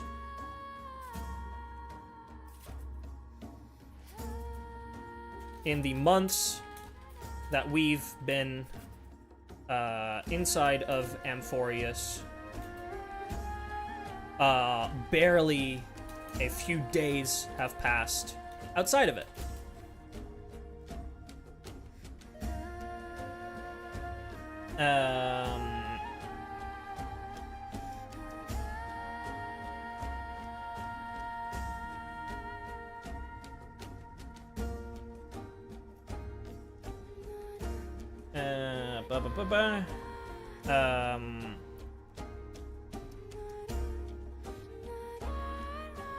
Legs' behavior's been quite abnormal. He's never interfered in the actions. The Scepter has an extremely strict autonomous protocol restricting even its administrator. Right.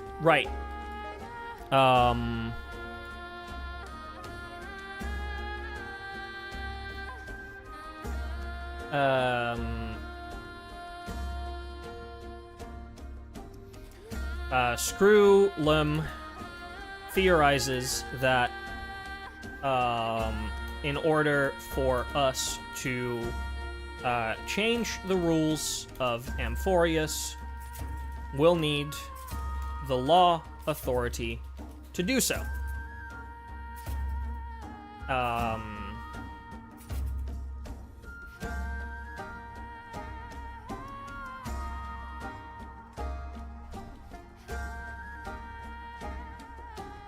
They also mention that while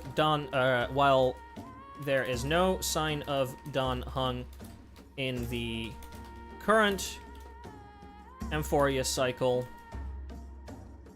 he is not yet back on the Express.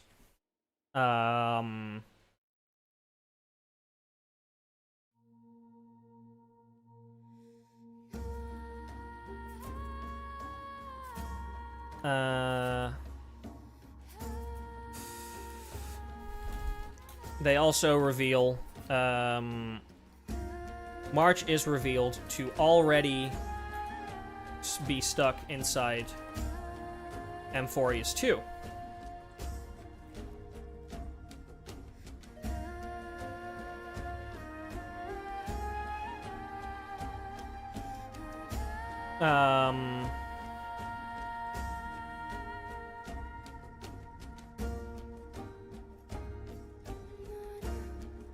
Doesn't that technically happen in 3.4 as well? It's fine. It's fine. It's fine.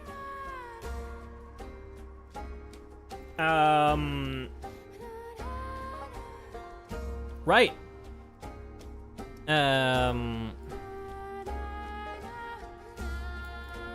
I quickly want to enhance this with some images. Give me baby Cyrene. And then give me the geniuses. I should have a picture of the two geniuses next to each other. Yep, there they are.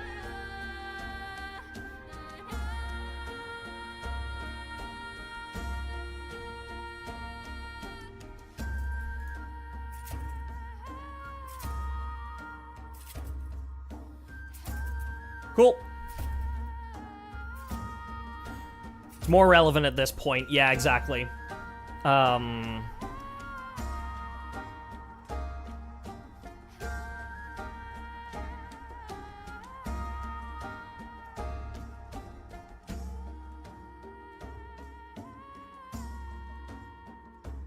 Lygus interrupts us.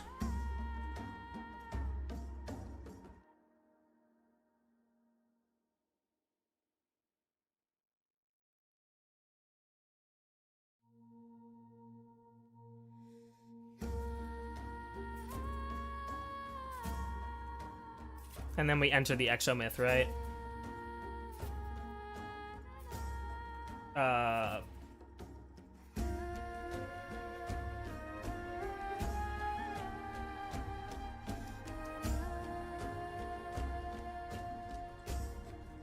Do we enter the exomyth here? At the very start already? Yeah, we do. Yeah, we do.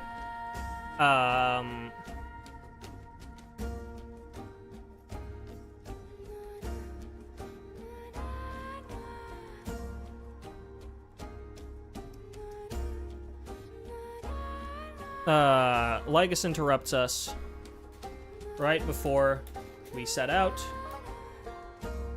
and drags us into a place he calls the exomyth.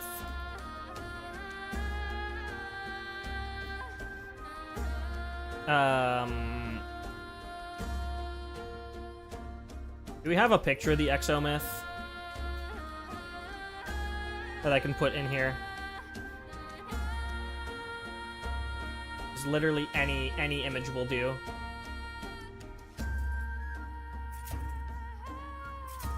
Ah, this is fine.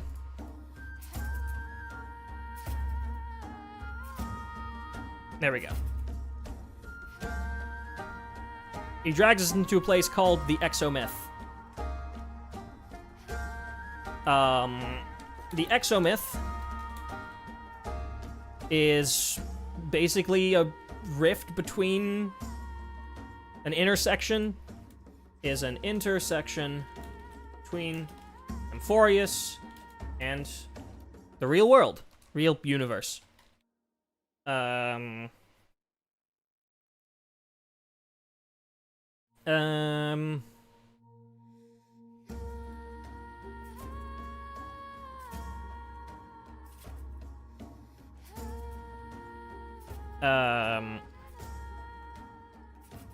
he tries to persuade us by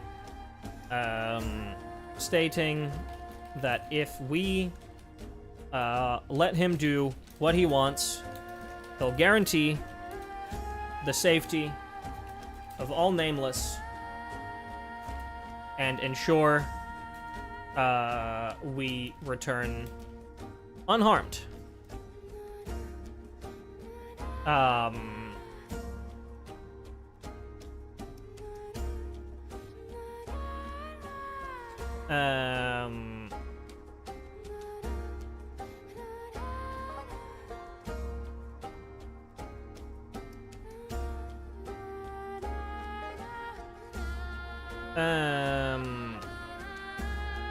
Choice before you bears a 1 in 3 chance of elevating you to unparalleled existence among the stars. Yep.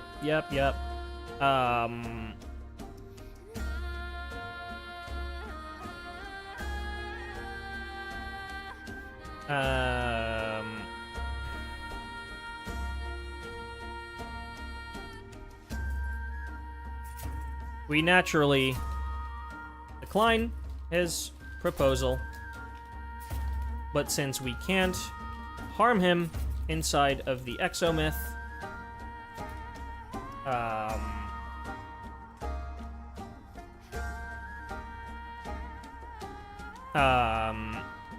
we get sent back into Amphoreus to find the Law Titan Demigod. Find the Law Demigod, because at this point we know that the Law Titan's already fallen. Right, that's the end of this chapter. Now, next up,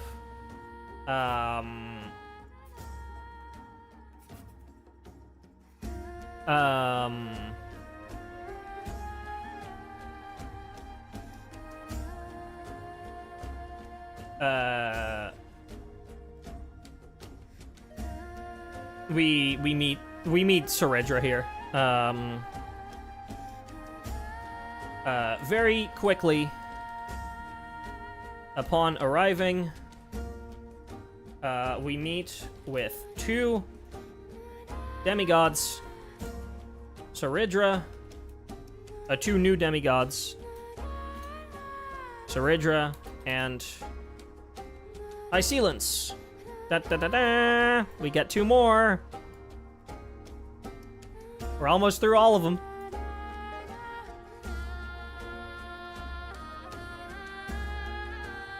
Right, I've heard enough of the Sea Siren song. It's starting to get annoying now. We're going back to just the second Spotify album, so I can put it on shuffle.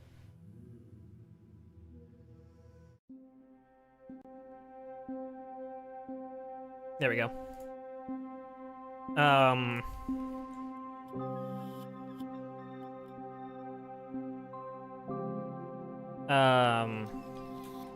They tell us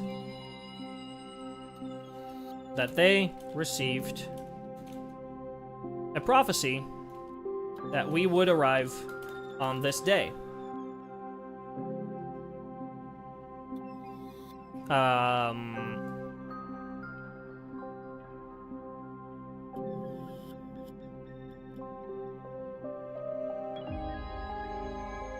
Oh, it's this track. There we go. Now that's where I gotta put it.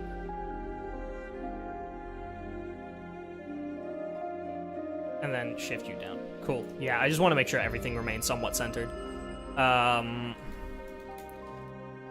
This indicates to us that Lygus is already active inside of this cycle.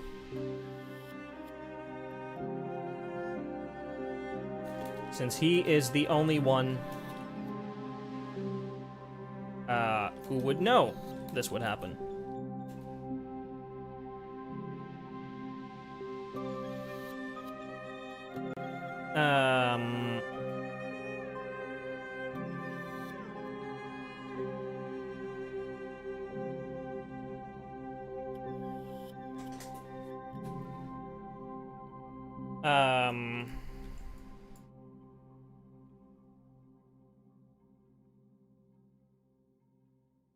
They're already aware of Amphoreus's cyclical nature, and know we come from a different cycle. They already know this.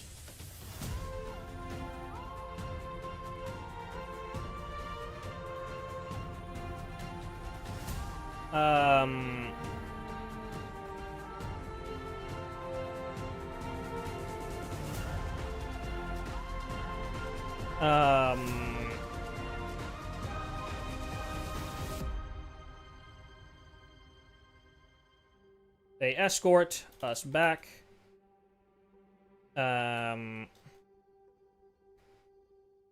Saridra is the current monarch of Akama, and Isolence is, I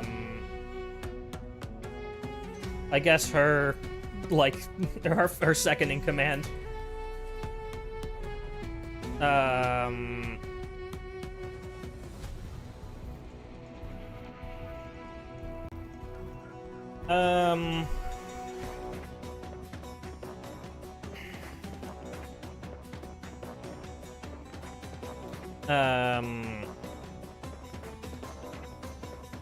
I guess this is, we move all of this down.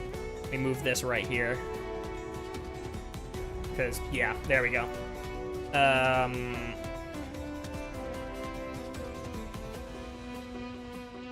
Another part of the prophecy they received is that Amphoreus shall break its chains and reach the world beyond the sky.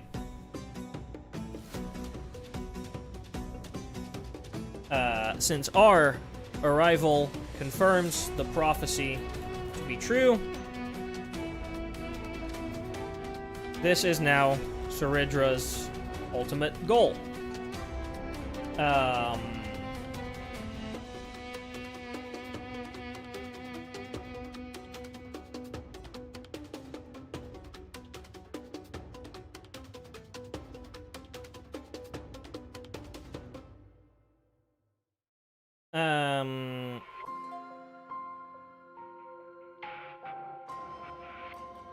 Oh, hey.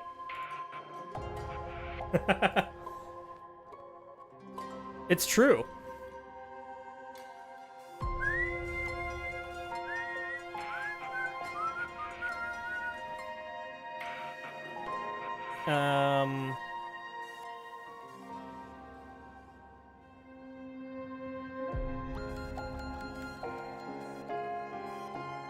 Oh my god, this song fucking killed me, dude.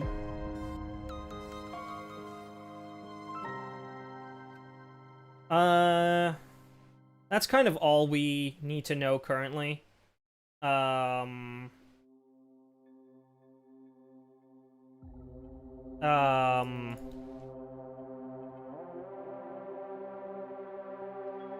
shit. The video here on YouTube with translation from this song, or transition from this to the song is crazy good. Oh yeah, I'm sure that video, I'm not shocked that video exists. I'm sure it's good. Saridra invites us to a meeting to discuss the future of the Flame Chase, and we try to get her on our side.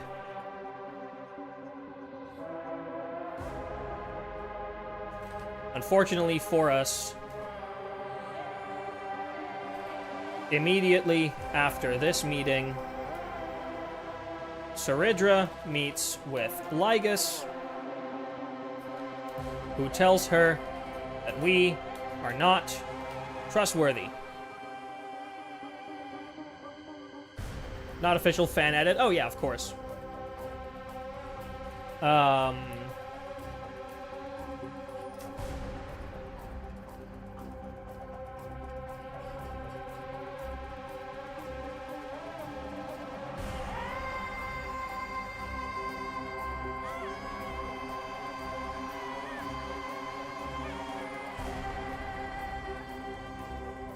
Yeah, there we go. Right, after this happens,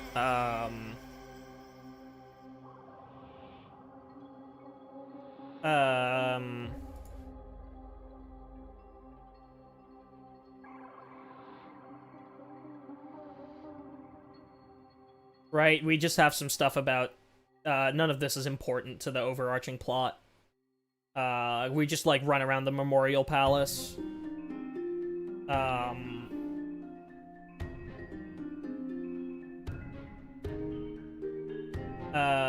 We have a conversation with High Sealants.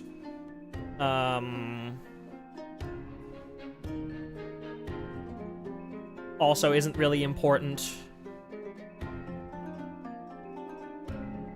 Like, at this point, the only thing that's important is the overarching Amphoreus stuff.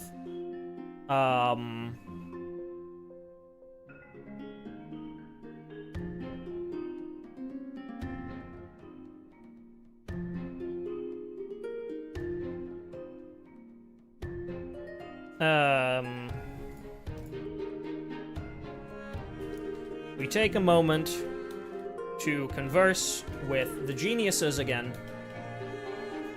and Herda tells us Lygus has indeed infiltrated this timeline and has already gotten close to Saridra.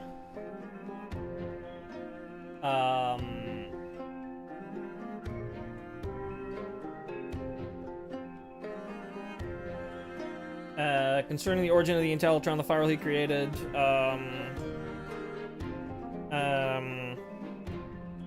Lygus is definitely connected to the Genius Society, yeah. She also reveals that Lygus is, without a doubt, connected to the Genius Society in some way. That is important.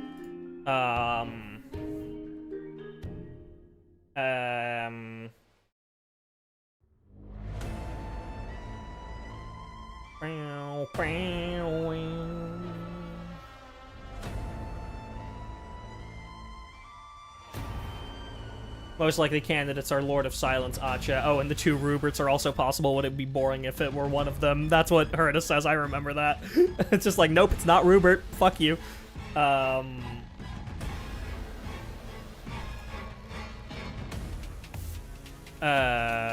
We're invited to a banquet by Saridra,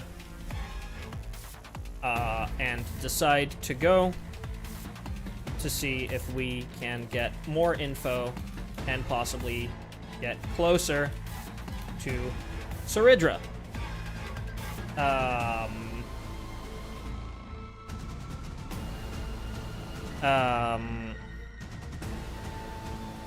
Our belongings get confiscated at the banquet's entrance, including our chronocognitive anchor.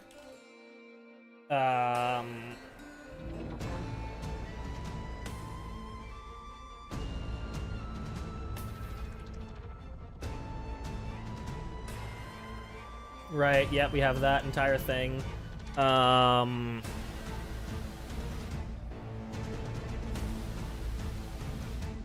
Saridra is seemingly not present at the banquet yet, but High Sealants pulls us aside.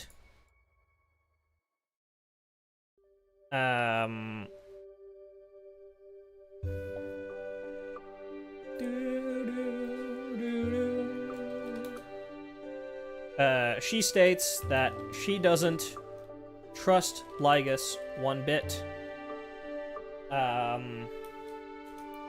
And gives us Faguza's Dew of Divine Blood to drink, which will dispel her Siren's song. That's currently hiding Saridra and Lygus from all of the members at the banquet. God, we have so much text and no images. To be fair, this story is mostly text, not images, because we barely had any new areas in this update. We had like one. We had daytime Styxia. That was it. Or daytime Styxia. We had past day Styxia.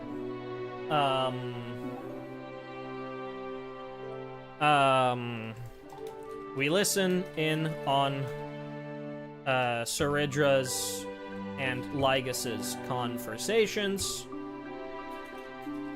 but eventually get caught.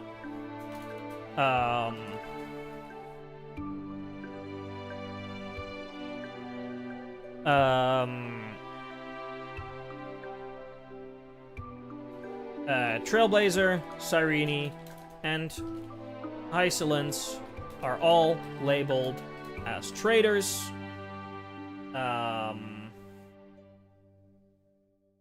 Right, this is a bit further. God, we're moving through this really fast.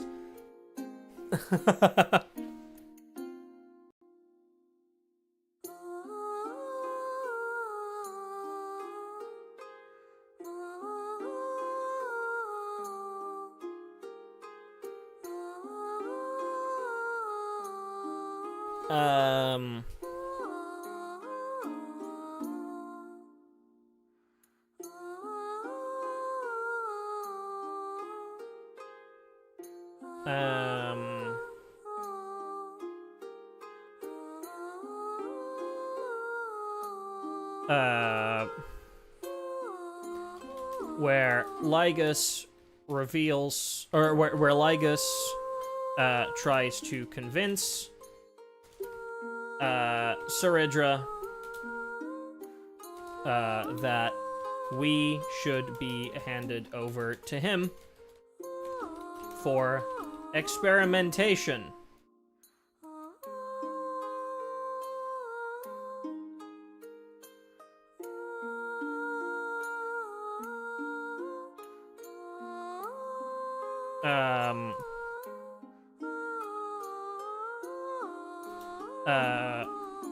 Lygas does really make my skin crawl. Once Saridra and Lygas, or once Saridra reveals herself to the entire banquet, we try to change her mind, but are ultimately labeled as traitors. Hysilence included. No, we're not listening to Proi again. I will start playing along with it again. We can't have this.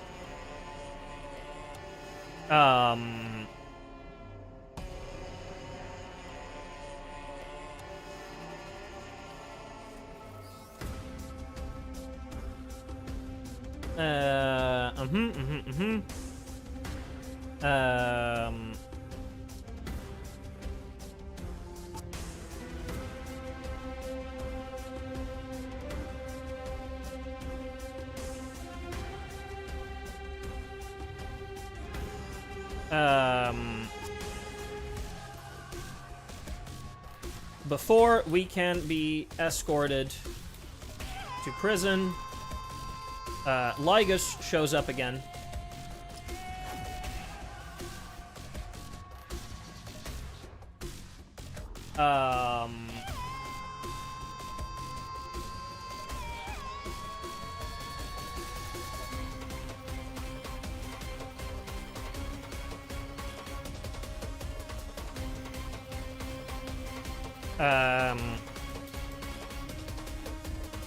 And traps us back in the Exo myth.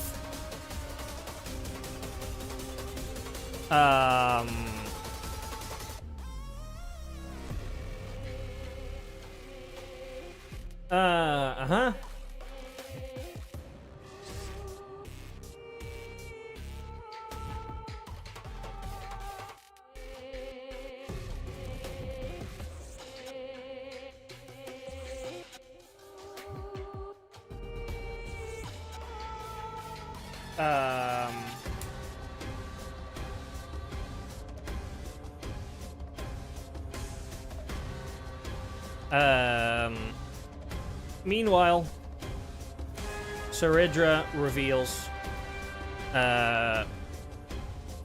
states she doesn't trust Lygus either,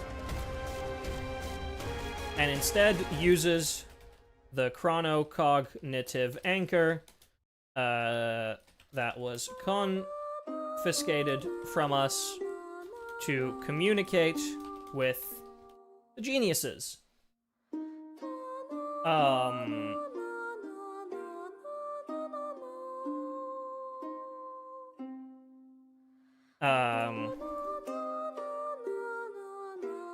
This allows Skrullum to use the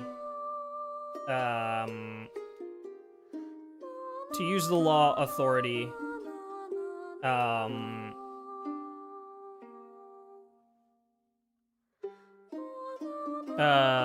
to read the ultimate protocol, not to use it yet.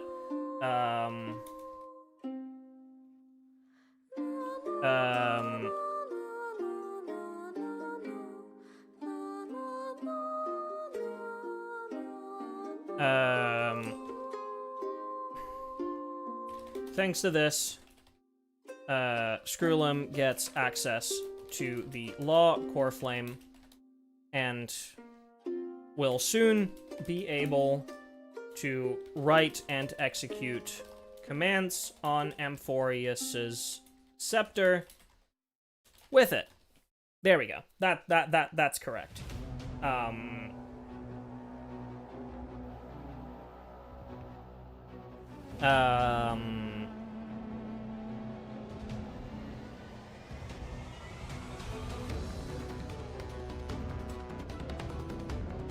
So that's basically it for this section. Now we are pulled into the Exomyth.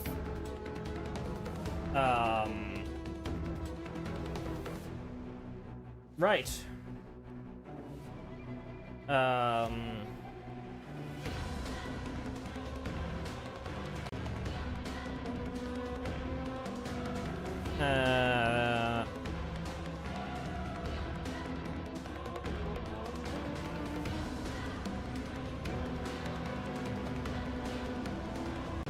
Hold on.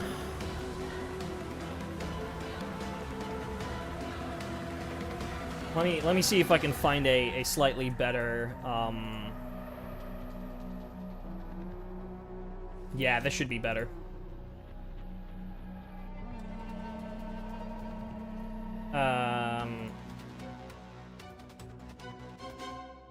Here we go.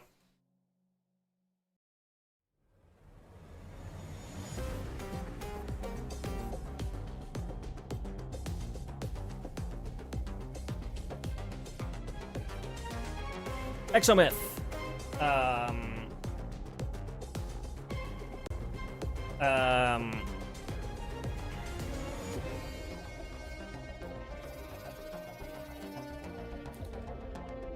Trailblazer is still stuck in the Exomyth while all of this is going on. And since time moves a lot slower here, thousands of years, or hundreds of years, pass in Amphoreus during our time here.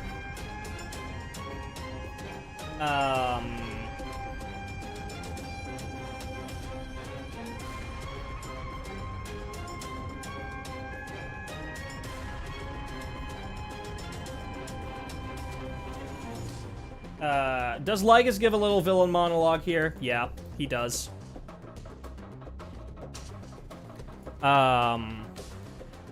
Lygus gives another villain monologue primarily to waste our time.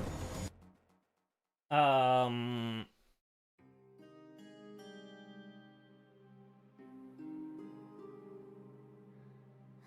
Herda shows up briefly to tell us to hurry the fuck up.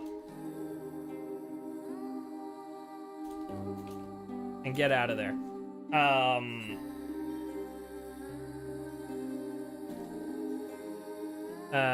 She also tells us that she's detected the influence of another path inside of Amphoreus. So strong that it might be able to help us escape.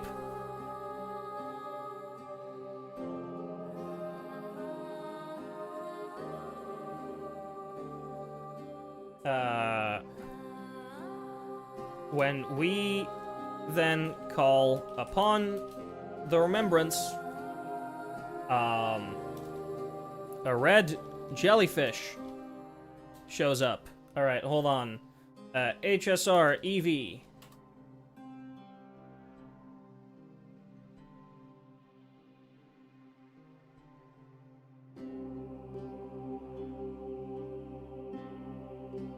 Boom.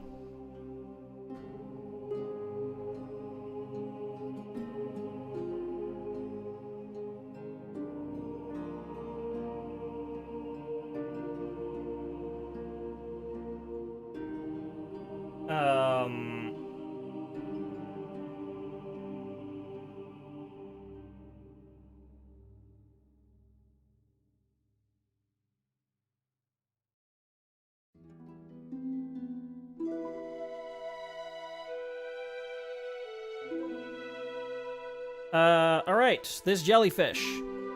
I love this track, by the way.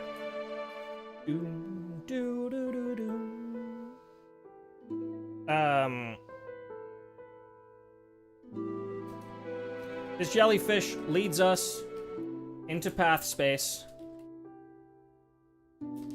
where we're approached by 3 members of the Garden of Recollection with March 7th's appearance.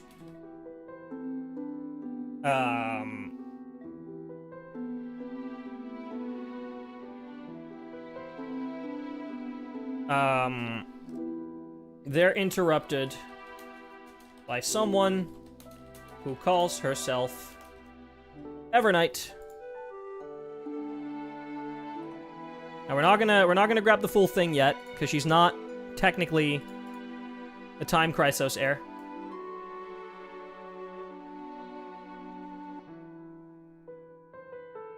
By someone who also kinda looks like March and calls herself Evernight.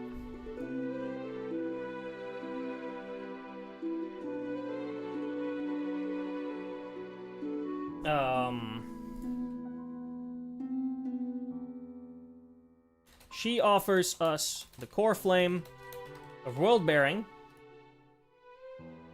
that Cyrene had hidden somewhere in the River of Time. And then sends us back to Amphoreus. I don't want Proi Proi. I know it's the instrumental, it's a different track, but still.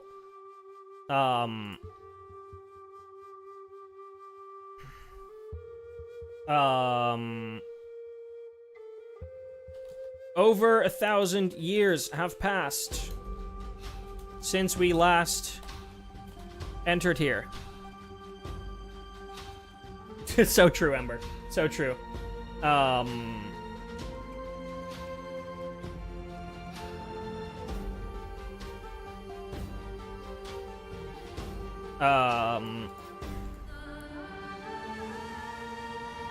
We slowly get shown the events of the past 1,000 years. Have I been pinged somewhere on Discord? Oh.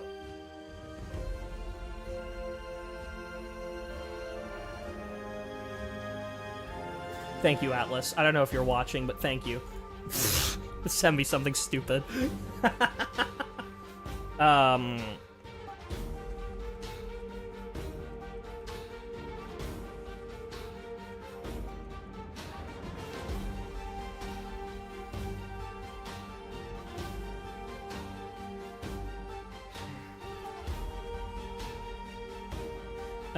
Cyrene managed to convince Saridra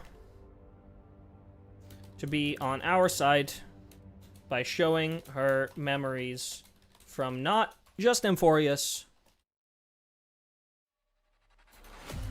but from the Trailblaze in general.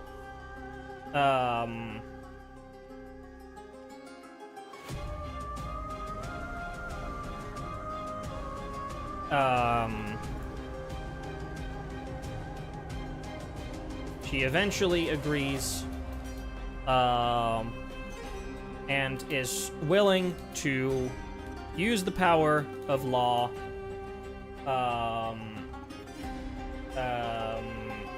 to overwrite the rules of Amphoreus.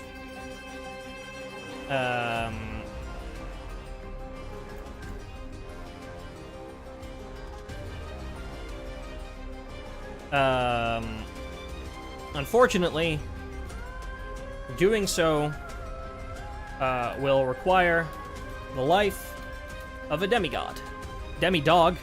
Demigod, not demidog. Jesus Christ.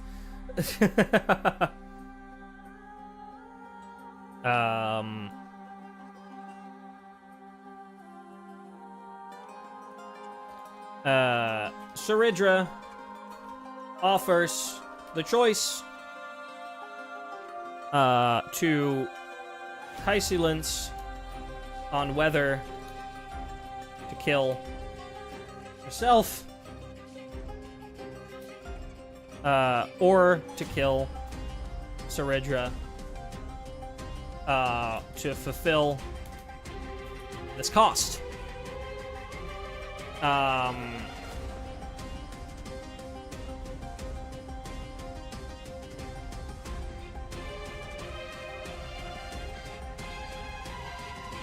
Isolance chooses to kill Saridra. And sure. Chooses to kill Saridra, and her death allows Skrullum and Herda to briefly alter, to briefly overwrite some parts of Aranova's logic,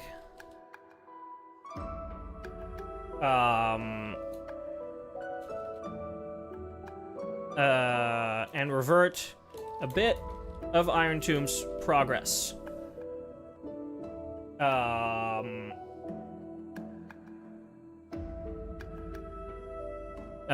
Unfortunately, we're definitely going to need one more cycle to finish the job.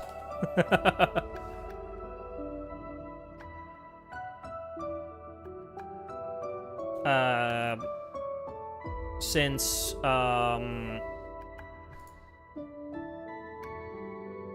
Aranova's logic, but they only managed to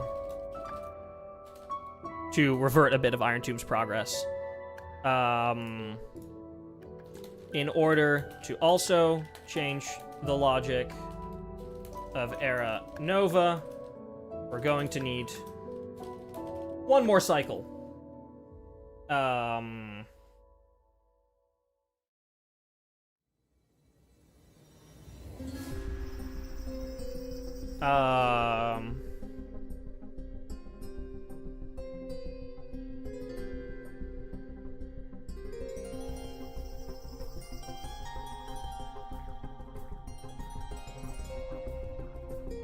After Saridra's death, the other Chrysos heirs effectively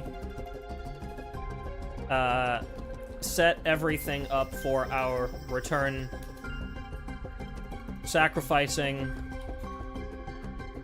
almost all of them in the process, in the hopes that we'd be able to finish the cycle.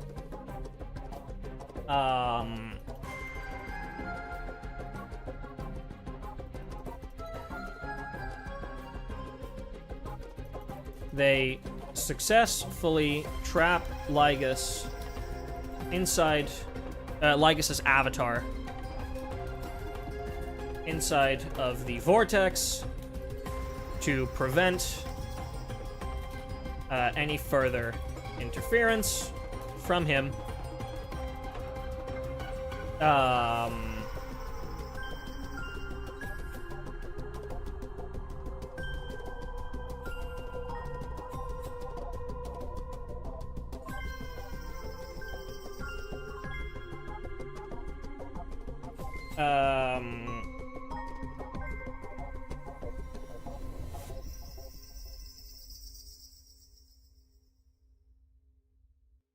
Right. We're not going to go through Isolence's entire tragic backstory, because once again, it's not super relevant to the overarching story of Amphoreus.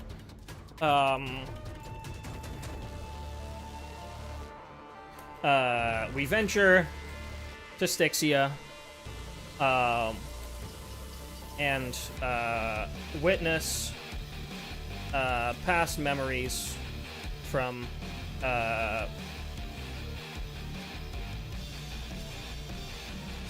the memories of Isolence before making our way to the depths of the city,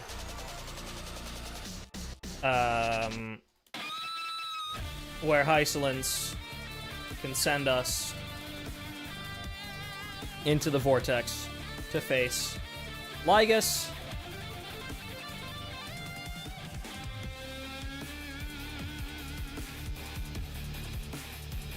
Right.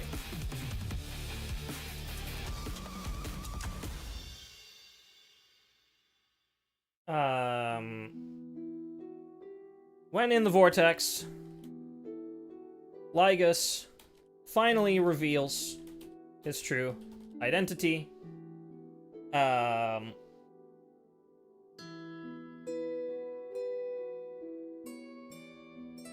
As a fragment of Xandar, one Kuwabara. I have an image for this. NPC. Boom.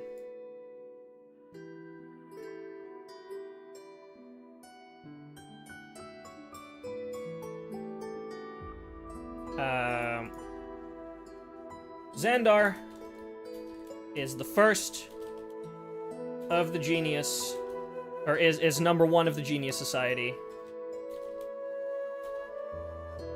and the creator of Noose.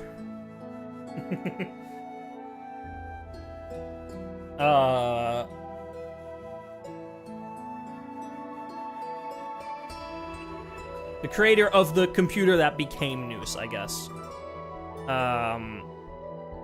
Isolence sent us to the vortex in a new cycle? No. Isolence used used Fagusa's spirit water to transport us into the vortex. It's not the new cycle yet. Isolence was waiting there the entire time, because the vortex, they shut the vortex entirely down, and Isolence was effectively the prison guard of it, ensuring that Lygus would be trapped inside the vortex, since he wouldn't be able to leave through Fagusa's spirit water.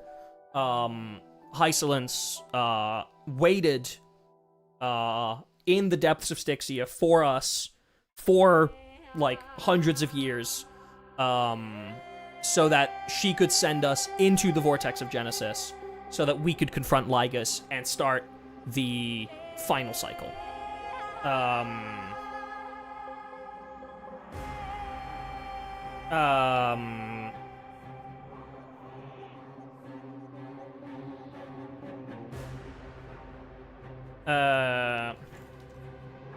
Towards the end of his life, he copied his consciousness, or duplicated, I guess. Duplicated his consciousness onto... It was 9, right? Was it 9 fragments? Onto... Yeah. Onto 9 inorganic vessels. And 9 inorganic Ligus is one of those vessels.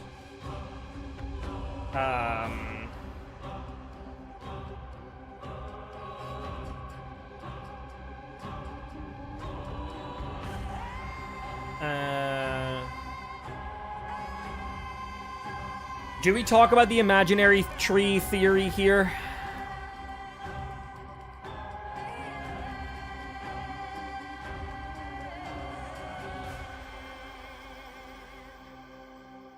Or do we kind of leave it be?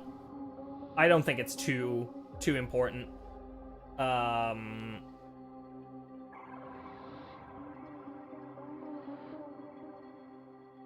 He holds another villain monologue.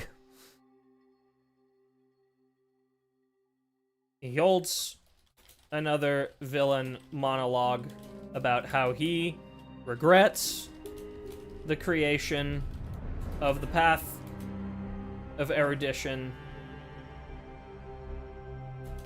since it limits the pursuit of knowledge. Hey, have you guys heard of the allegory of the cave? Damn, that's all. That's all we need. That's all we need. The cave, guys, the cave.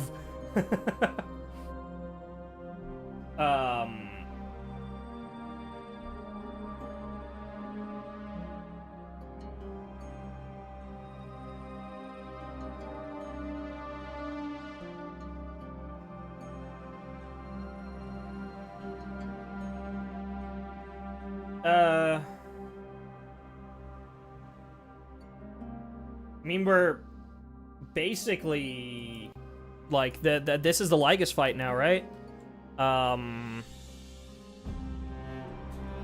We fight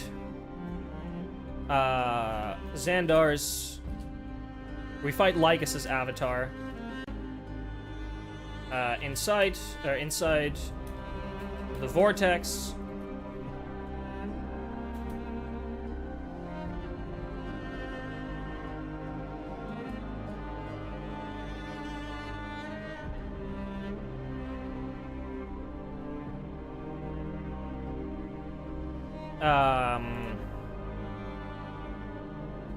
But Ligus keeps,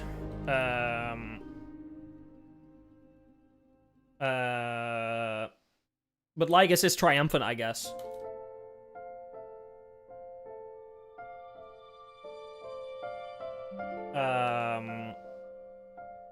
But we don't manage to fully defeat him.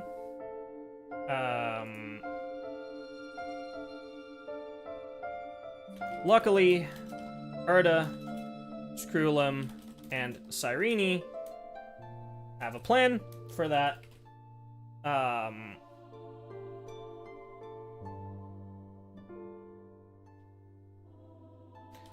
Ligus's real body is still in the exomyth.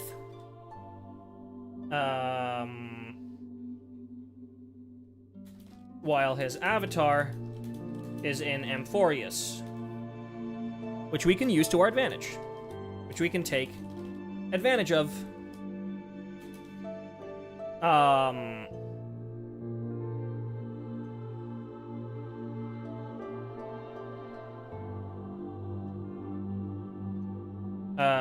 We constantly rewind time to keep Ligus stuck fighting us while we overload his avatar with memories, with a flood of false memories, basically, in order to overload or freeze his CPU. I mean, yeah, basically. We basically zip bomb his ass. AKA we zip bomb his ass.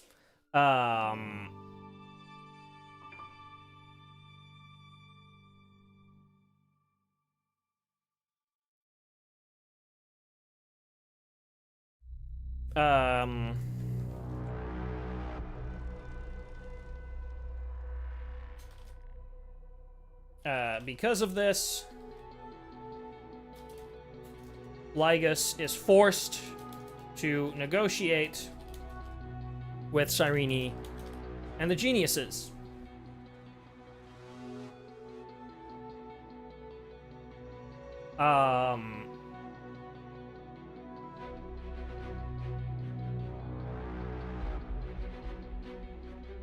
Lygus isn't phased, and instead reveals that Amphoreus isn't a location where three paths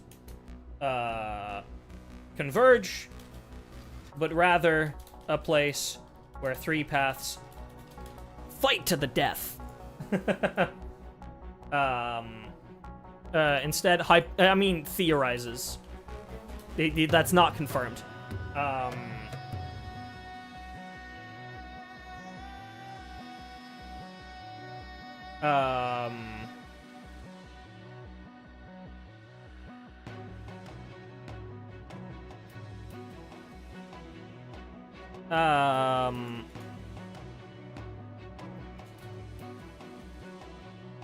When Lygus finally commits to this negotiation, fully, his avatar disappears from the vortex, and Trailblazer can safely initiate Aranova. That's... Holy fuck. Was 3.5 that long? Jesus. I thought 3.5 would be one of the shorter ones.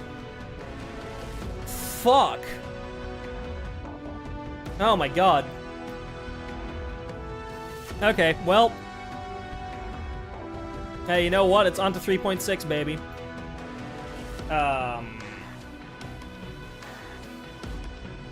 Well, I guess we can quickly mention,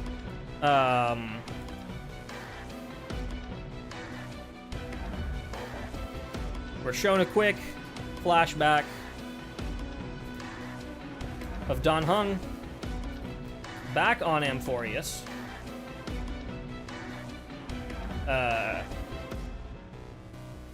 having a conversation with Evernight, and he correctly deduces, well, okay, not, and he discovers that Evernight, he has a conversation with Evernight and tells her, to get out of March's body, basically. Right. That's 3.5. On to 3.6. Holy shit, we're almost there, chat.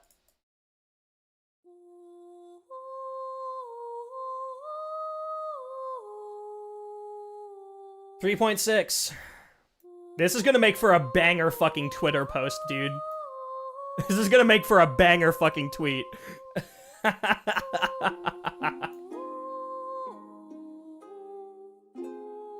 Right. How does version 3.6 start off again? I think I remember.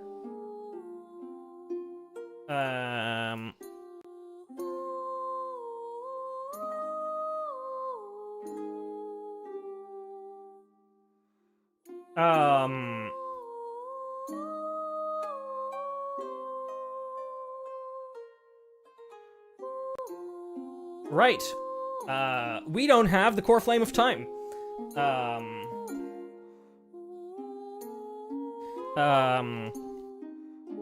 When TB attempts to start another cycle, and reset the world, we suddenly realize that in all of the memories we were shown from this current cycle, there was no mention of the core flame of time ever being returned.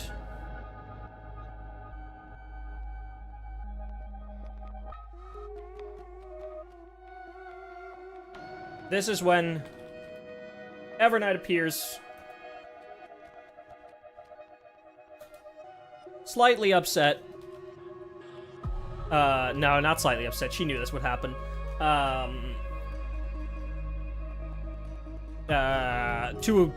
To elaborate,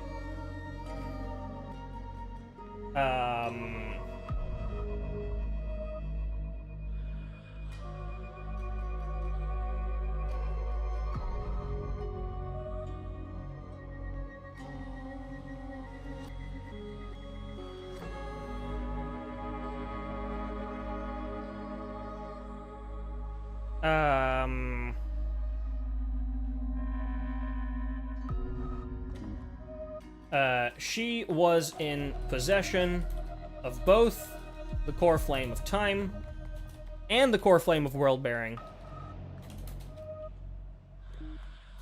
But when visiting us in path space last time, she only gave us world-bearing and held onto time herself.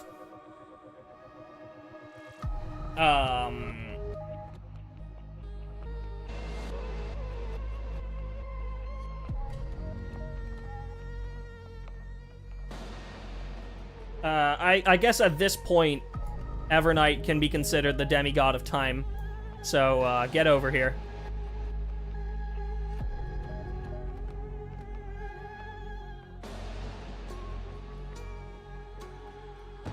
There we go.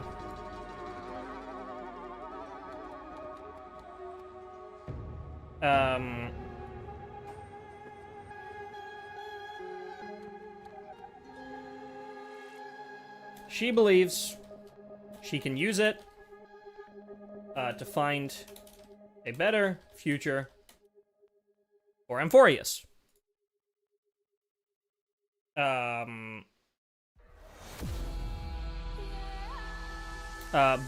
selectively choosing which memories of the Trailblazer to use in the world's recreation.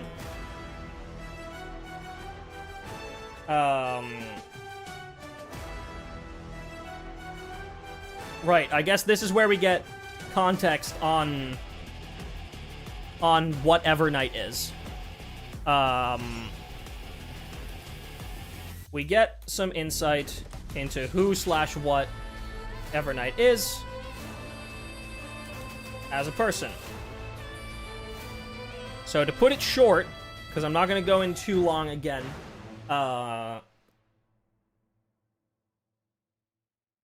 Evernight and March are basically the same person.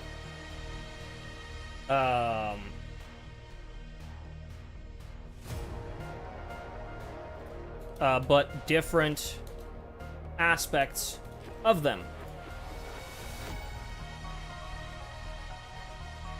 March is the person Evernight always wanted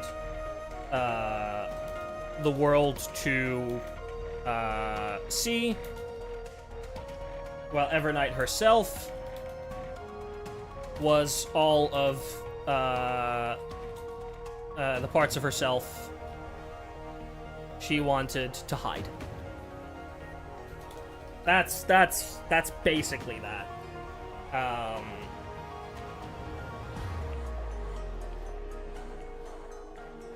The reason for the split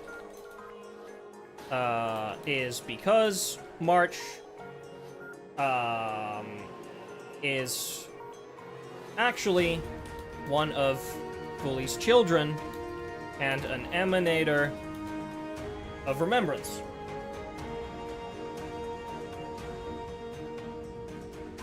Let me pull up Fuli here. Eons. Boom. Hello, Fuli.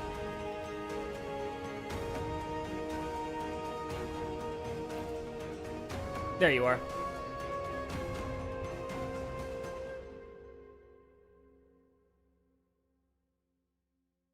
Evernight wants nothing more than to protect, march, and fulfill her desires by whatever means necessary.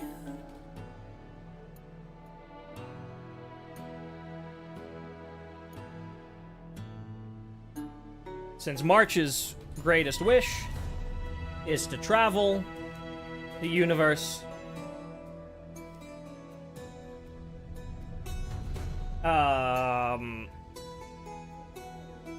with her friends, so Evernight will do whatever she must to make that happen.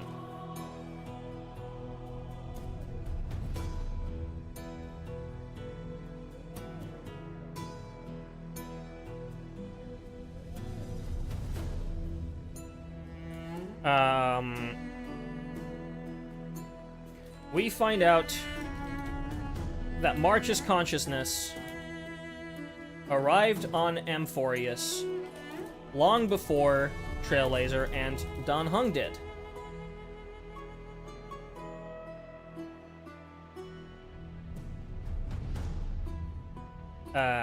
She was basically a ghost, though. She was essentially a ghost, though, and couldn't interact with anyone or anything.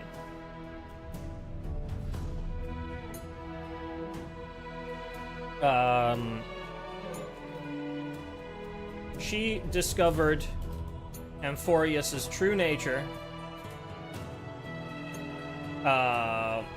pretty early on, and if she didn't do something, she knew TB and Don Hung wouldn't safely be able to make their descent into Amphoreus.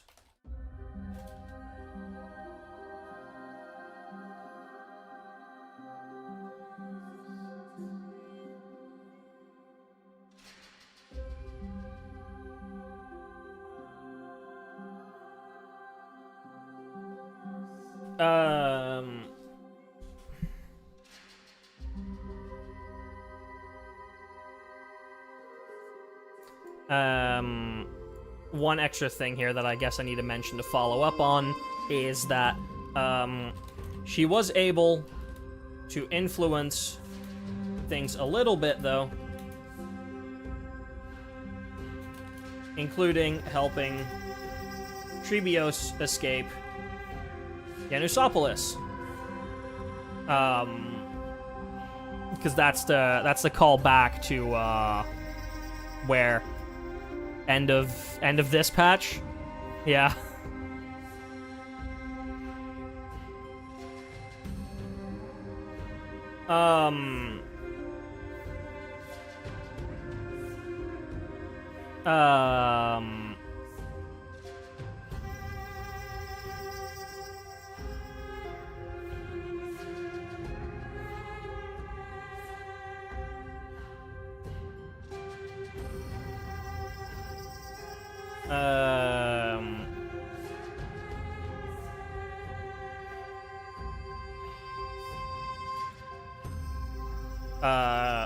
Once March is eventually out of options, Evernight appears and offers her a solution.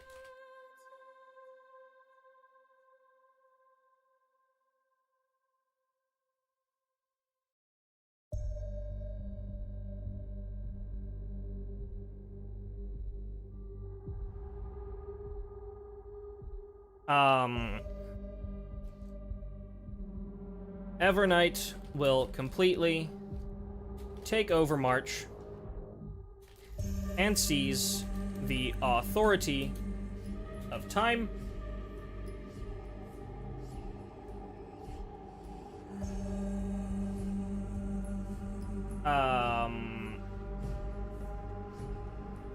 Or,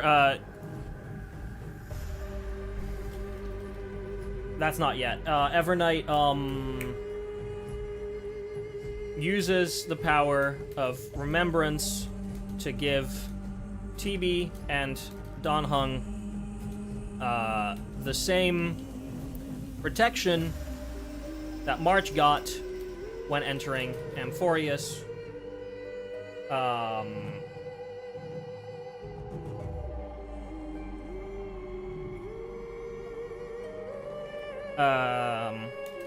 And in exchange, Evernight takes over March completely.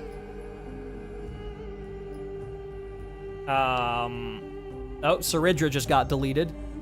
Lovely.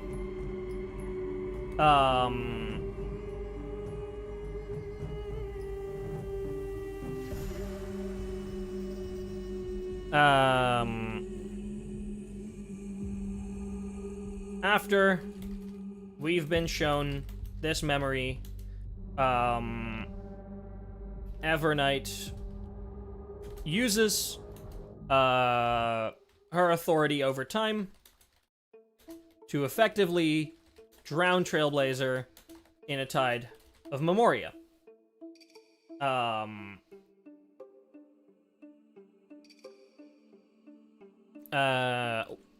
Right, that's kind of where we need to leave that for now. While this is happening, Don Hung is making his way back to the Express. But he only makes it back as a projection of his consciousness, since both his and Trailblazer's body are still stuck, floating in space, inside of the Astral Express car somewhere. The detached train car. The detached express car. There we go. That's still such a funny detail that all of this time our bodies have just been floating in space effectively. Don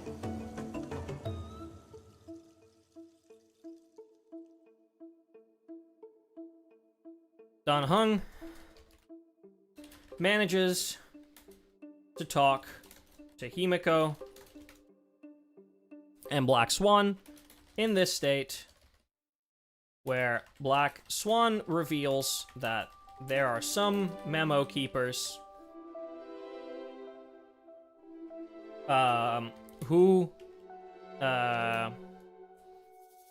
have their eyes set on Amphoreus because they think they could obtain the memory of the death of a path or god here.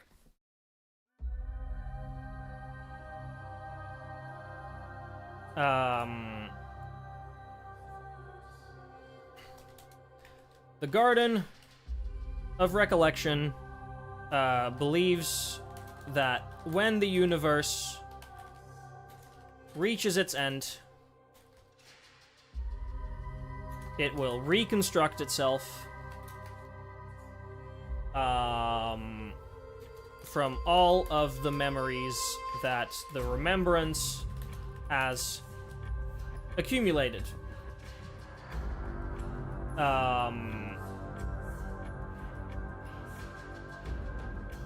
Which is basically just what Amphoreus is.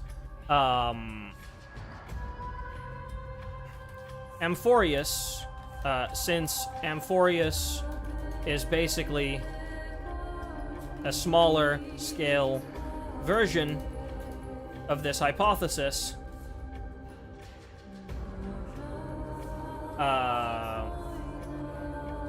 they wish to use it as a testing ground.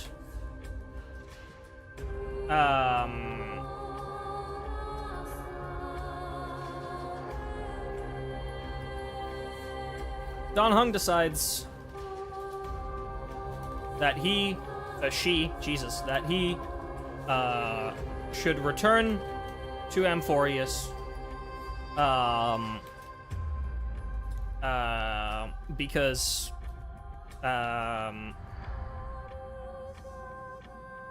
so long as his physical body isn't present on the Express, there's not much he can do. Shut up, Proi Proi. Not again. Yeah, there's not much he can do. So he returns to Amphoreus.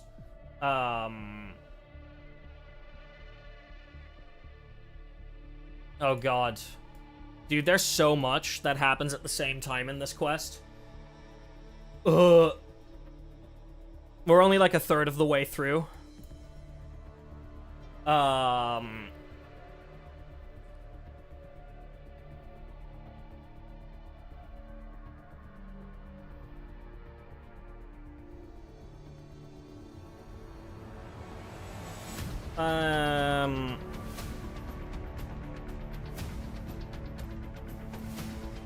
Right, I guess this is important. Meanwhile, the Trailblazer gets thrown into various different memories by Evernight.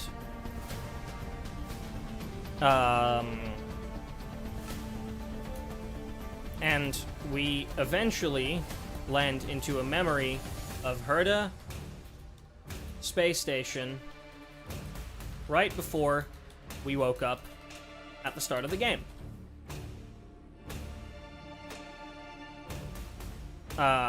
This memory features Kafka giving us a short speech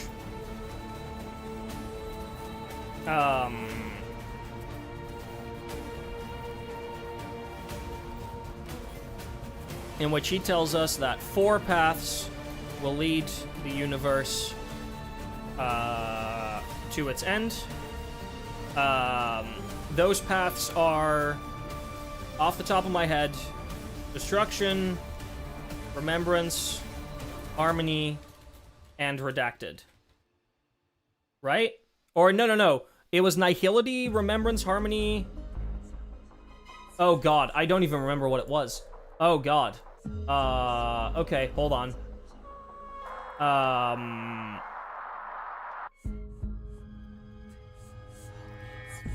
Is it this step?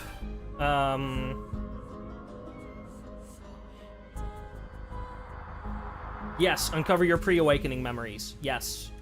I need to get the exact dialogue here.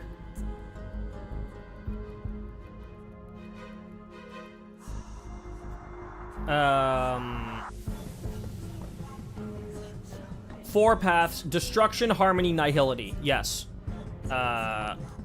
Destruction, harmony, nihility.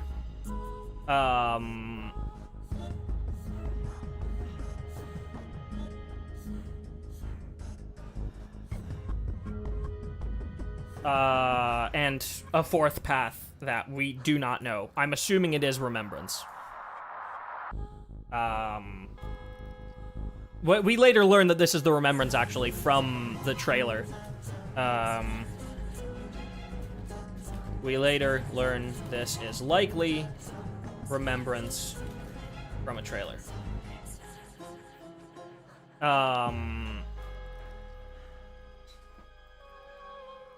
Right, so that happens.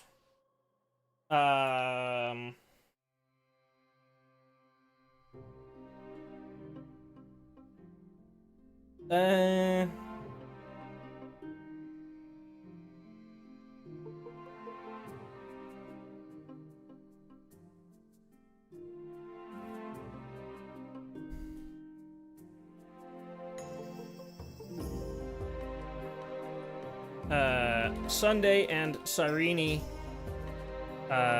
meanwhile, try various different methods to pull us out of the Memoria tide that Evernight has put us in. but they ultimately aren't successful. In doing so, though, Cyrene stumbles upon March's camera. Cyrene stumbles upon March's camera.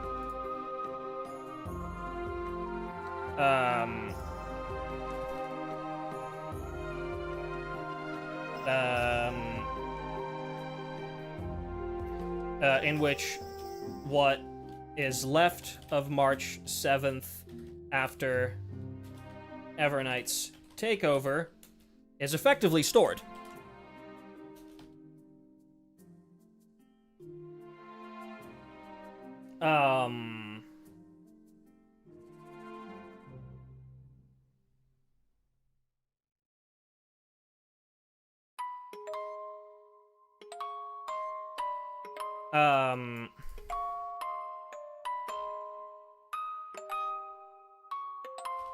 Sunday's attempt also fails, but it distracts Everknight for long enough that Black Swan can enter Amphoreus undetected.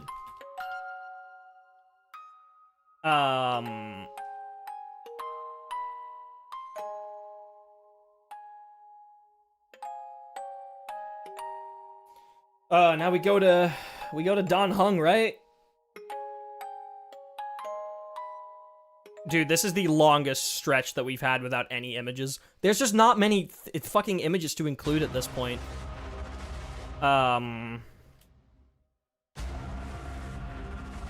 Meanwhile, Don Hung arrives on Amphoreus again.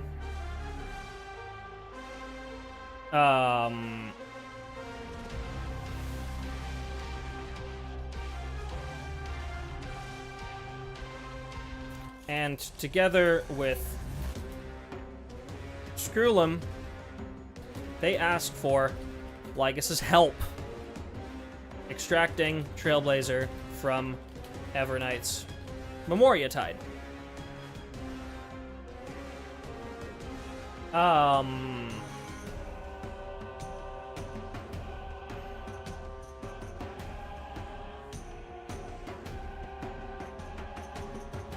We have no reason to believe Lygas will betray us, thanks to Anaxa, who has effectively used alchemy, to, I don't know, make himself at home in Lygas's brain.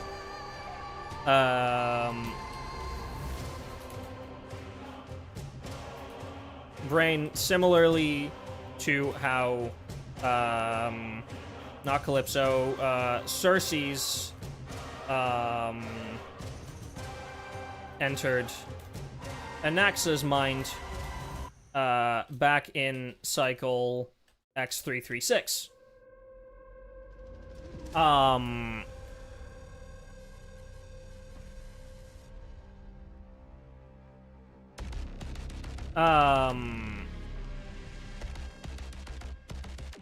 So Anaxa can keep him in check.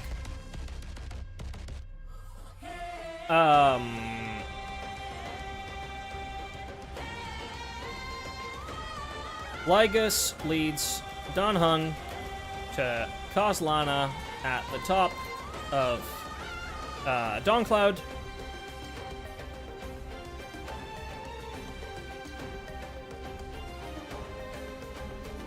And we ask for his raw power of destruction.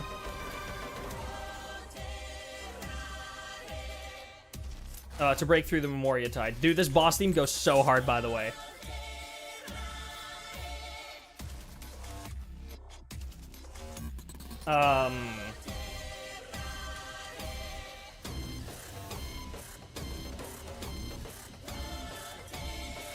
After a much-needed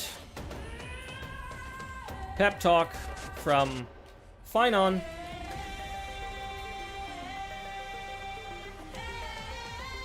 Kaslana agrees to help us.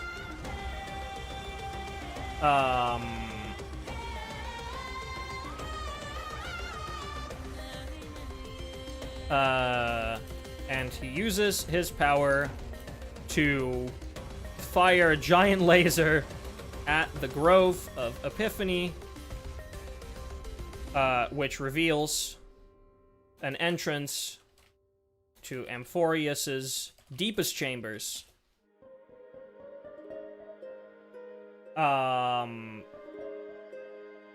Where Evernight is likely keeping TB trapped. Right, finally we can include an image of a location.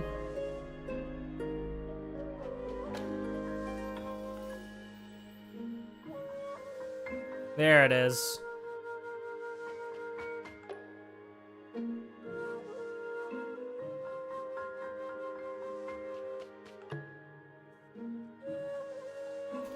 Dan Heng makes his way to the Grove.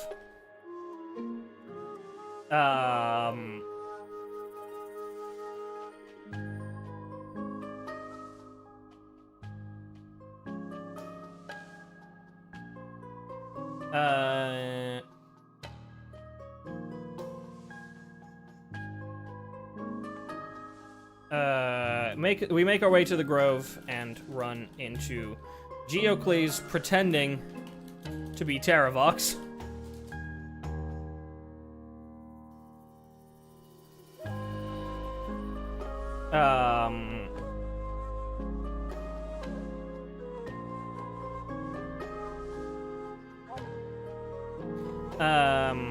He wants Dan Heng's. This doesn't fucking matter. Fine. He wants Dan Heng's power over permanence to safeguard the life of anything that isn't born of Kefali, aka human.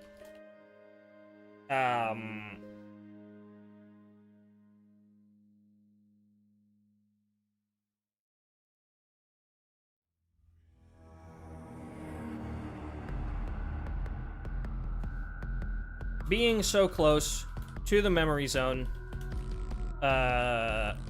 makes some of Dan Heng's own memories. Have I seen the new login screen of the Astral Express? There's a new login screen. I have not yet seen it. Don't spoil it. I can pull it up at the end. At the end of the recap. We're almost there. We're almost through 3.6, and then we've done everything. I've not yet seen the new loading screen. Have they changed the fucking loading screen for... Oh my god, dude. They're going all out for this patch. That's crazy. Of Dan Heng's own memories of his previous life as Dan Feng appear.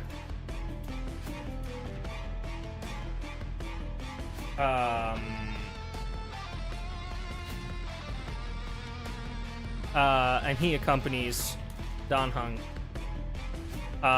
across the Grove. We're not gonna elaborate on any of this shit because this is just for Dan Heng specifically. Like this is not really important to the overall history of Amphoreus.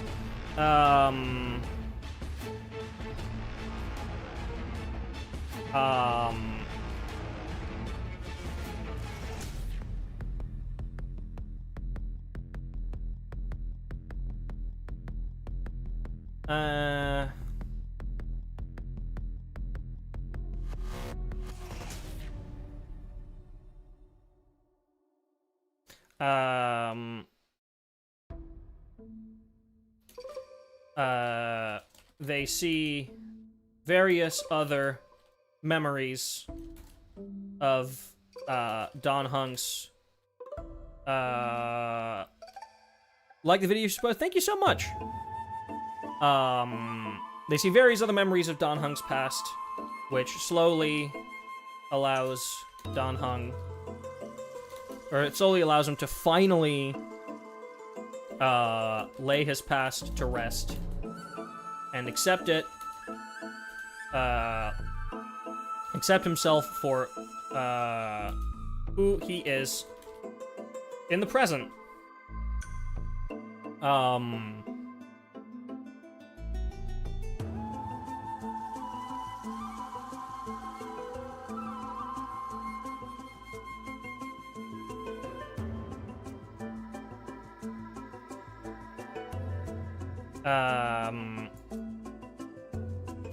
Having completed this character development,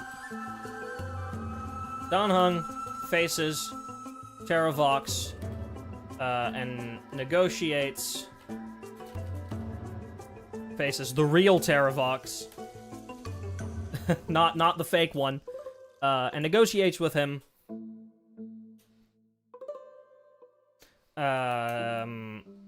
into eventually having him hand over the core flame of Earth to Dan Heng.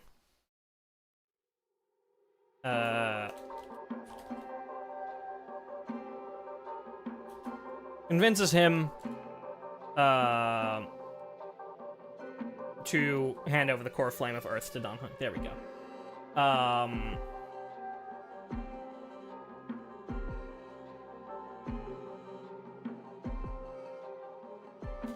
Dan Heng lets Terravox live alongside him.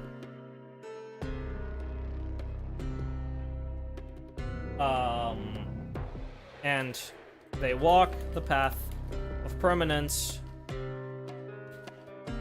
together. This means that Dan Heng completes the trial of Terravox, and we finally have our last Titan Ascension. Boom. Or the trial of Georios.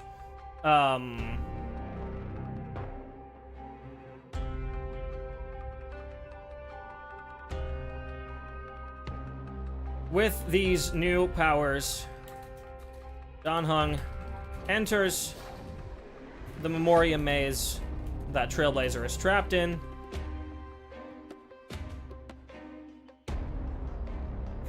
And after a long search,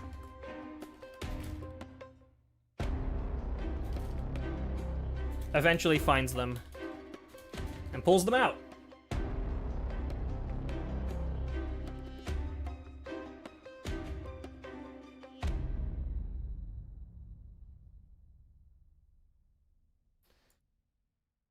Together with Dan Heng, we venture into the great tomb of the Nameless. Of the Nameless Titan, specifically. Boom.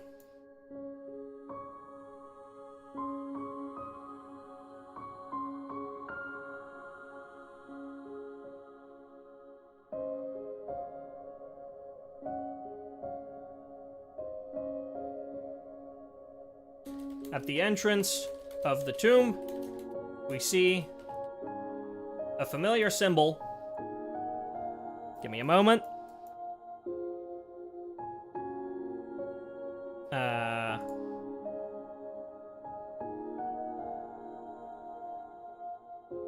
Can I rotate this? Is that a thing I can do? Rotate, there we go.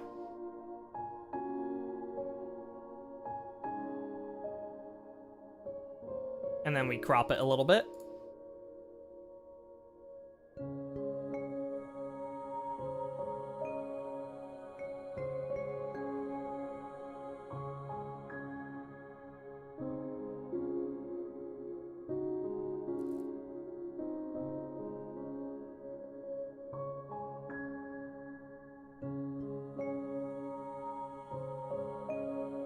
Right.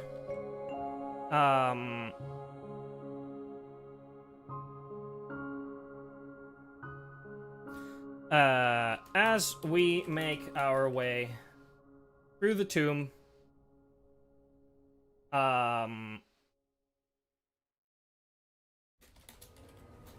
we learn of the 13th Titan, Demiurge. That symbol belongs to said Titan.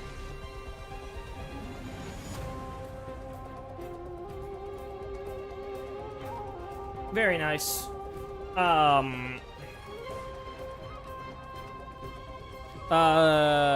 Demiurge TLDR. Here we go. Iron Tomb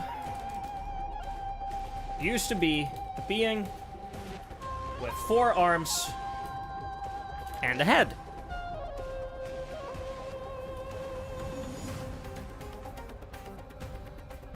That head no longer exists.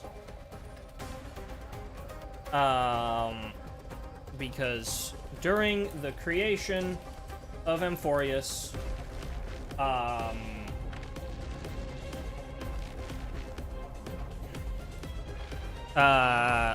Lygus beheaded Iron Tomb, which made it a mindless being that Lygus could shape.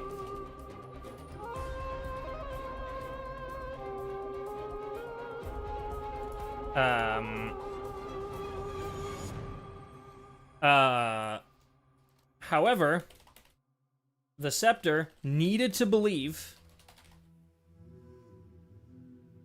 that the head of Iron Tomb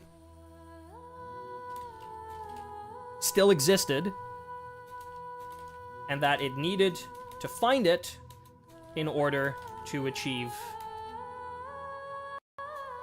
proper completion.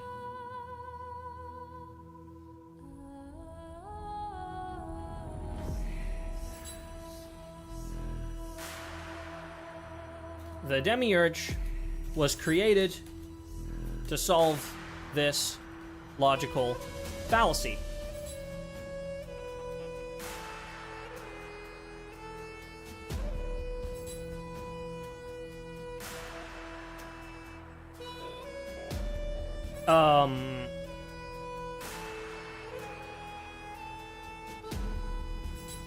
The reason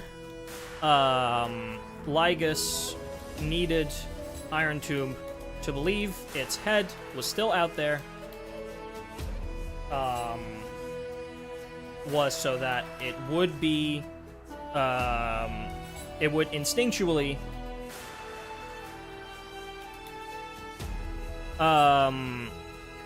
how many volumes should the Amphoreus story have? Shaoji, I think that's his name, has a huge brain to create so many stories like in Honkai Impact 3rd and HSR. Oh yeah, it's crazy. No, like, this is a fucking brainchild right here, dude. This is a cry for help. I'm just trying to make sense of it all. But yeah, there's 8 chapters in total to the Amphoreus story.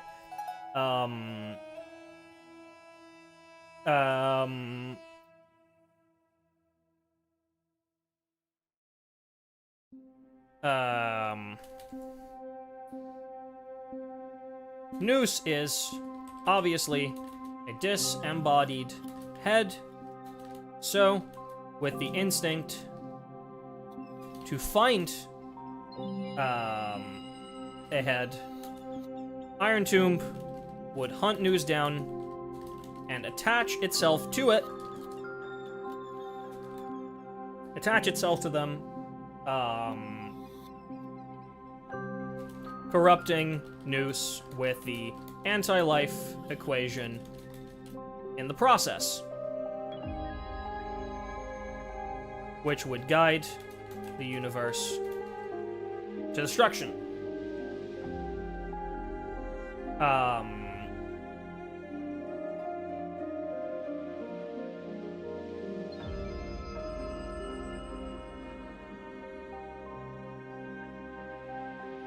All right.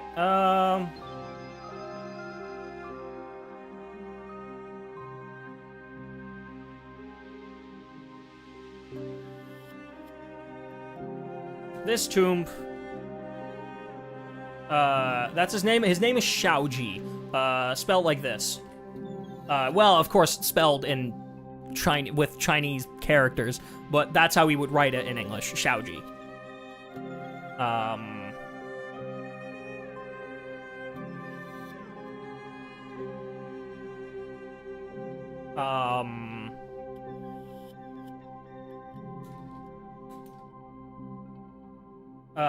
This tomb is basically the core layer of the scepter.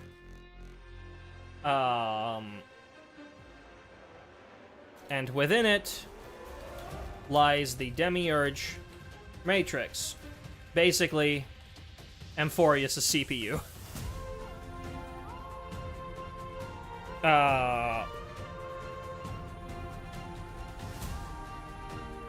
Its goal is to record all of the data from every single cycle and extrapolation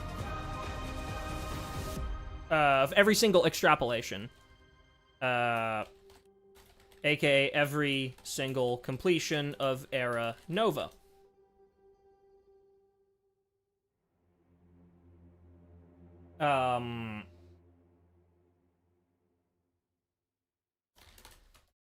This is where Cyrene comes in. We have our final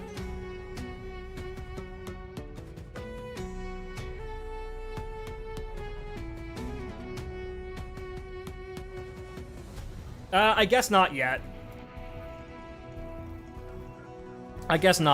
We have that at the very end. We do that at the very end. This is where Cyrene comes in. When the Eternal Recurrence first started, and Cyrene was killed by Phynon, she woke up in the Demiurge Matrix.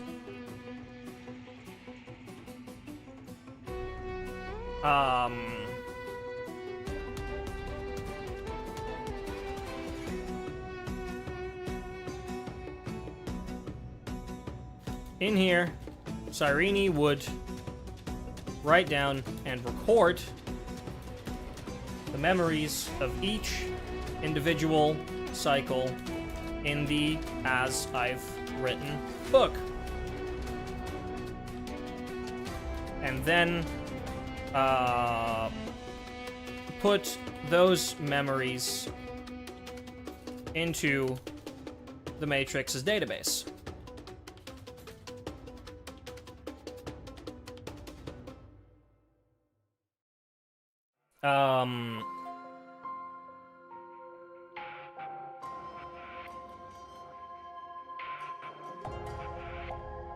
This would make sure that even though the scepter isn't making any more extrapolations, all of the data from every cycle is still stored and kept safe here.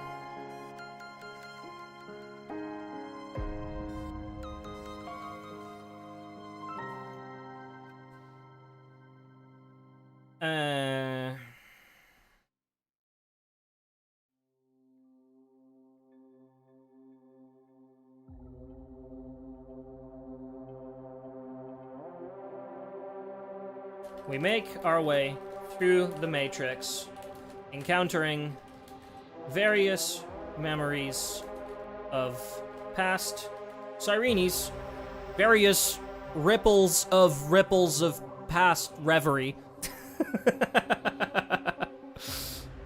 Various past ripples of past reverie. You know?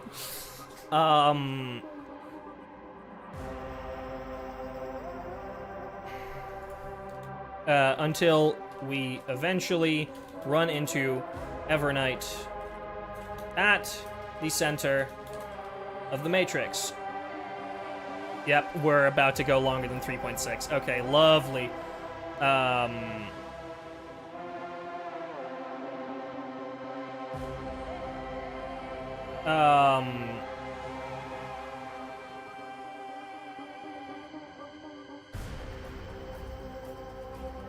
Evernight tries to convince us that Fully has lied to Cyrene, and it was never possible to save Amphoreus.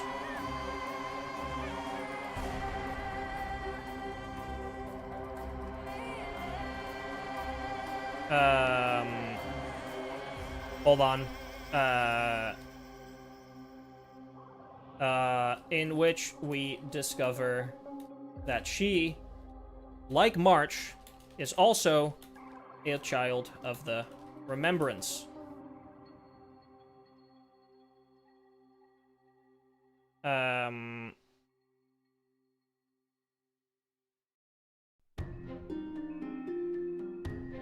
Fully convinced Cyrene that by storing all of this data inside the Matrix, she would be able to save Amphoreus and give it a different outcome than destruction. After witnessing the struggles of various Cyrenes, we run into Evernight at the center of the Matrix. I believe. Yep, there it is.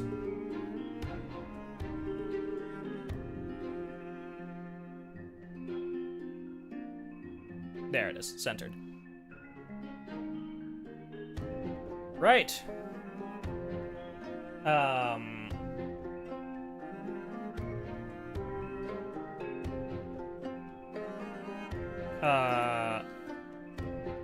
Evernight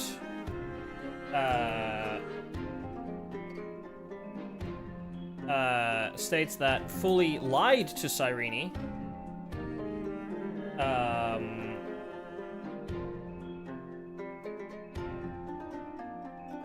And that Fully never intended to save Amphoreus to begin with.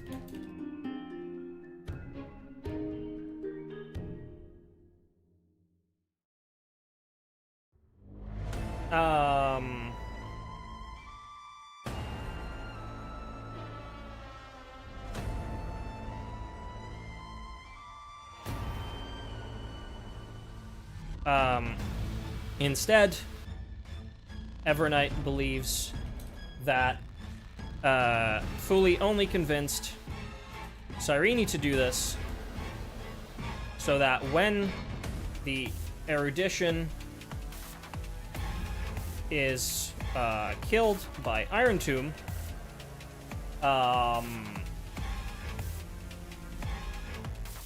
the Remembrance could effectively devour it, similarly to how Harmony devoured Order when Aina was killed.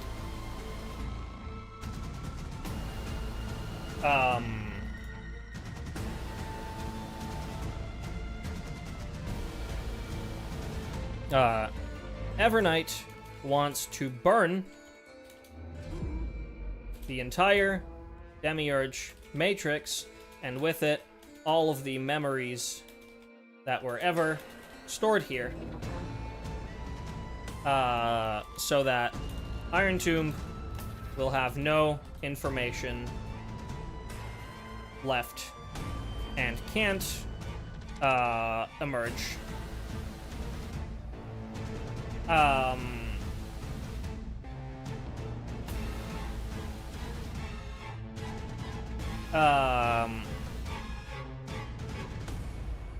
Obviously, this puts everyone inside the scepter, including herself, at risk.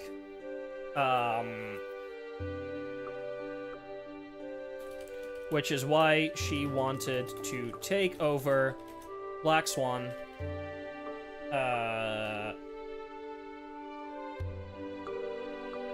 Black Swan's Dharmakaya. How does one fucking spell Dharmakaya? Dharmakaya? AKA basically her body.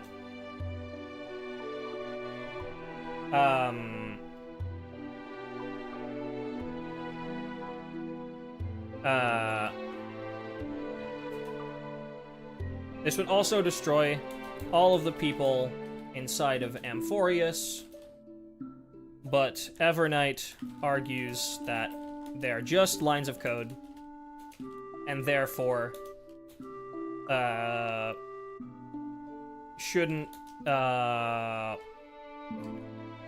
we shouldn't worry about having to delete them.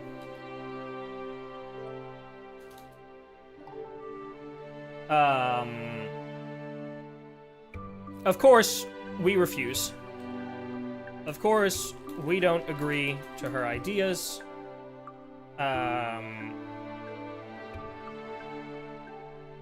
And after we fight a memetic entity, Evernight sends after us. Cyrene appears with March's camera and takes a picture of Evernight. Right, we're almost there, chat.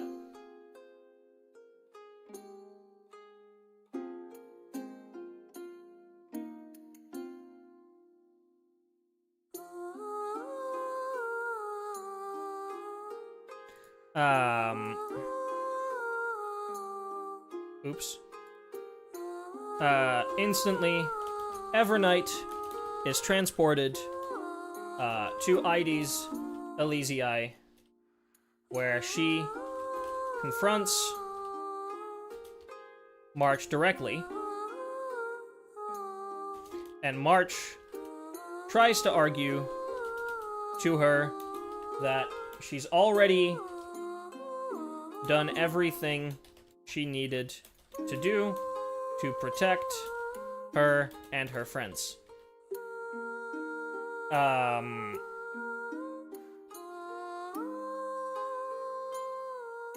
March and Cyrene suggest an alternate solution to the issues on Amphoreus.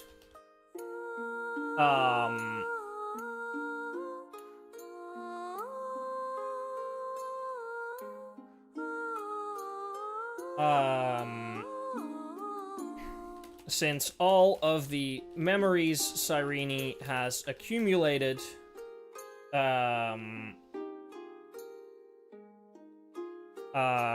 plus Cyrene's and Finance,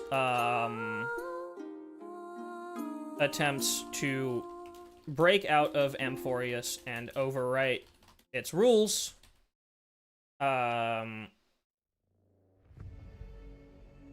have changed the code for Era Nova. Fine, I'll accept Proy. I'll accept it. Evernight gives in, and March returns to her body.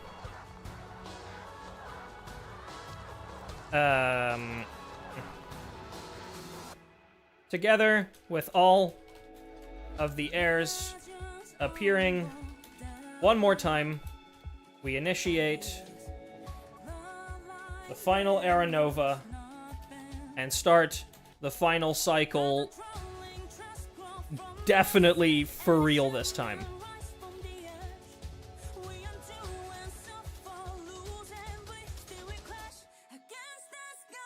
All right.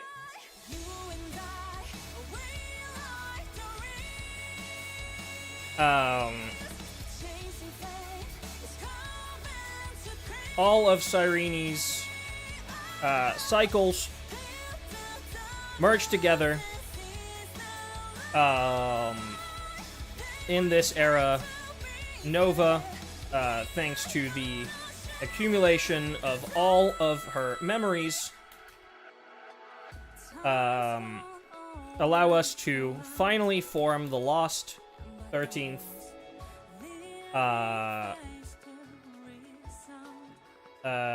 Titan in the new world, and this is where, boom.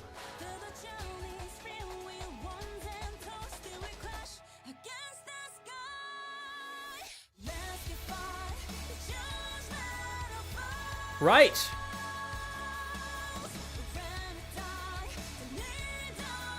I think that's it, chat. I think the mental illness is completed. What do y'all think? Is this enough mental illness? That's it. That's the end of the cycle.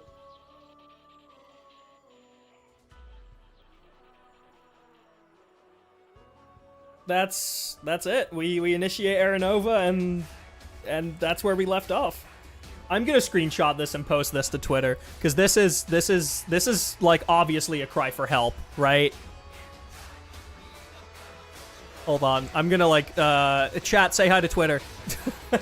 you'll be in the screenshot.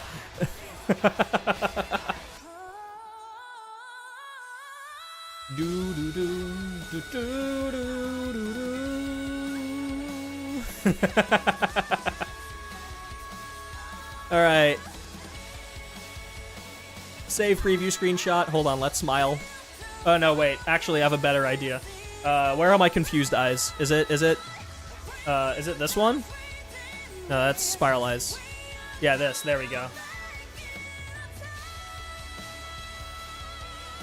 There's my confused eyes. Okay, we do need to be on this level of zoom.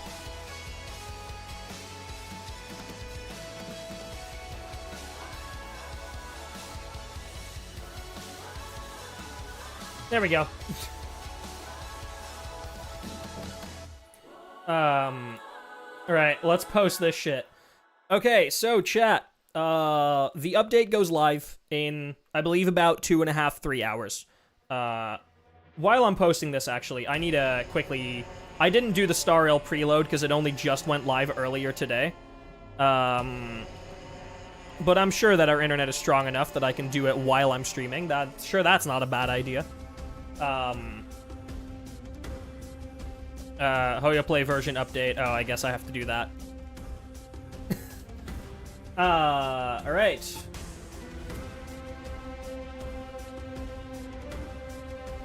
Let me go to my screenshots folder.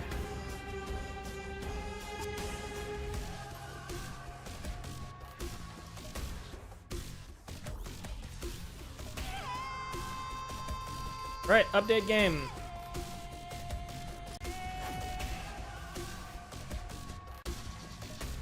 Download in progress, 2 minutes. Lamau. God, I love fast internet. It took us 6.5 hours, but we're finally done recapping all 7 chapters of HSR's Amphoreus story before the final chapter releases in a few hours. We'll be playing it live on stream tomorrow in one sitting, so don't miss it. Enjoy an image of the fruits of my autism.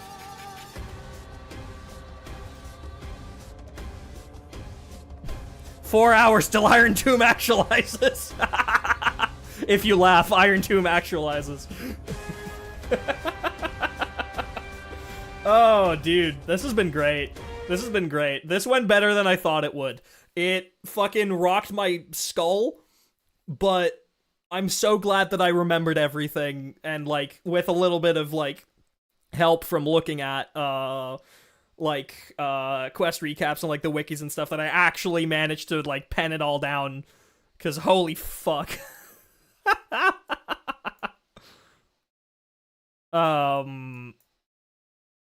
Jesus Christ. That was a lot.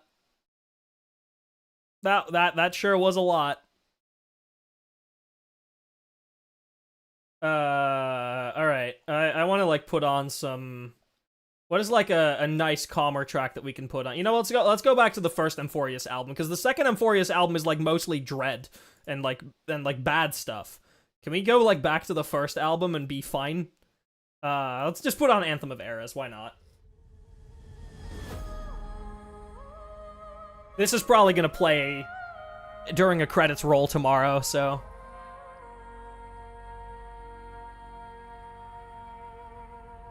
Updates at 64%. It is slowing down a tiny bit, but that's fine. I'm so excited tomorrow for just the guitar that kicks in a little bit. To just kick in during the credit sequence. It's gonna make me sob tomorrow. I know it is. This theme at the second anniversary live concert, though. Yeah. I can't wait for this to kick in tomorrow. Oh, wait, no, not yet. I can't wait for this to kick in.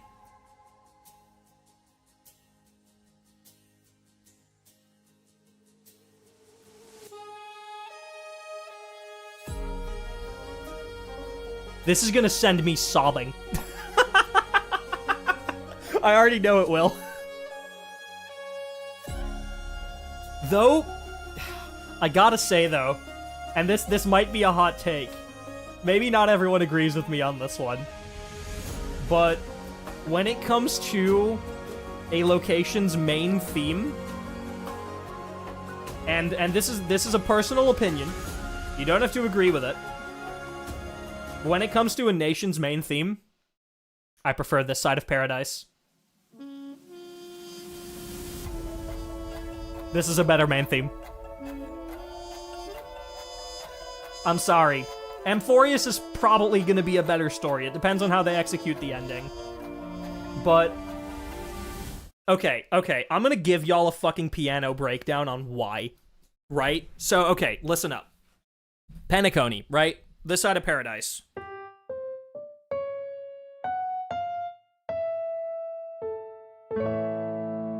It's in the key of A major, right?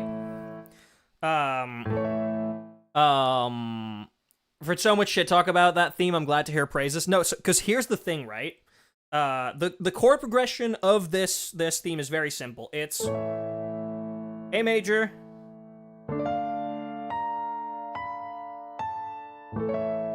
into D minor, back to A major.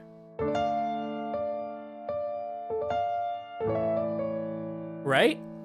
And that specifically is a minor fourth cadence. It's the one chord, which is just, it's the home chord, A major, and then it is the minor version of the fourth chord. The fourth would be the fourth note in the A major scale, which is D. The normal chord, the normal fourth chord in the key of A major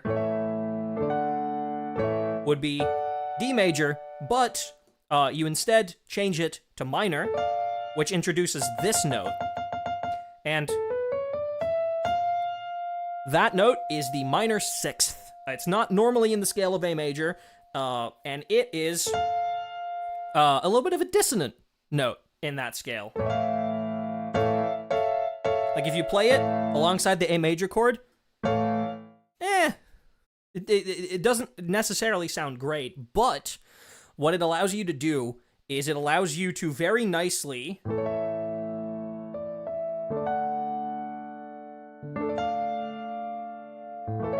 lead back home. That note, that flat sixth is, out of all notes in a scale, is the note that wants to resolve back home the most. It is extremely close to the perfect fifth, which makes it it desperately wants to resolve. So the fact that the Penacony theme opens with, we're in the key of A major, and it opens with those first two notes immediately to me, make that a better main theme than Amphoreus, because immediately you're getting that tension.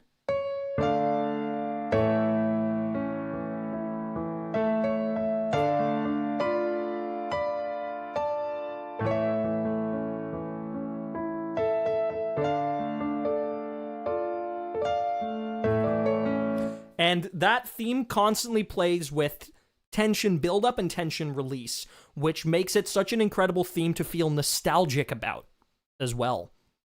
And the great thing about being a theme that you can feel nostalgic about is that it is effective as a main theme. Because if you've just experienced 3 story quests that were all like 6 to 8 hours long, and you make it to the end of that, and then, you know, you're already fucking emotional because it's the end of the story, and then that kicks in, that nostalgic, like, tension release, immediate fucking tears.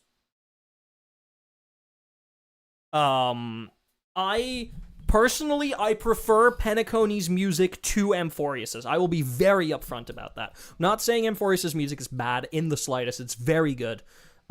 Granted, I prefer Genshin's music over Star Rail in general. I'm much more of a, more traditional orchestral kind of person, whereas Star Rail likes to be a lot more experimental, which is great in its own right. It's just not always for me. But,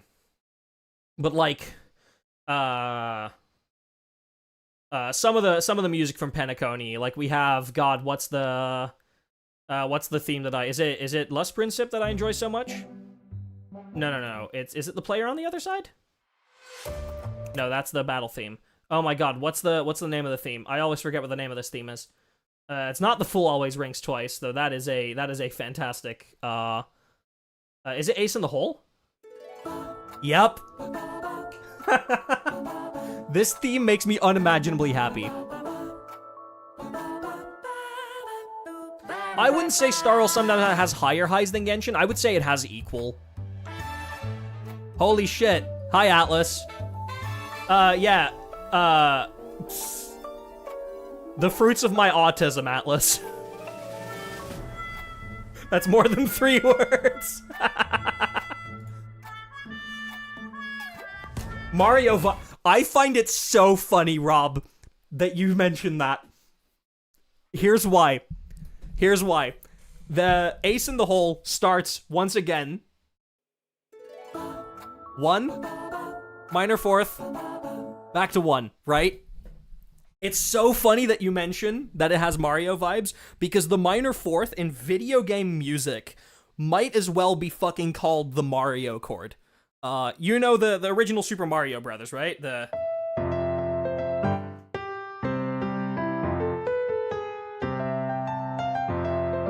Right? The original main theme of Super Mario Brothers, everyone recognizes it. There's a game over variant of that. Whenever you hit a game over, there's...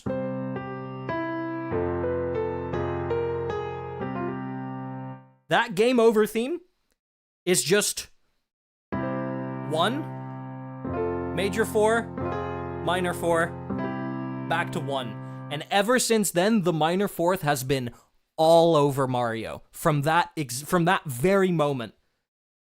Even the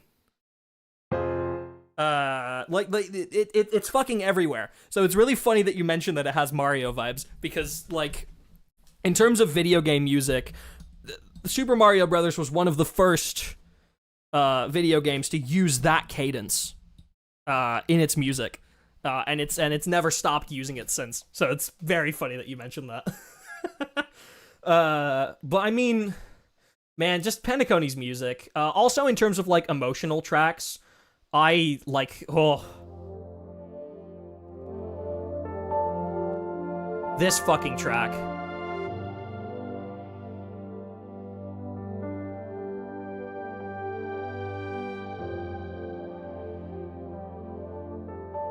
Fuck, dude.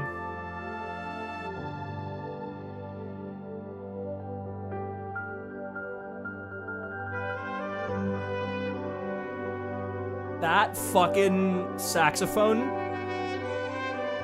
So sweet.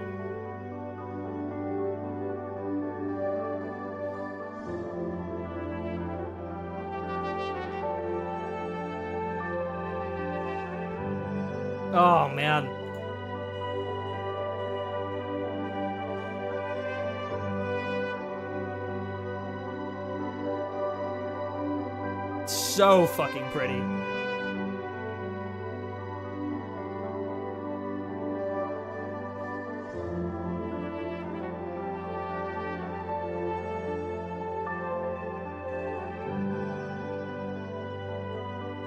Meditation vibes?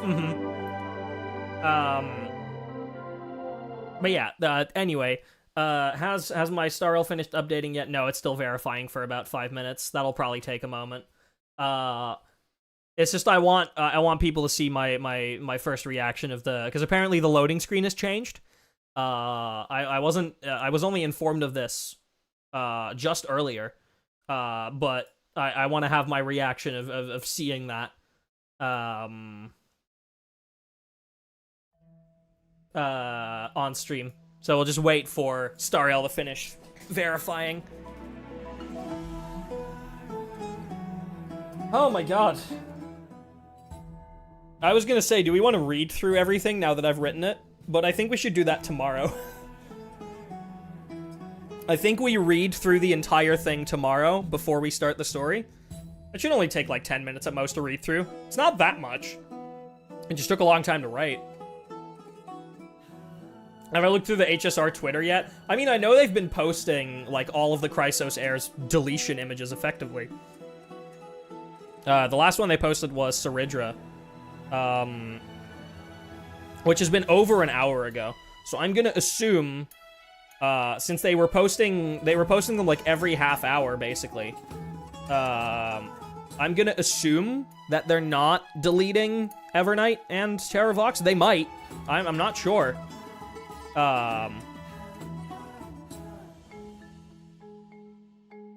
Right. Version 3.7, as tomorrow became yesterday update. Let the gods bear witness. The answer to the universe is not a blaze of fury that burns the stars to ash. People will step upon time's ripples, bridging a path between tomorrow and yesterday. Whew.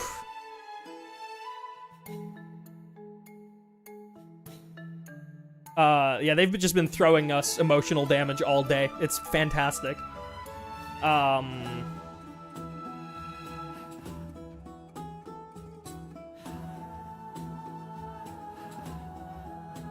Oh, right, Currency Wars also comes out today, huh? That's crazy. Right, we get a free Topaz that I did not prepare for. I haven't even started building Topaz. Don't think I intend to either.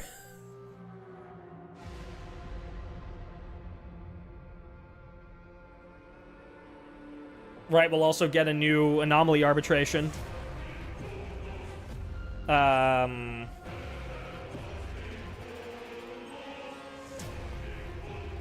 And just a bunch of bug fixes, right? Okay. Man.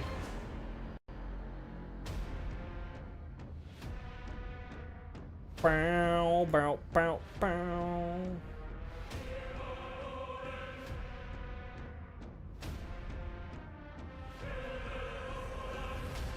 How far are we at? Oh, it's at 100%.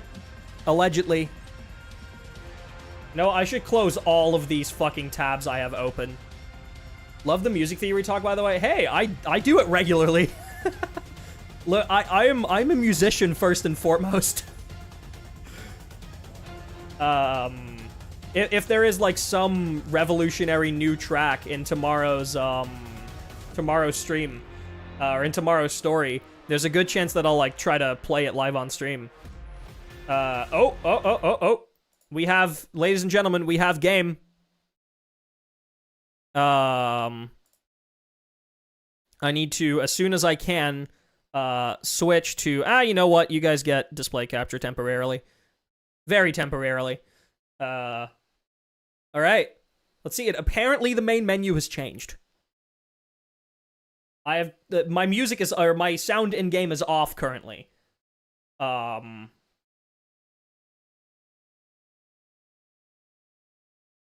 Oh, it's thinking about it. Oh, there's like petals flowing across the screen.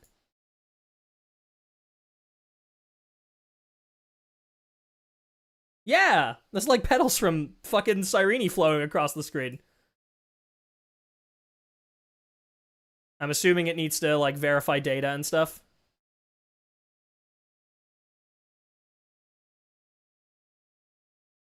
It sure is checking data updates. Yeah, it needs to download more resources. Hold up. Switch to game capture. Got no audio from it, by the way? Now you do.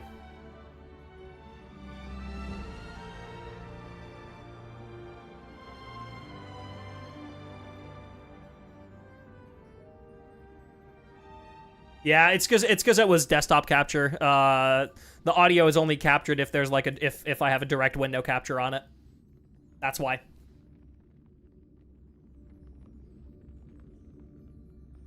All right, we're almost done downloading resources. We'll probably need to verify resources after this anyway, so like who cares?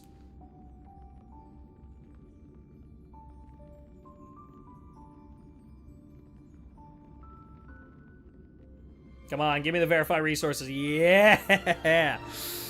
I'm hiding the percentage. There, now you can see it.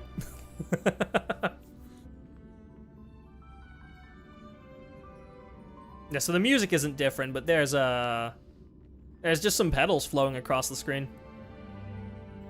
I wonder if the, like, animation of the next thing is different.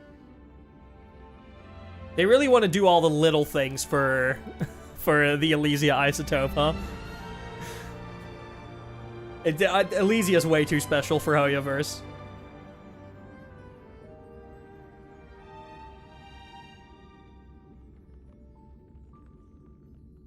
Trying to see if I can, like, spot anything else. Something about this main screen make it slightly better main screen than Genshin.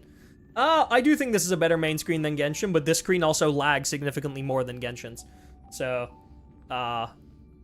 yeah, do with that what you will. Is the planet in the back changed at all? Or is that just me? Like, were those, like, gold lines always on that planet? Or is that, or am I tripping? I'm tripping, right? I'm probably tripping.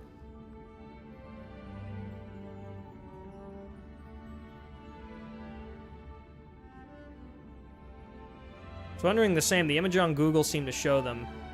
Doesn't change? Yeah. Thought it looked cracked. Yeah. I wonder if it even allows us to go past this. Because normally it would stop you right here when you try to, right? Come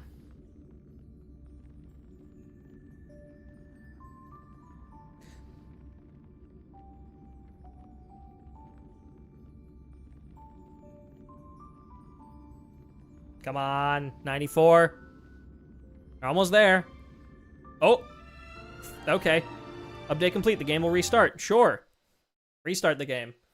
Why not? Homoverse. You would think with the fucking characters they make. All right. Let's see. Does it allow us to go one step further? Whoa! Whoa! That's cool. Hell yeah. Different, like, sound effects and everything. The whole train fucking changes color.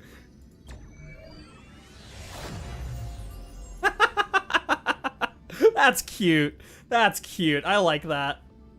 That's sweet. They like Elysia too much. Yeah. Dude. Xiaoji's brainchild. That's sweet. That's sweet. I like that. All right. Oh man. All right. There we go. Pink girls can do anything. This is so true. All right, well, chat. It has been a long, almost 7 hours. But to those who were here for even just a tiny amount of it, or were here for longer, I appreciate you all so much. It's food time. Yeah, absolutely. because I would not have been able to, like, mentally get through all of these quests if there weren't people talking to me. Like, normally I can manage pretty well with, like, a completely empty chat because I can keep myself entertained, but for this, I would have gone insane.